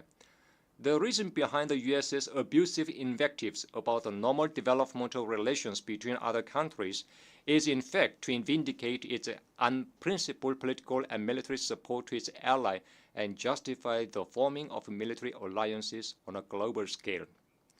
Justice or injustice is judged according to whether the actor is pro-US or an independent country, and the United Nations is misused for political aims of an individual country. Such reality should no longer be tolerated and allowed. I once again express a serious concern with a strong denunciation over the fact that peace and security in many parts of the world are seriously threatened, and the spirit of the UN Charter is debased by the arbitrariness and high-handedness of a single arrogant permanent member state of the UN Security Council. I also express deep condolences to the Palestinian victims of the Israeli genocide and their bereaved families, and extended unchanged support and solidarity to the Syrian people in their struggle to regain the occupied Golan Heights and safeguard territorial integrity. Mr. President, the reform of the present global governance regime should be oriented to realizing impartiality, equity, and justice. The United Nations will regain its sacred image only when it strictly adheres to the principles of sovereign equality, non-interference in internal affairs, impartiality, and objectivity, and eliminates high-handedness and arbitrariness, as well as biased double standards practices in all activities in conformity with the purposes and principles enshrined in the UN Charter. Mr. President, a just, peaceful, and prosperous world remains the desire of the DPRK as ever. It is the consistent stand of the DPRK government to make positive efforts with independence against imperialism as its immutable first national policy to realize international justice based on the respect for sovereignty, non-interference in internal affairs, equality, and mutual benefit, and establish a new international order.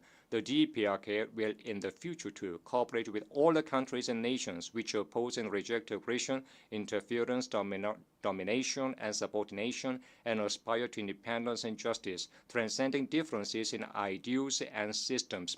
We will also develop diversified exchanges and cooperation with the countries that respect our country and take a friendly attitude to us. Thank you. I thank the head of the delegation of the Democratic People's Republic of Korea.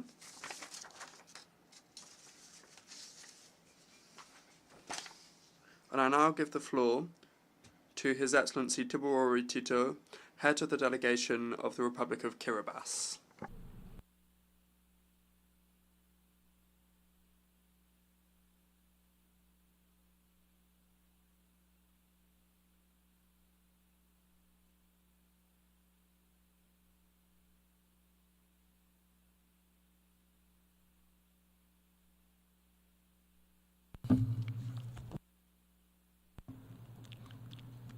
President of the General Assembly, Secretary-General of the United Nations, Excellencies, ladies and gentlemen, I'm happy to greet you all on behalf of the President, the government, and the people of the Republic of Kiribati. At the outset, I wish to join other delegations in congratulating Your Excellency, Mr. Philomena Yang, the government and the people of Cameroon on your election as the President of the 79th session of the United Nations General Assembly, and to assure you of Kiribati's full support and cooperation as you steer our work over the next 12 months. We also acknowledge with gratitude the effort and work of the outgoing President of the 78th session, His Excellency Dennis Francis of Trinidad and Tobago, for his leadership for the past year. It is with immense pride and a deep sense of responsibility that Kiribati stands before this assembly, marking the 25 years of its membership of the United Nations. A quarter of a century ago, on 14 September 1999, Kiribati joined this esteemed body and became the 186th member of this UN family.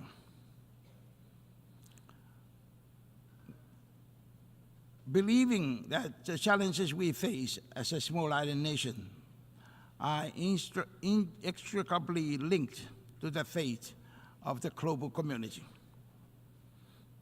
As we celebrate this milestone, we honor the path that we have walked with our global partners.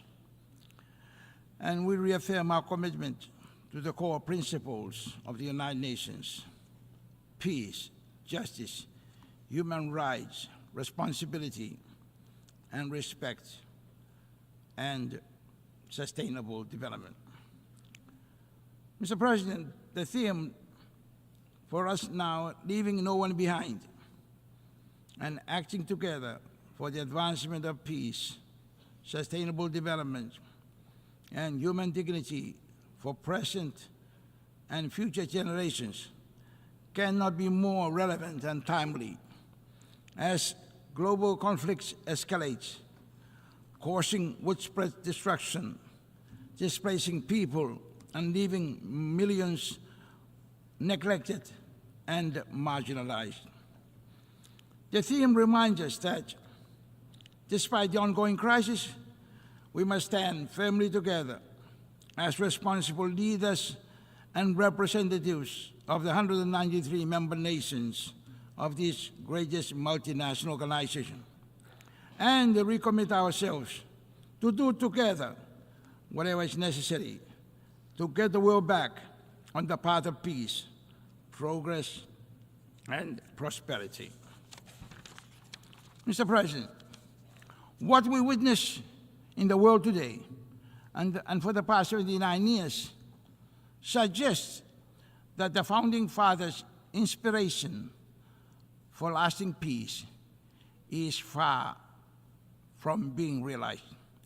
The theme is therefore a timely reminder not to lose hope over the heartbreaking scenes before us, but to re-energize our unity, solidarity, and collective determination to overcome the forces that stand against multilateralism that our United Nations family embodies.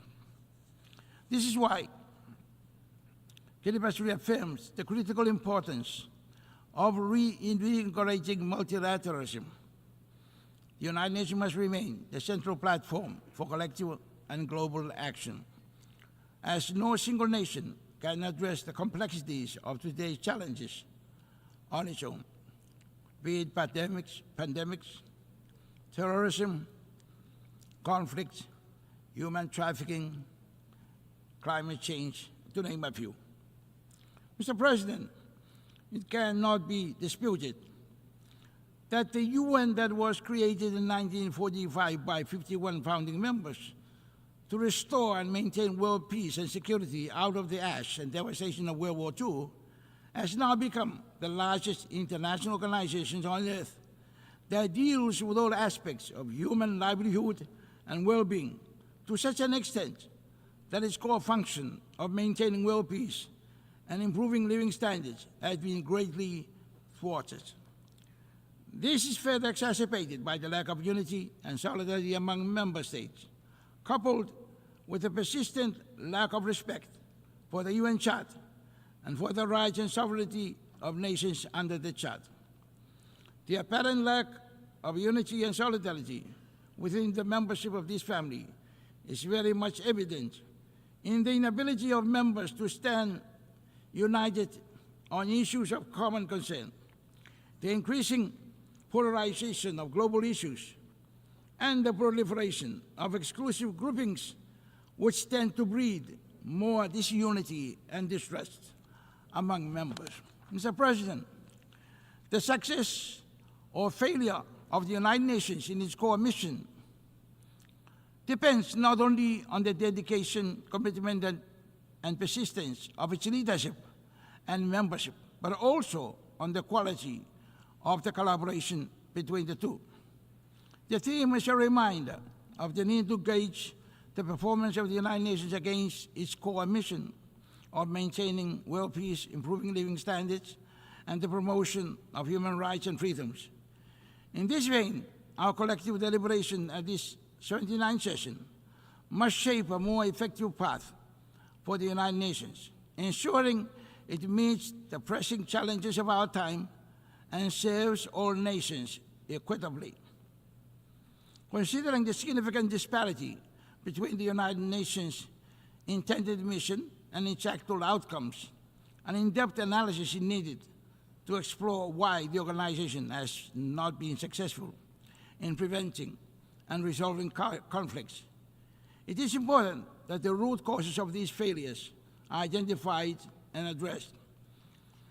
Equally important is the need to stress the crucial role of the UN Secretary-General, jointly with the P5 members of the Security Council, in putting a stop to ongoing conflicts and in preventing new ones from erupting. On the Security Council reform, Mr. President, in order to make the United Nations fit to deal effectively with new and complex challenges confronting humanity at this time, Kiribati supports the call for an overdue reform of the Security Council to ensure that it reflects the realities of today's world.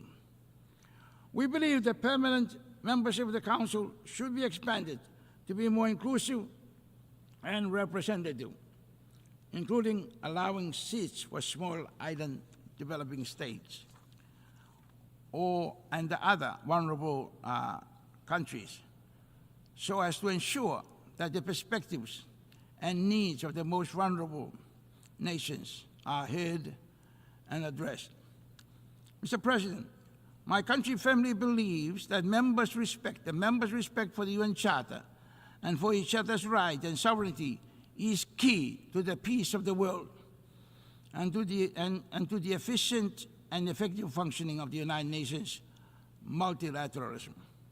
It is therefore paramount importance that each one of us recommit ourselves now to fully respect the Charter and each other's rights and sovereignty.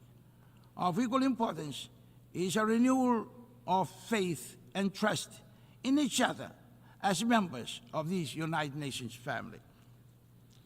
On peacekeeping and international security, Mr. President, peacekeeping remains a cornerstone of international cooperation for maintaining global security and stability.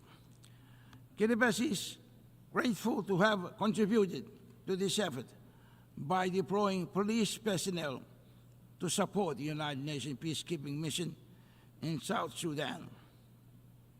Kiribati remains steadfast in its belief that global peace can only be achieved through collective action, and we will continue to play our part in this regard.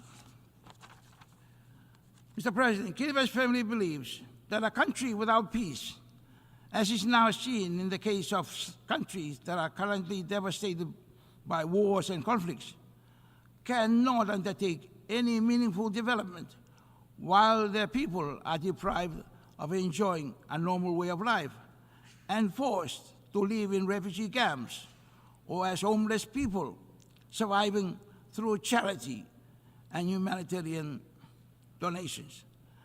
People living in such dire conditions have no way of becoming economically productive in order to feel a sense of human pride and dignity, and cannot voluntarily free themselves out of such predicament until the conflict has been resolved, peace restored, and life is back to normal. In other words, development and human dignity are not achievable without peace. Peace must be achieved first. On the Treaty on the Prohibition of Nuclear Weapons, Mr. President, Kiribati's unwavering commitment to global peace is deeply rooted in the tragic history with nuclear weapons. As a nation that has witnessed harsh and destructive, long-lasting consequences of nuclear testing, Kiribati remains steadfast in our support for the Treaty on the Prohibition of Nuclear Weapons, a landmark agreement that represents a collective effort to eliminate the threat of nuclear weapons from our world through complete nuclear disarmament. And we stand in solidarity with the other states in advocating for a world free of nuclear weapons. Mr. President, Kiribati recently launched its first ever foreign policy during its 45th National Day celebration on 12 July this year. This landmark document principally seeks to enhance the policy objectives that the core pillars of Kiribati's vision for 20 years. It captures the way forward on how we seek to engage effectively and strategically with our partners in areas of shared and mutual interest. And it seeks to develop our nation and people, while at the same time protecting our right to self-determination over our huge ocean and airspace territory. Mr. President, let me at this juncture highlight Kiribati's views and perspectives on some pertinent issues for small islands, such as climate change and sea level rise, the 2030 Sustainable Development Goals, marine conservation and protection, and the Pact of the Future, and on the crucial link between peace, sustainable development, human dignity, and the concept of leaving no one behind, as highlighted in the theme. Mr. President, Kiribati's designation as a least developed country reflects not only our economic challenges, but also our acute vulnerability to climate change. Kiribati's geographical isolation from world major markets, coupled with the volatility of global commodity prices and the increasing frequency of extreme weather patterns, exacerbates our development challenges. The high cost of imports, limited export opportunities, and reliance on fluctuating external markets further strain our efforts to achieve sustainable growth and development. Our graduation status from the LDC category, which had been deferred to a later date, remains at the back of our minds and what it would mean for us in the future, given these unprecedented challenges. It is for this reason, Mr. President, among others, that we recognize the Multi-Dimensional Vulnerability Index, MVI, potential as a more fitting measure of vulnerability for all developing states. On climate change, Mr. President, we believe that humanity must be well informed about the riches and the resources of the planet that are finite and must not be overexploited to the extent that the planet's Earth's health and wealth is compromised, as is now evident in the climate crisis caused by the overexploitation of the planet's resources during the past century of industrialization. While the international dialogue on climate change has been extensive, Kiribati urges that we move beyond words to concrete action. The commitments made in the international forums, including the COP meetings, must translate into tangible results on the ground. As we continue to advocate for mitigation, it is clear that adaptation and resilience building are critical for low-lying atolls like Kiribati. Coastal protection remains a priority for Kiribati, and while adaptive measures such as the planting of mangroves and demarcating of seagrass continues, there is a dire need for interventions in hard infrastructure such as resilient seawall.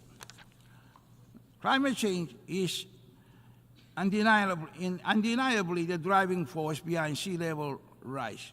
Kiribati continues to grapple with the challenges posed by sea level rise, which endangers our land, agriculture, and our way of life. The IOC's declaration on sea level rise and statehood encourages our dedication to building resilience against climate impacts and emphasizes the urgent need for global action.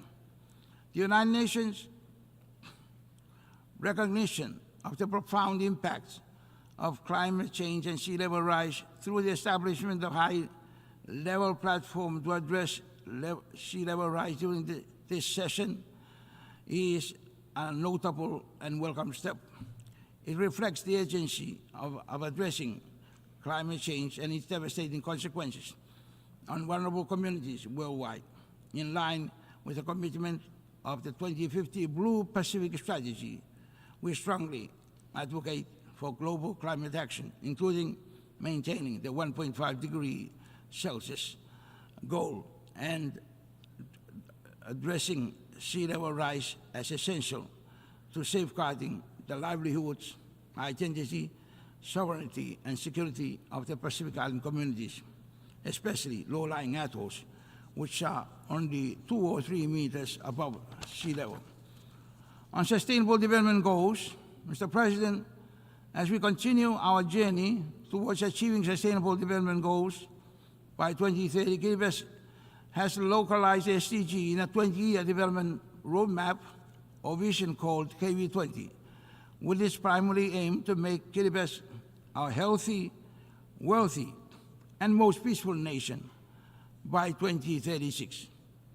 This localization effort ensures that the SDGs are not merely theoretical goals that are embodied in our national policy projects and initiatives. Sustainable development is crucial for the long-term resilience and prosperity of Kiribati and other small island developing states.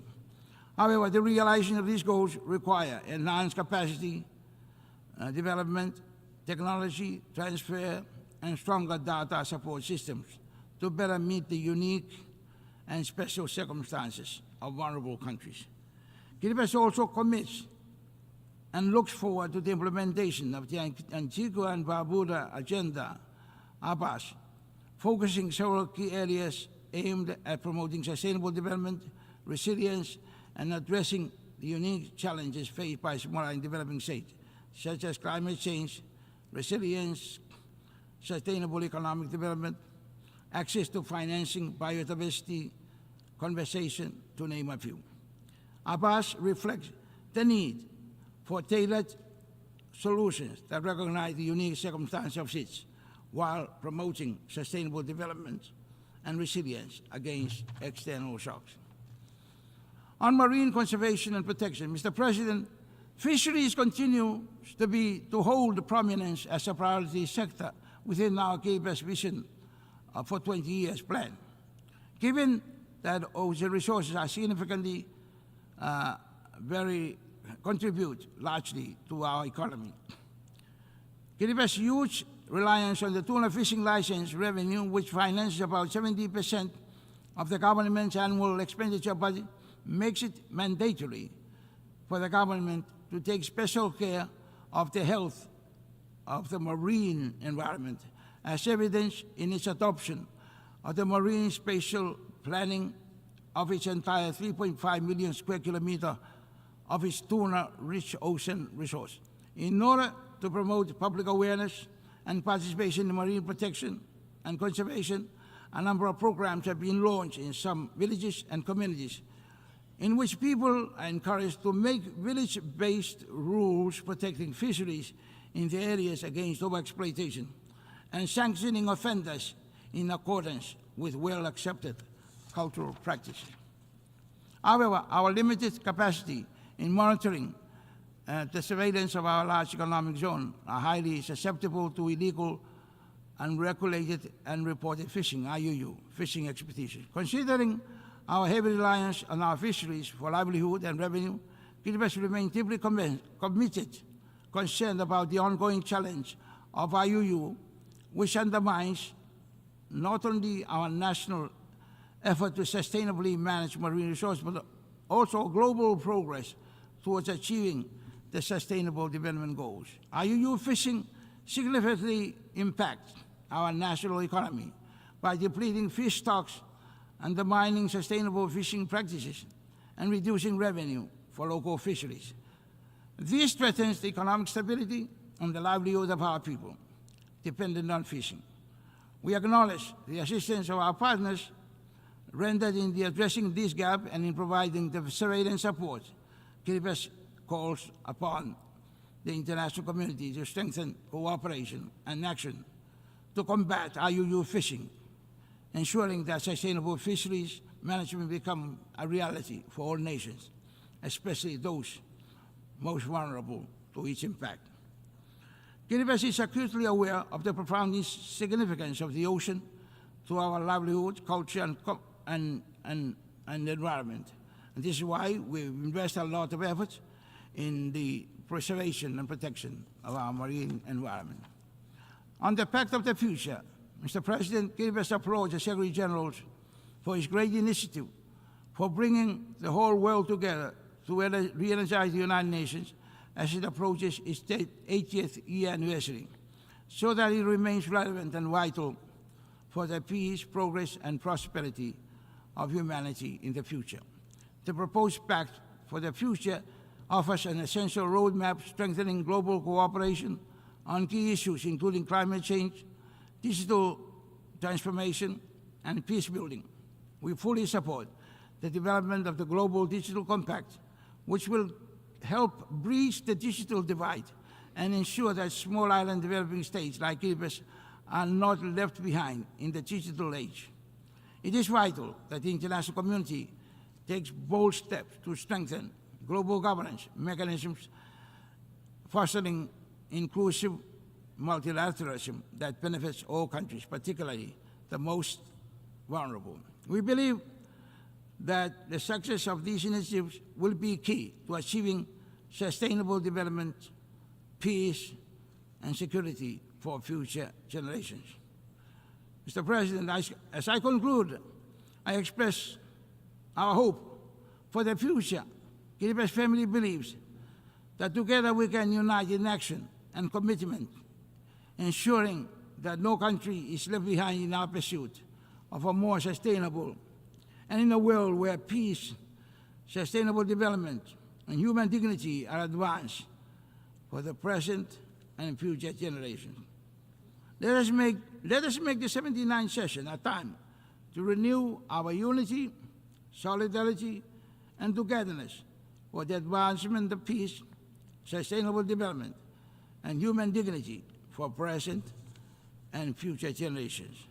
We believe that together we can make it, and together we can do it. Thank you.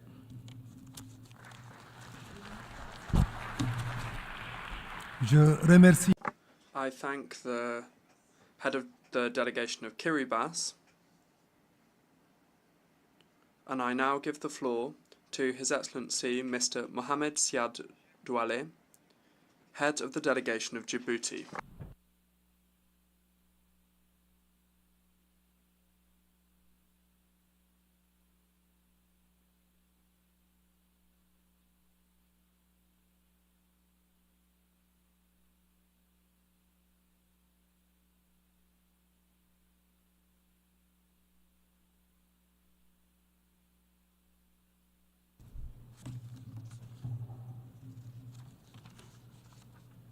Monsieur le Président, Mr. President, at the outset, I wish to very warmly congratulate His Excellency Mr. Philemon Yang, President of the General Assembly, for the 79th session, and I assure him of the full support of the Republic of Djibouti as he implements his mandate. The topic that you have chosen for this session, acting together for the advancement of peace, sustainable development, and human dignity for present and future generations, encapsulates and reveals what millions of human beings are calling for all around the world: a world that is less unequal, more cohesive, more peaceful and prosperous, a world where unity is not mistaken for the negation of individuality, and where the recognition of a common destiny channels everyone's energy into forging a better common future. We reiterate our gratitude to your predecessor, Mr. Dennis Francis, for his outstanding work as well. Mr. President, the world is undergoing a perilous period, a period characterized by disorder and uncertainty. We see the crisis at several levels. Conflicts have proliferated and have become increasingly violent.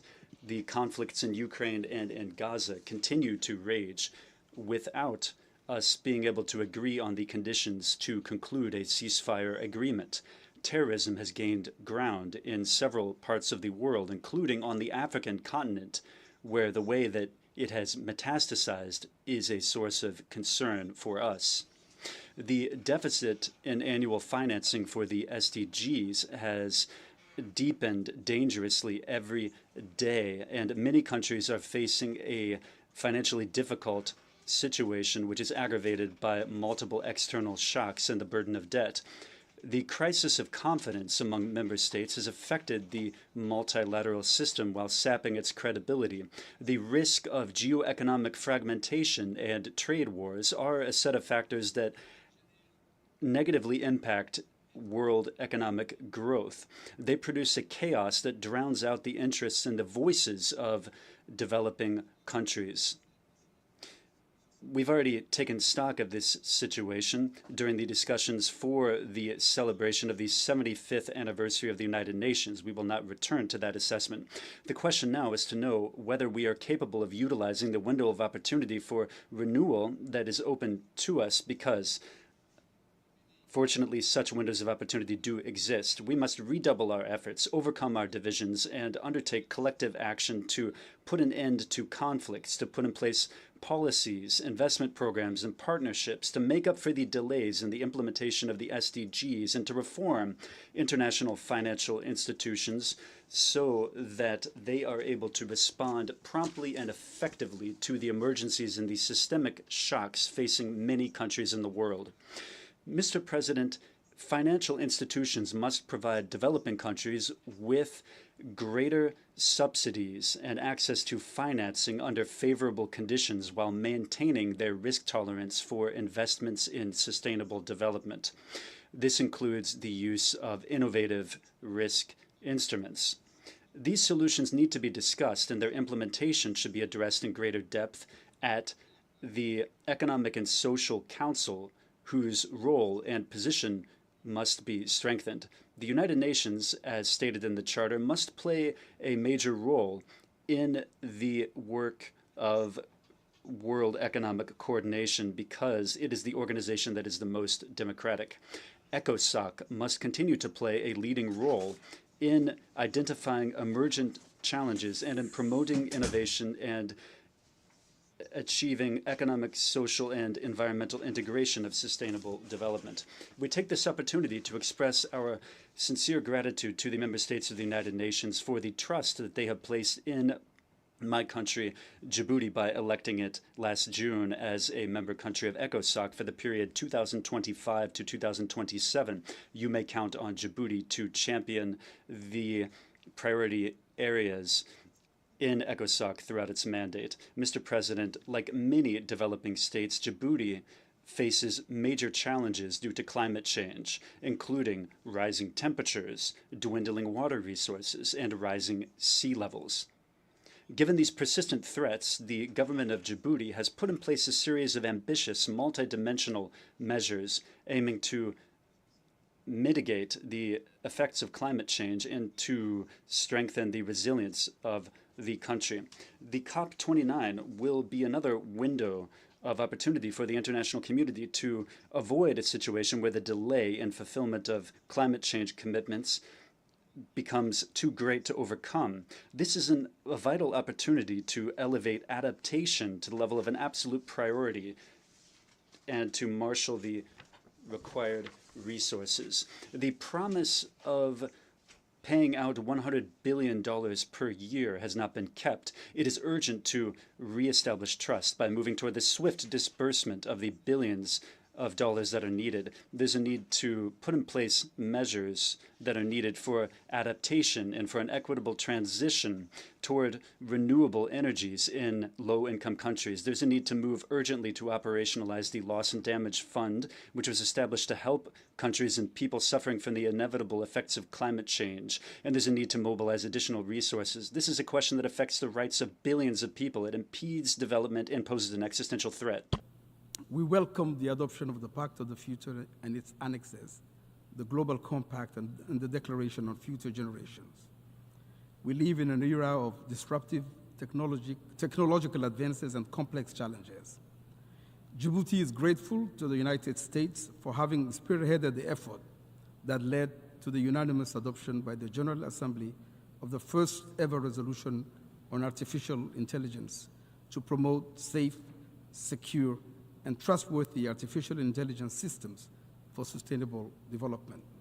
We in Djibouti are convinced that preparing for the future requires optimizing our country's human capital as the most sustainable key to economic growth. Like many other African countries, Djibouti's population is young. Its population is a tremendous asset and a huge competitive advantage if it is harnessed through investment in skills development and new technologies to promote quality job and workforce competitiveness. We have the ambition to vigorously pursue education systems focused on accessing advanced technological skills. Mr. President, Djibouti welcomes the progress achieved by Somalia in its efforts to stabilize the country, as well as the holistic approach developed by the government of President Hassan Sheikh Mohammed to deepen peace. We welcome the efforts of the Peace and Security Council to produce a joint strategic evaluation of the situation in Somalia and to produce the draft of a general concept of operations. We need to intensify discussions to agree on the best option for financing the mission. The mandate given to the future post-ATMIS mission is a robust mandate. The security threat posed by the terrorist attacks of al-Shabaab constitutes a major stumbling block to our joint efforts, which must be cleared away as quickly as possible. There is a need to guarantee that the future mission has adequate resources and the equipment that it needs, including force multipliers. We must lend our unstinting support to the efforts of the government of Somalia as it seeks to reposition itself as a key stakeholder in the region. Its mandate in its term in the Security Council, which will begin next January, will certainly serve as a platform for it to share the lessons it has learned and the experience it has gained throughout these decades of conflict. Djibouti remains disturbed by the attacks carried out by the Houthi against merchant and commercial shipping. These attacks are a disturbing disruption of maritime traffic and commercial flows.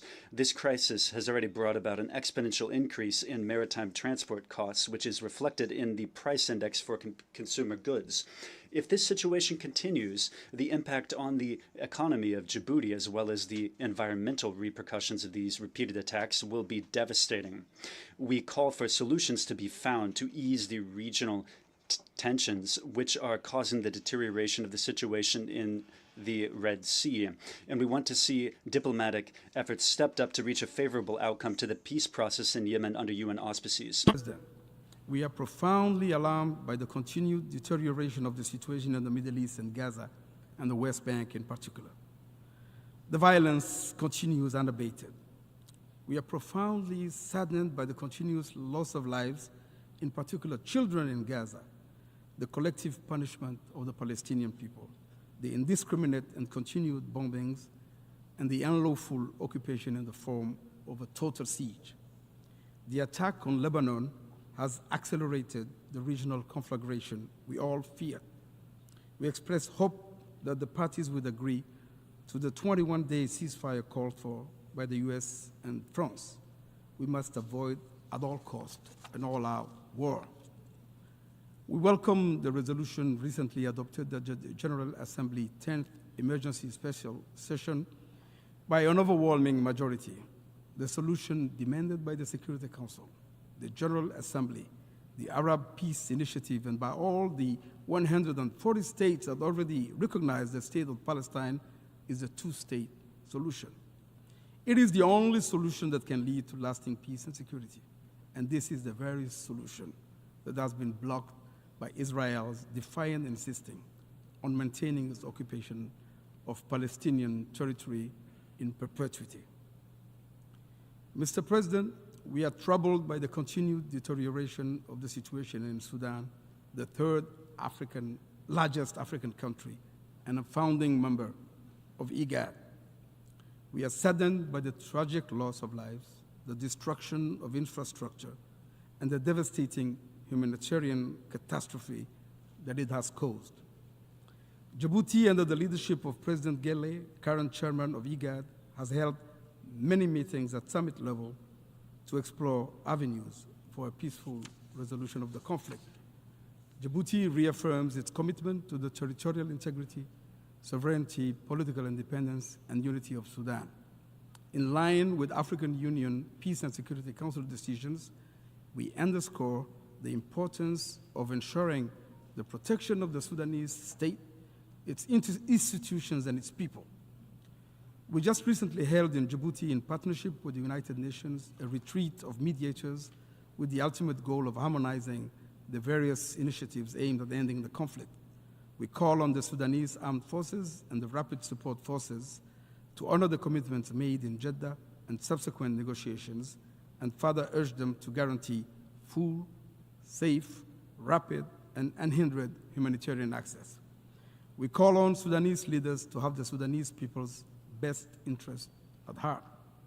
We call on all external actors concerned by the conflict in Sudan and in a position to do so, to use their influence and bring constructive pressure to bear on the parties so that they commit to a mediation format with the ultimate objective of achieving a negotiated settlement of the conflict. We need to act determinedly and in unison. We must not give up on the prospect of peace in the Sudan. Mr. President, Djibouti stands ready to complete the normalization process with our neighbor Eritrea, and we stand ready to find a negotiated settlement to the conflict on the basis of international law, including the unresolved border dispute and other outstanding issues. The fate of our missing combatants is uppermost in our hearts. Their families need closure. To conclude, at UNGA 79, we have made significant commitments. We have adopted the Pact of a Future, a bold and ambitious document which bestows important responsibilities to our organization and strengthens it. It also calls for a reformed global governance structure. We did it to reject the return to an order devoid of justice, where the strong do what they can and the weak suffer what they must, where there is no rule of law and might triumphs over right. We did it for our own sake and for the sake of our posterity, because we have no choice but to stand up and stand together to prevent a descent into the morass. We now have to honor the commitments made. The stakes are high, because if you don't, the United Nations will continue to be reduced to a symbolic space where non-binding commitments are made but never implemented. Thank you for your attention.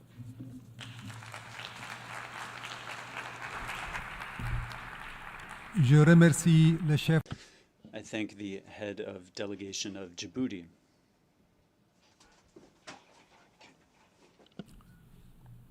Je donne maintenant la parole. And I'll give the floor to His Excellency, Mr. Ernest Roy Musio, head of the delegation of Rwanda.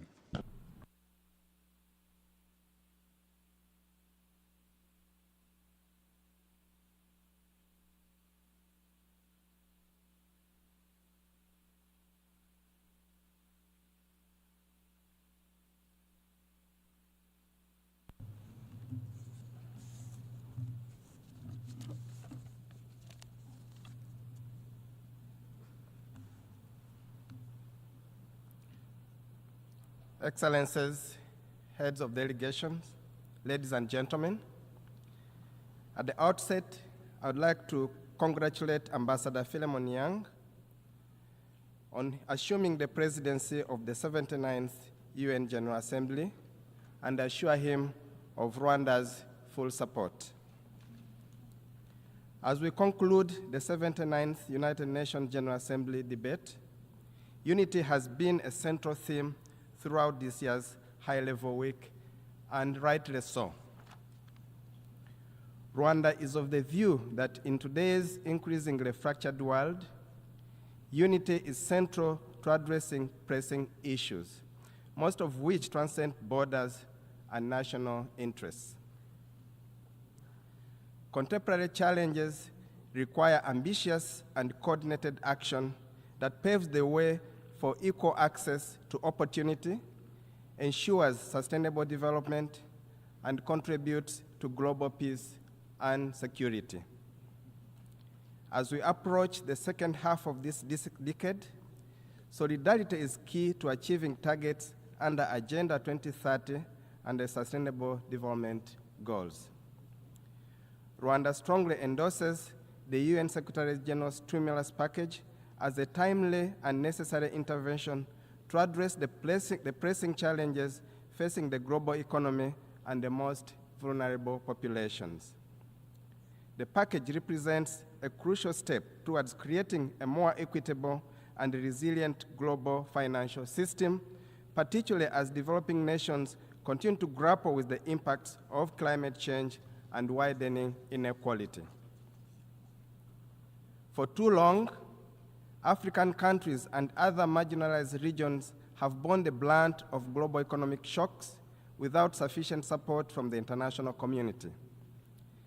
This stimulus package not only acknowledges these disparities, but also seeks to collect them through targeted financial aid, debt relief, and sustainable development initiatives. By addressing structural inequalities and ensuring that resources reach those who need them most, the Secretary-General's proposal is a call to action for global solidarity. It will empower nations to rebuild more sustainably with renewed focus on green energy, digital transformation, and poverty eradication. Rwanda believes that now is the time for bold multilateral action, and this package is an essential step towards securing a more just, inclusive, and sustainable future for all. Mr. President, Rwanda commends the efforts by the Secretary-General and Member States for convening the Summit of the Future. This summit and the adoption of the Pact of the Future are crucial steps in boosting action to protect the interests of present and future generations. Rwanda knows firsthand what division and fracture can do to a society, let alone a community of nations. In the aftermath of the genocide against the Tutsi in 1994, we Rwandans found ourselves at a crossroads where we chose unity over division for our own survival. This choice was not an easy one, but it was the right one and has defined Rwanda's post-genocide nation building ever since. The world now stands at a similar crossroads with a choice to make, to choose unity for the collective good. This is what the Kwibuka Frame of Hope monument in memory of the 1994 genocide against the Tutsi, recently built in the gardens of this United Nations building, stands to remind the world. Excellencies, ladies and gentlemen, reports show that Africa is set to be the engine of future global growth in the decades to come. With the world's fastest growing middle class, estimated to encompass 1.1 billion people by 2060, Africa will take the center stage of global affairs. However, this feat cannot be achieved without the adequate tools to both finance the decarbonization of our economies and mitigate the effects of climate change. Building resilient economies in the global south is an urgent priority, which goes hand in hand with increased solidarity from those who are most responsible for carbon pollution. The pay-to-pollute model is not a viable option. Solidarity and investment are.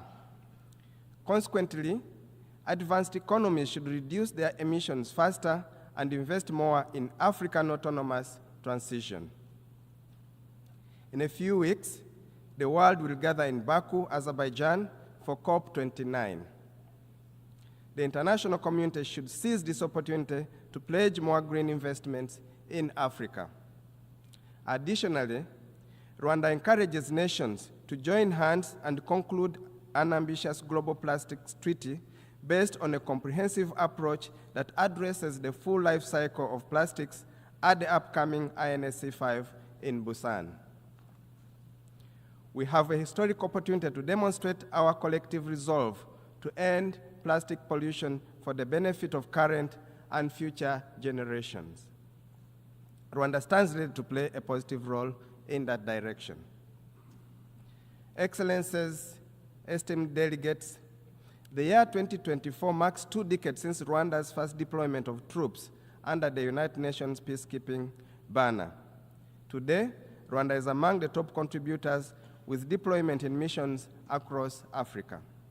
And yet, insecurity in our region has reached unprecedented levels. This is evidenced by the rising threat of radicalized insurgency in the southern part of the continent, terrorism in the Sahel, or the presence of state-sponsored genocide militias right by our border. Mr. President, no more than ever, cosmetic fixes must be avoided in favor of long-term solutions addressing the root cause of these conflicts. Security is not only achieved by silencing the guns, it is also achieved by building a fit-for-purpose global governance system capable of quickly adapting to crises. Reform of multilateral financial institutions is complementary to the reform of the United Nations Security Council, as both are crucial for creating a more equitable and effective global governance system. The financial institutions which shape global economic policies and the UN Security Council, which ensures peace and security, must evolve to better address the diverse needs of today's world. Without reform, these bodies risk perpetuating inequalities, particularly for Africa, which has historically been underrepresented in decision-making processes. Reforming both the financial institutions and the UN Security Council is vital to ensure fair representation, foster trust among nations, and effectively respond to the pressing challenges of the modern era, such as economic instability, climate change, and conflict. In this regard, Rwanda fully supports the reform of the UN Security Council to enhance its effectiveness and efficiency. Such reforms are necessary to address long-standing injustices faced by Africa, ensuring that the Council becomes more responsive to contemporary global challenges and dynamics. Only through these changes can we build a system grounded in equitable rules, unity, and solidarity. As we conclude this General Assembly, let us remember that history will judge us not by the challenges we face, but how we respond to them. The reforms we seek are not just necessary, but inevitable to ensure a future grounded in justice, equity, and solidarity. Rwanda stands ready to work with all nations, and we believe together we can build the world we want, one where no nation or continent is left behind. Let us seize this moment, for the future of humanity depends on it. I thank you for your kind attention.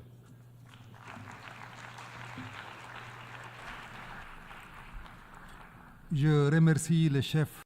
I thank the head of delegation of Rwanda. Je donne maintenant la parole à son Excellence. I now give the floor to His Excellency Jose de la Gasca, head of delegation of Ecuador.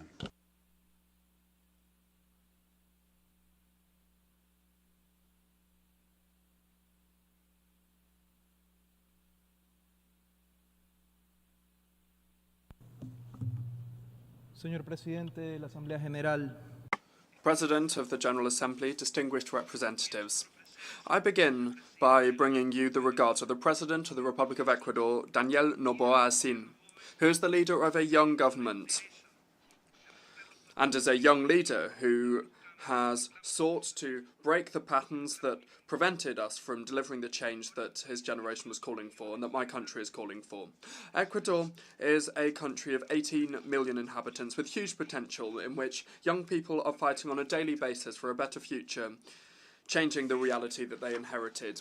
They believed in the transformational project that President Noboa put forward, and now they see a country of opportunities and progress, based on the respect for human rights, in which there is a firm commitment to root out corruption and impunity.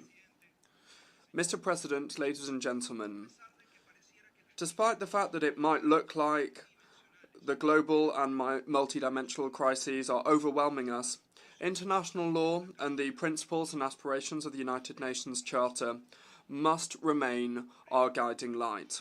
Therefore, I reiterate Ecuador's commitment to multilateralism, peace and sustainable development, the peaceful resolution of disputes and respect of individual freedoms and human rights. I reaffirm the unshakable commitment and respect of Ecuador to the ideals and principles that gave life to nations. We must implement the Pact for the Future, the Global Digital Compact, and the Declaration on Future Generations that were adopted last week.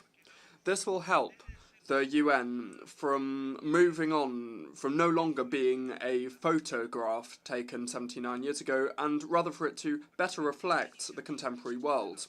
Ecuador welcomes any initiative that encourages inclusive prosperity and democracy, because we know that its sustainability is closely linked to the peace of a nation, because there's an inextricable link between peace and development, and between development and peace. Therefore, Ecuador is working to achieve the Sustainable Development Goals, and we have shown that the so aspired to Objective 16, which is peace, justice and strong institutions, is being met with synergy and is interlinked with 125 of the 169 goals of the 2030 Agenda.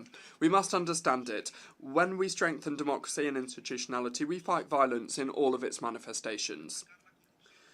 Tackling corruption, we achieve better justice and peace for our citizens. We bring about an impact on the reactivation of the economy and providing decent jobs, reduction of poverty, hunger and malnutrition. Mr. President, building a future of better prosperity and peace requires combating organised crime, transnational organised crime and drug trafficking that undermine institutionality and erode the social fabric of our democracies. In December 2023, President Noboa, in the framework of the Ecuadorian presidency of the Security Council, warned members about a wave of transnational and narco-terrorist organised crime threatening the rule of law, state control and border security. Faced with this challenge, the national government of my country has adopted responsible decisions and is waging an unshakable, unrelenting fight that past governments avoided. However, national actions are not enough when it comes to the threat of transnational organised crime that has resources that significantly go above the ones that are used to fight it. Only by strengthening efforts and working in a coordinated and effective way with the international community can we defeat this phenomenon. As an elected member of the Security Council, Ecuador has shown its commitment to international peace and security. We have risen to this historic challenge that pushed us to act with a sense of responsibility and consciousness in the face of the geopolitical tensions between large powers that are limiting compliance with the collective responsibility to act in response to situations of conflict that affect humanity.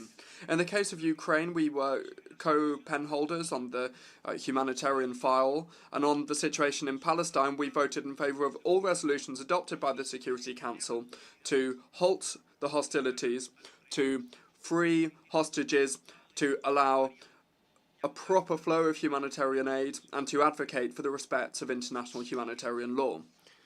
In my region, we are leading the authorization of the Security Council to deploy the multi-dimensional support mission for security in Haiti that was adopted by way of Resolution 2699 in October 2023, and today has just been renewed up to 2025, just a few minutes ago. The role of CARICOM has been key in the support provided to Kenya as leader of the MSS. This first step forward must contribute to the sister Republic of Haiti blazing its own trail towards peace and sustainable development. President, Excellencies, colleagues, to the very end of our term, we will honour the commitment made at this Assembly that elected us with 190 votes to promote the strengthening and maintenance of peace, keeping of peace, respect to the United Nations Charter, prioritising the peaceful resolution of disputes and democracy and dialogue, protection of civilians as the best way to honour the 75th anniversary of the Geneva Conventions, the fight against transnational organised crime and terrorism, the non-proliferation of and fight against the illicit trafficking of arms, the Women, Peace and Security agenda to move to eliminate the stumbling blocks that prevent women from participating and making decisions in the whole cycle of prevention, construction and maintenance of sustainable peace. Those are all of the commitments we made. Furthermore, Ecuador underscores the fact that we have contributed constantly to peacekeeping operations of the UN with military personnel in various missions, supporting initiatives that strengthening them also with the historic Resolution 2719 of 2023 that was adopted during our presidency of the Security Council. This resolution opens the way for sustainable financing for missions mandated by the Council for Peace and Security of the African Union. This brings me on now to another challenge that we face in Latin America, the absolute need to preserve the rule of law and respecting the will of the people. The escalation of tensions in Venezuela, the systematic violations of human rights, and the persecution of political leaders, and the daily violent repression by a totalitarian government against its own citizens who are calling for their right to be respected, to be able to express their popular will at the ballot box. We're seeing a direct threat to regional security and regional stability with possible repercussions on peace and security internationally. The critical humanitarian, economic, political and human rights situation and security situation in Venezuela has caused 7.7 million Venezuelans to leave the country seeking better opportunities. Many of them have been welcomed with open arms in other countries in Latin America, including in Ecuador, that is host to the largest number of Venezuelans per capita in the region. Faced with the ongoing deterioration, gravity and complexity of this crisis, Ecuador has shown leadership for the Venezuelan people and will not relent in its insistence before all international fora for there to be a peaceful and democratic transition for all of the Venezuelan people. The international community must give a clear and timely response here. President, migration is one of the most complex and pressing challenges that the world faces. Behind irregular migration, we see the operation of human trafficking networks and illegal smuggling of migrants, putting the lives and integrity of millions of people at risk. And, of course, unaccompanied children and women are the most vulnerable. This is intolerable, and fighting against this phenomenon requires joint and coordinated actions with a comprehensive approach. Ecuador experiences all dimensions of migration because we are a country of origin, destination, transit, and even return, and we even host refugees. Therefore, we call for safe, orderly, and regular migration in all areas of human mobility, and this requires decisive support from the international community that must be clear on the fact that this can be achieved without criminalizing it. The international community must also be united in facing the devastating effects of climate change. Today, Ecuador is suffering from the worst drought in the most recent decades. And this shows how important it is to care for our ecosystems and to invest in infrastructure to deal with this issue. As a mega-diverse country with unique ecosystems that are also fragile, like the Amazon, the Andes, and the Galapagos Islands, we are committed to conservation of biodiversity, and we are updating the National Biodiversity Strategy, and we have set forth a transition policy, an ecological transition policy that preserves our natural heritage. These efforts require more of a sense of joint responsibility from the international community, especially when it comes to finance, technology transfer, capacity building and scientific research that are currently not up to the mark. The Paris Agreement and the principle of shared but differentiated responsibilities must not be undermined. In fact, they must be strengthened. Ecuador also supports initiatives in the realms of protection, conservation and sustainable use of the ocean. And we should see this through the entry into force soon of the agreement, the BBNJ agreement, and the organisation of the third UN Oceans Conference in 2025. Our commitment is further reflected in the efforts that the Ecuadorian presidency of the committee tasked with drafting a legally binding instrument to eliminate plastic pollution is pressing on with. The Ecuadorian presidency is pressing on with that. We hope that this will be delivered soon and that the Galapagos Islands, which are a World Heritage Site, will be the venue for the signature of this instrument. President, security, transnational organised crime and climate change are just some of the challenges that we face as humanity, and they require a better use of global cooperation mechanisms and development finance mechanisms. Ecuador is convinced of the need for a true transformation of global governance and its institutions to provide them with legitimacy and thereby avoid them being condemned to irrelevance. And this includes the Bretton Woods institutions and this very organisation.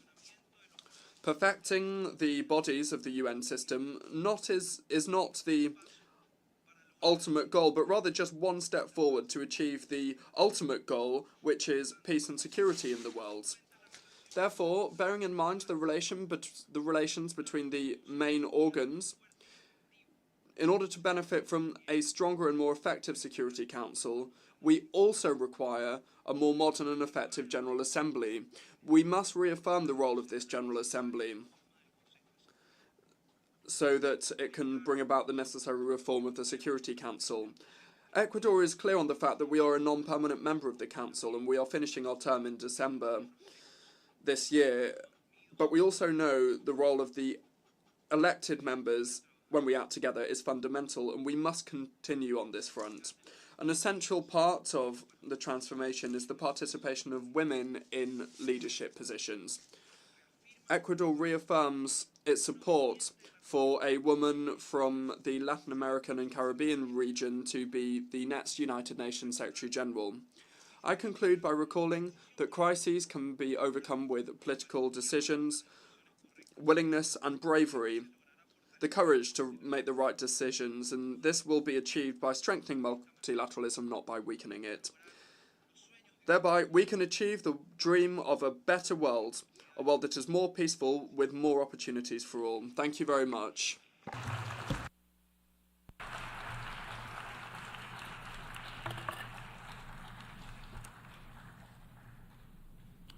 I thank the Chair of the Delegation of Ecuador.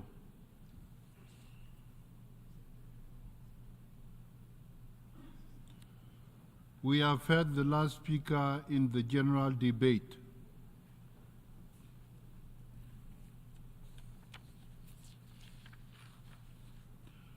Excellences, Mesdames et Messieurs. Excellencies, ladies and gentlemen, as we conclude the general debate, I extend my sincere gratitude to all the member states for their active participation in the debate. The discussions that we had this week show the importance of multilateral cooperation, which we need to overcome the challenges our world faces. In this month of September, we came together for the general debate in a period that was particularly tumultuous. Delegations addressed the pressing challenges that face us, the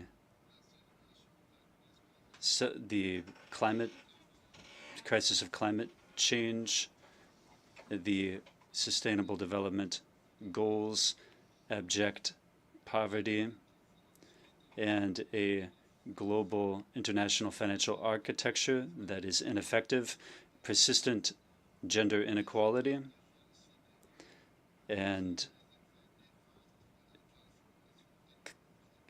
the adverse impacts of digital technology.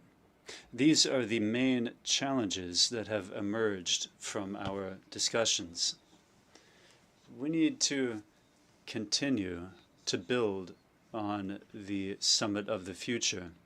This summit was marked by the adoption of the Pact for the Future and its annex, which aimed to revitalize our multilateral system and international cooperation. The Pact for the Future and the Global Digital Compact and the Declaration on Future Generations appear as a solid promise to galvanize our efforts toward the achievement of the 2030 Agenda for Sustainable Development. Our Pact for the Future essentially aims to address the challenges that are impediments to international cooperation and have been for many years. These challenges are what make it problematic to achieve solutions, which can be achieved through this agreement and its annex. I call upon all states and stakeholders to work toward effective implementation of the Pact for the Future and of its annex. My office has also instituted an awareness-raising program in this regard to be applied throughout the 79th session of the United Nations General Assembly. We stand ready to receive any advice or any assistance to facilitate our actions. Ladies and gentlemen, while we are meeting in New York, violent conflicts are raging in Gaza, Lebanon, Sudan, and Ukraine. This is unfortunately not an exhaustive list of the conflicts and crises affecting member states of the United Nations. In the last few days, the world has seen an extremely dramatic escalation of violence between Israel and Hezbollah in Lebanon. That escalation risks causing war in the entire Middle East region. As we speak, peace in the Middle East is hanging delicately on a shoestring. There is pervasive tension and uncertainty in the region. Thousands of people have lost their lives. Many others have been displaced. Infrastructure has been destroyed. This must stop, and it must stop now. The world must not allow an all-out war to happen in this volatile region. We call on all parties, Israel, Hamas, and Hezbollah, to urgently conclude a ceasefire and for all remaining hostages to be freed immediately and unharmed. I also call on all those with influence on the parties to demand an immediate ceasefire and dialogue. I further call on all states supplying weapons to the region to desist from such actions and give peace a chance. For no sustainable peace will be achieved militarily. Negotiations and diplomatic solutions must take precedence over brutal force. The Charter of the United Nations instructs that member states settle their disputes peacefully so as not to endanger international peace and security. As you heard me saying at the opening of the general debate, only a two-state solution based on relevant UN resolutions can guarantee lasting peace and security for both the people of Israel and Palestine, and indeed for the rest of the region. Excellencies, during the general debate, we heard from 190 member states, including contributions from 71 heads of state, 42 heads of government, 6 vice presidents and crown princes, 8 deputy prime ministers, 53 ministers, 3 vice ministers, and 7 chairs of delegations. Moreover, we heard from 3 observers. Ladies and gentlemen, during the general debate this September, it was disappointing and frankly unacceptable that only about 10% of the speakers were women. This glaring disparity speaks to a deeper issue that we cannot ignore. We must do far better on gender equality, and this cannot simply be a talking point. It must remain a priority on our agenda, demanding action, not just acknowledgement as we move forward. Excellencies, ladies and gentlemen, in my opening remarks of the general debate, I emphasized that only by working together, despite our differences, can we confront and overcome the complex and discouraging challenges before us. Only through dialogue, listening, and collective action can we find solutions that benefit all of us. The theme I chose for the 79th session, Unity in Diversity, for the advancement of peace, sustainable development, and human dignity for everyone everywhere, is not just a guiding principle, it is a call to action. The theme reminds us that our strength lies in our diversity and our ability to unite stakeholders around our common goals. Let us all move forward together with this spirit of unity and shared responsibility. Let us continue our work with the clear aim of building a peaceful, just, and dignified future for all. Thank you.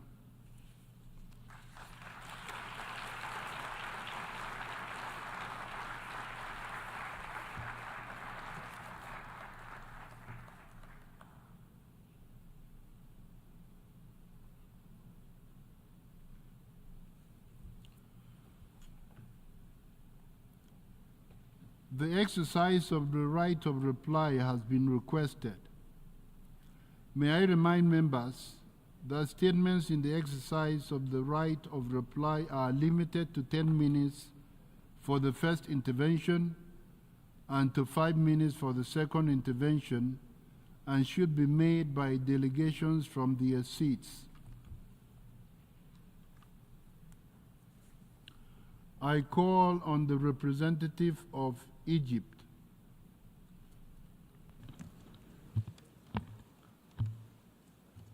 Mr. President, Egypt categorically rejects the reply delivered by Ethiopia representative to Egypt's statement during the general debate. If Ethiopia were to reflect on its own conduct and behavior in the region, Ethiopia would recognize that it's the party that is the principal source of threats to peace, security, and stability in the region. It was Ethiopia that concluded a memorandum of understanding that infringed on the sovereignty and territorial integrity of a sisterly neighboring African state, Somalia. It's Ethiopia that has repeatedly violated cardinal rules of international law and undermines the principle of sanctity of international borders, which is established in African laws and practice. It's also Ethiopia that's under the illusion that it was established control over the Nile River, and it will deprive the two downstream riparian states, Egypt and Sudan, of their established historical rights to the Nile waters. Ethiopia ought to relinquish its aspiration of regional hegemony. Ethiopia also ought to realize that fabricating baseless allegations against other states and inventing fictional external enemies are nothing but futile attempts that are meant for internal consumption to distract attention from Ethiopia's many domestic challenges that are of its own making. Egypt, which is an ancient civilization, a responsible state in Africa, and a voice of peace and prosperity globally, does not engage in deplorable conduct of this nature. We call upon Ethiopia to exercise responsibility and to desist from threatening its neighbors and from engaging in conduct that undermines stability in Africa. We also invite Ethiopia to return to the African family as a contributor to peace and stability in the region, and not as an agent of insecurity and destabilization. Thank you, Mr. President.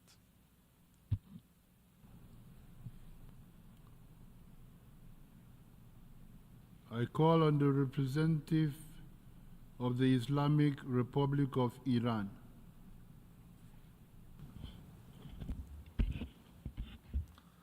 Bismillah ar-Rahman ar-Rahim. Mr. President, I take the floor to exercise the right of reply of my delegation in response to the disinformation and baseless statement delivered by the Prime Minister of the Republic of Albania during the general debate in this hall.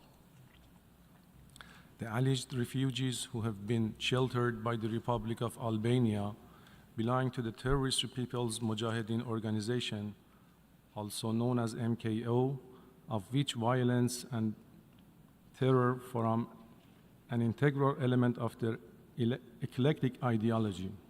They never dismissed their ideology of violence and recourse to arms. Rather, they have always been looking to revert to their hate-mongering nature and do commit violent acts of terrorism. The Islamic Republic of Iran rejects the disinformation delivered by the representative of the Republic of Albania. In the meanwhile, it is the obligation of Albania to bring to justice or extradite members of this cult for their role in organizing, supporting, and perpetrating terrorist attacks in Iran. The Islamic Republic of Iran believes that the failure of the government of Albania to take appropriate and necessary measures against this terrorist cult constitutes a grave threat to international peace and security. Moreover, the Islamic Republic of Iran categorically rejects and denounces any kind of unwarranted attribution for the alleged cyber attack on Albania's infrastructure. This accusation is completely unfounded and is hereby rejected and condemned.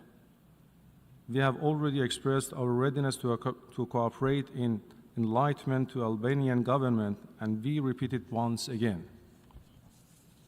Mr. President, exercising our right of reply in response to the unfounded allegations and irrelevant reference to my country by the representative of the United Arab Emirates, while my delegation strongly rejects those baseless allegations, would like to reiterate its sovereignty over the Iranian islands of Abu Musa, the Greater Tom, and the Lesser Tom in the Persian Gulf. We consider the statement by the delegate of the United Arab Emirates as a flagrant violation of the principles of sovereignty and territorial integrity, as well as an interference in Iran's domestic affairs, in violation of the principle of non-interference in the internal affairs of the state as enshrined in the Charter of the United Nations, and is categorically rejected. The Islamic Republic of Iran has always pursued a policy of friendship and good neighborliness towards all its neighboring countries. It is obvious that the territorial integrity as well as the sovereignty of the Islamic Republic of Iran over the said islands are not negotiable. We invite the delegation of the United Arab Emirates to stick to the principle of good neighborliness and refrain from raising issues that are based on unsubstantiated accusations. I thank you.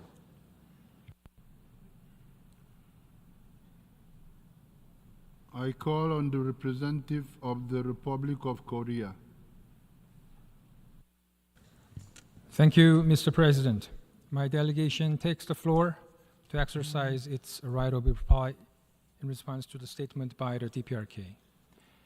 I vividly remember a year ago here in this hall that I did point out how preposterous and absurd the allegation the DPRK made in her statement, particularly on the situation in and around the Korean Peninsula.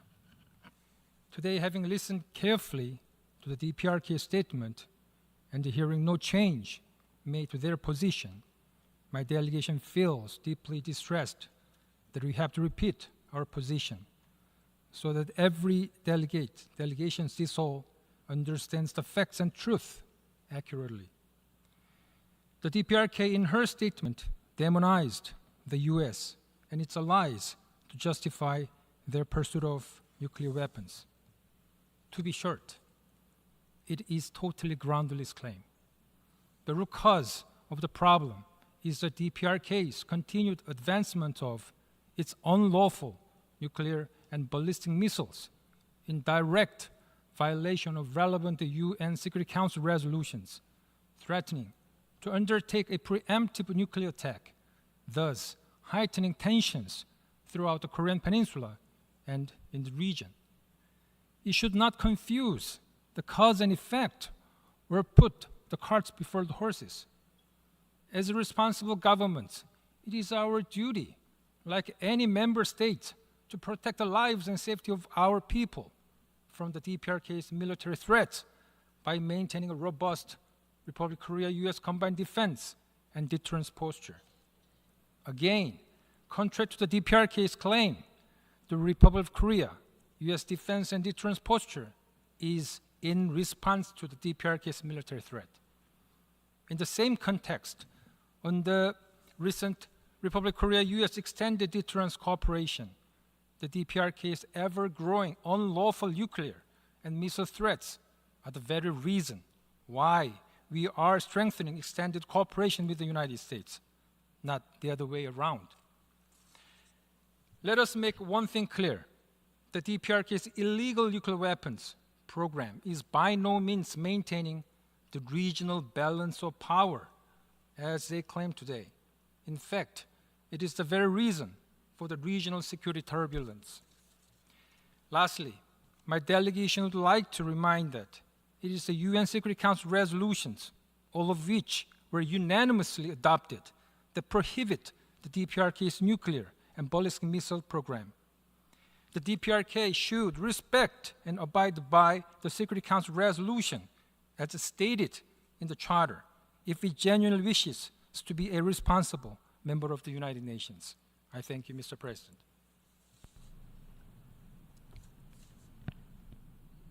I call on the representative of Morocco. Merci, Monsieur le Président. Thank you, Mr. President. Mr. President, this is an exercise that we are engaging in this room, and I am exercising my right of reply. In particular, this is important when it comes to a brother country, a neighbouring country. You can't change your neighbours. However, at the same time, you cannot remain silent when you are accused of things that are not true. That's why I requested this right of reply to set the record straight on 3 mistruths and to make a comment. His Excellency, the Minister of Foreign Affairs of Algeria, is prompted by their sinister intention to tarnish the image of the DPRK at any cost by resorting to the despicable smear campaign, since they could not subdue the DPRK by military force. Moreover, ROK has no elementary qualification to talk about a human rights issue, and it is a cesspool of human rights abuses caused by its pro-US sycophancy, fascist dictatorship, and anti-people misgovernment. It is pressing for the ROK to clean its human rights garbage at home. ROK is seriously mocking and insulting our people by scattering political agitation rubbish of leaflets, defaming our ideology and system due to our people, and dirty notes and stuff. ROK scums deserve a counter-reaction accordingly. No matter how desperately the ROK may try to disguise itself as a victim by racking its brain and playing on words to turn black into white, no one will be fooled into believing it anymore. ROK, obsessed with the inveterate hostility towards the DPRK, is strongly urged to read carefully the UN Charter. Article 24 of the UN Charter stipulates that the Security Council shall act in accordance with the purposes and principles of the United Nations, namely principles of sovereign equality, self-determination, and refraining in the international relations from the threat or use of force against the territorial integrity. Accordingly, we have never acknowledged it, and will never do so, the alleged Security Council resolutions which deny our right to existence and development and flagrant contravention of the UN Charter itself. Under the prevailing circumstances, it is a priority for the DPRK to preserve its right to security in terms of safeguarding and exercising its sovereignty. The DPRK will never connive at military hostile acts and strengthening of military blocs detrimental to the security environment of the Korean Peninsula and world and peace and stability. We remain firmly committed to fully safeguarding the sovereignty and security interests of the state and the regional peace through offensive and overwhelming counteractions. I thank you, Mr. President. I call on the representative of Algeria to take. Merci, Monsieur le Président. Thank you, Mr. President. Thank you for giving me the possibility to exercise my right of reply after the allegations made by my Moroccan colleague following the speech of my minister this morning to you.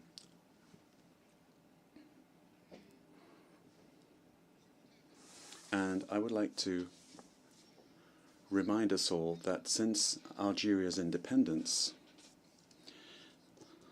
in 1962, so 62 years ago,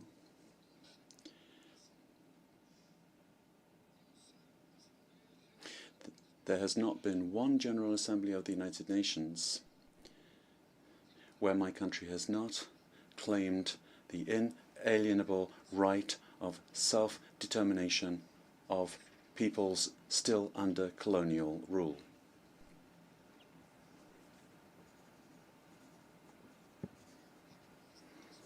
And I ask myself the question, a lot of states or delegations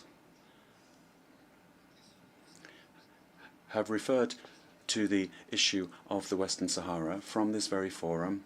Why? The distinguished delegate of Morocco, does he want to single out the declaration of my minister from this rostrum? Why would he want to do this?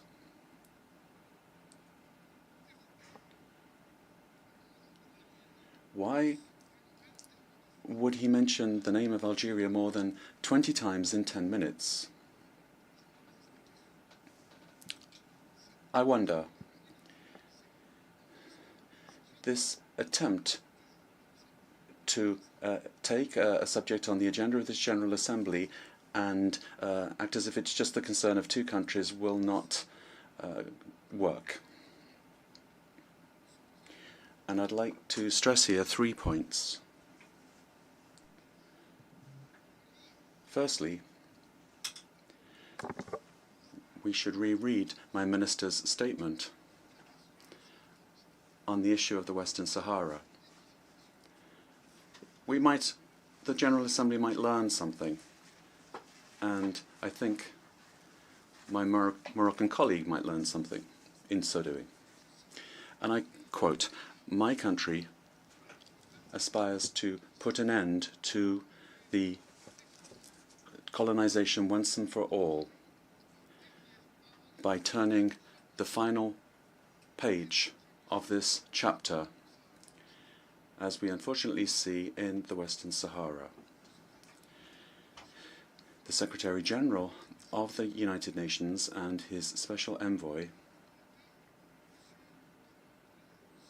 may count on our full support in their efforts to enable the two parties to the conflict, Morocco and the Polisarian Front, to resume the process of negotiations in order to arrive at a political solution that will guarantee the Sahrawi people the full exercise of their inalienable rights to self-determination.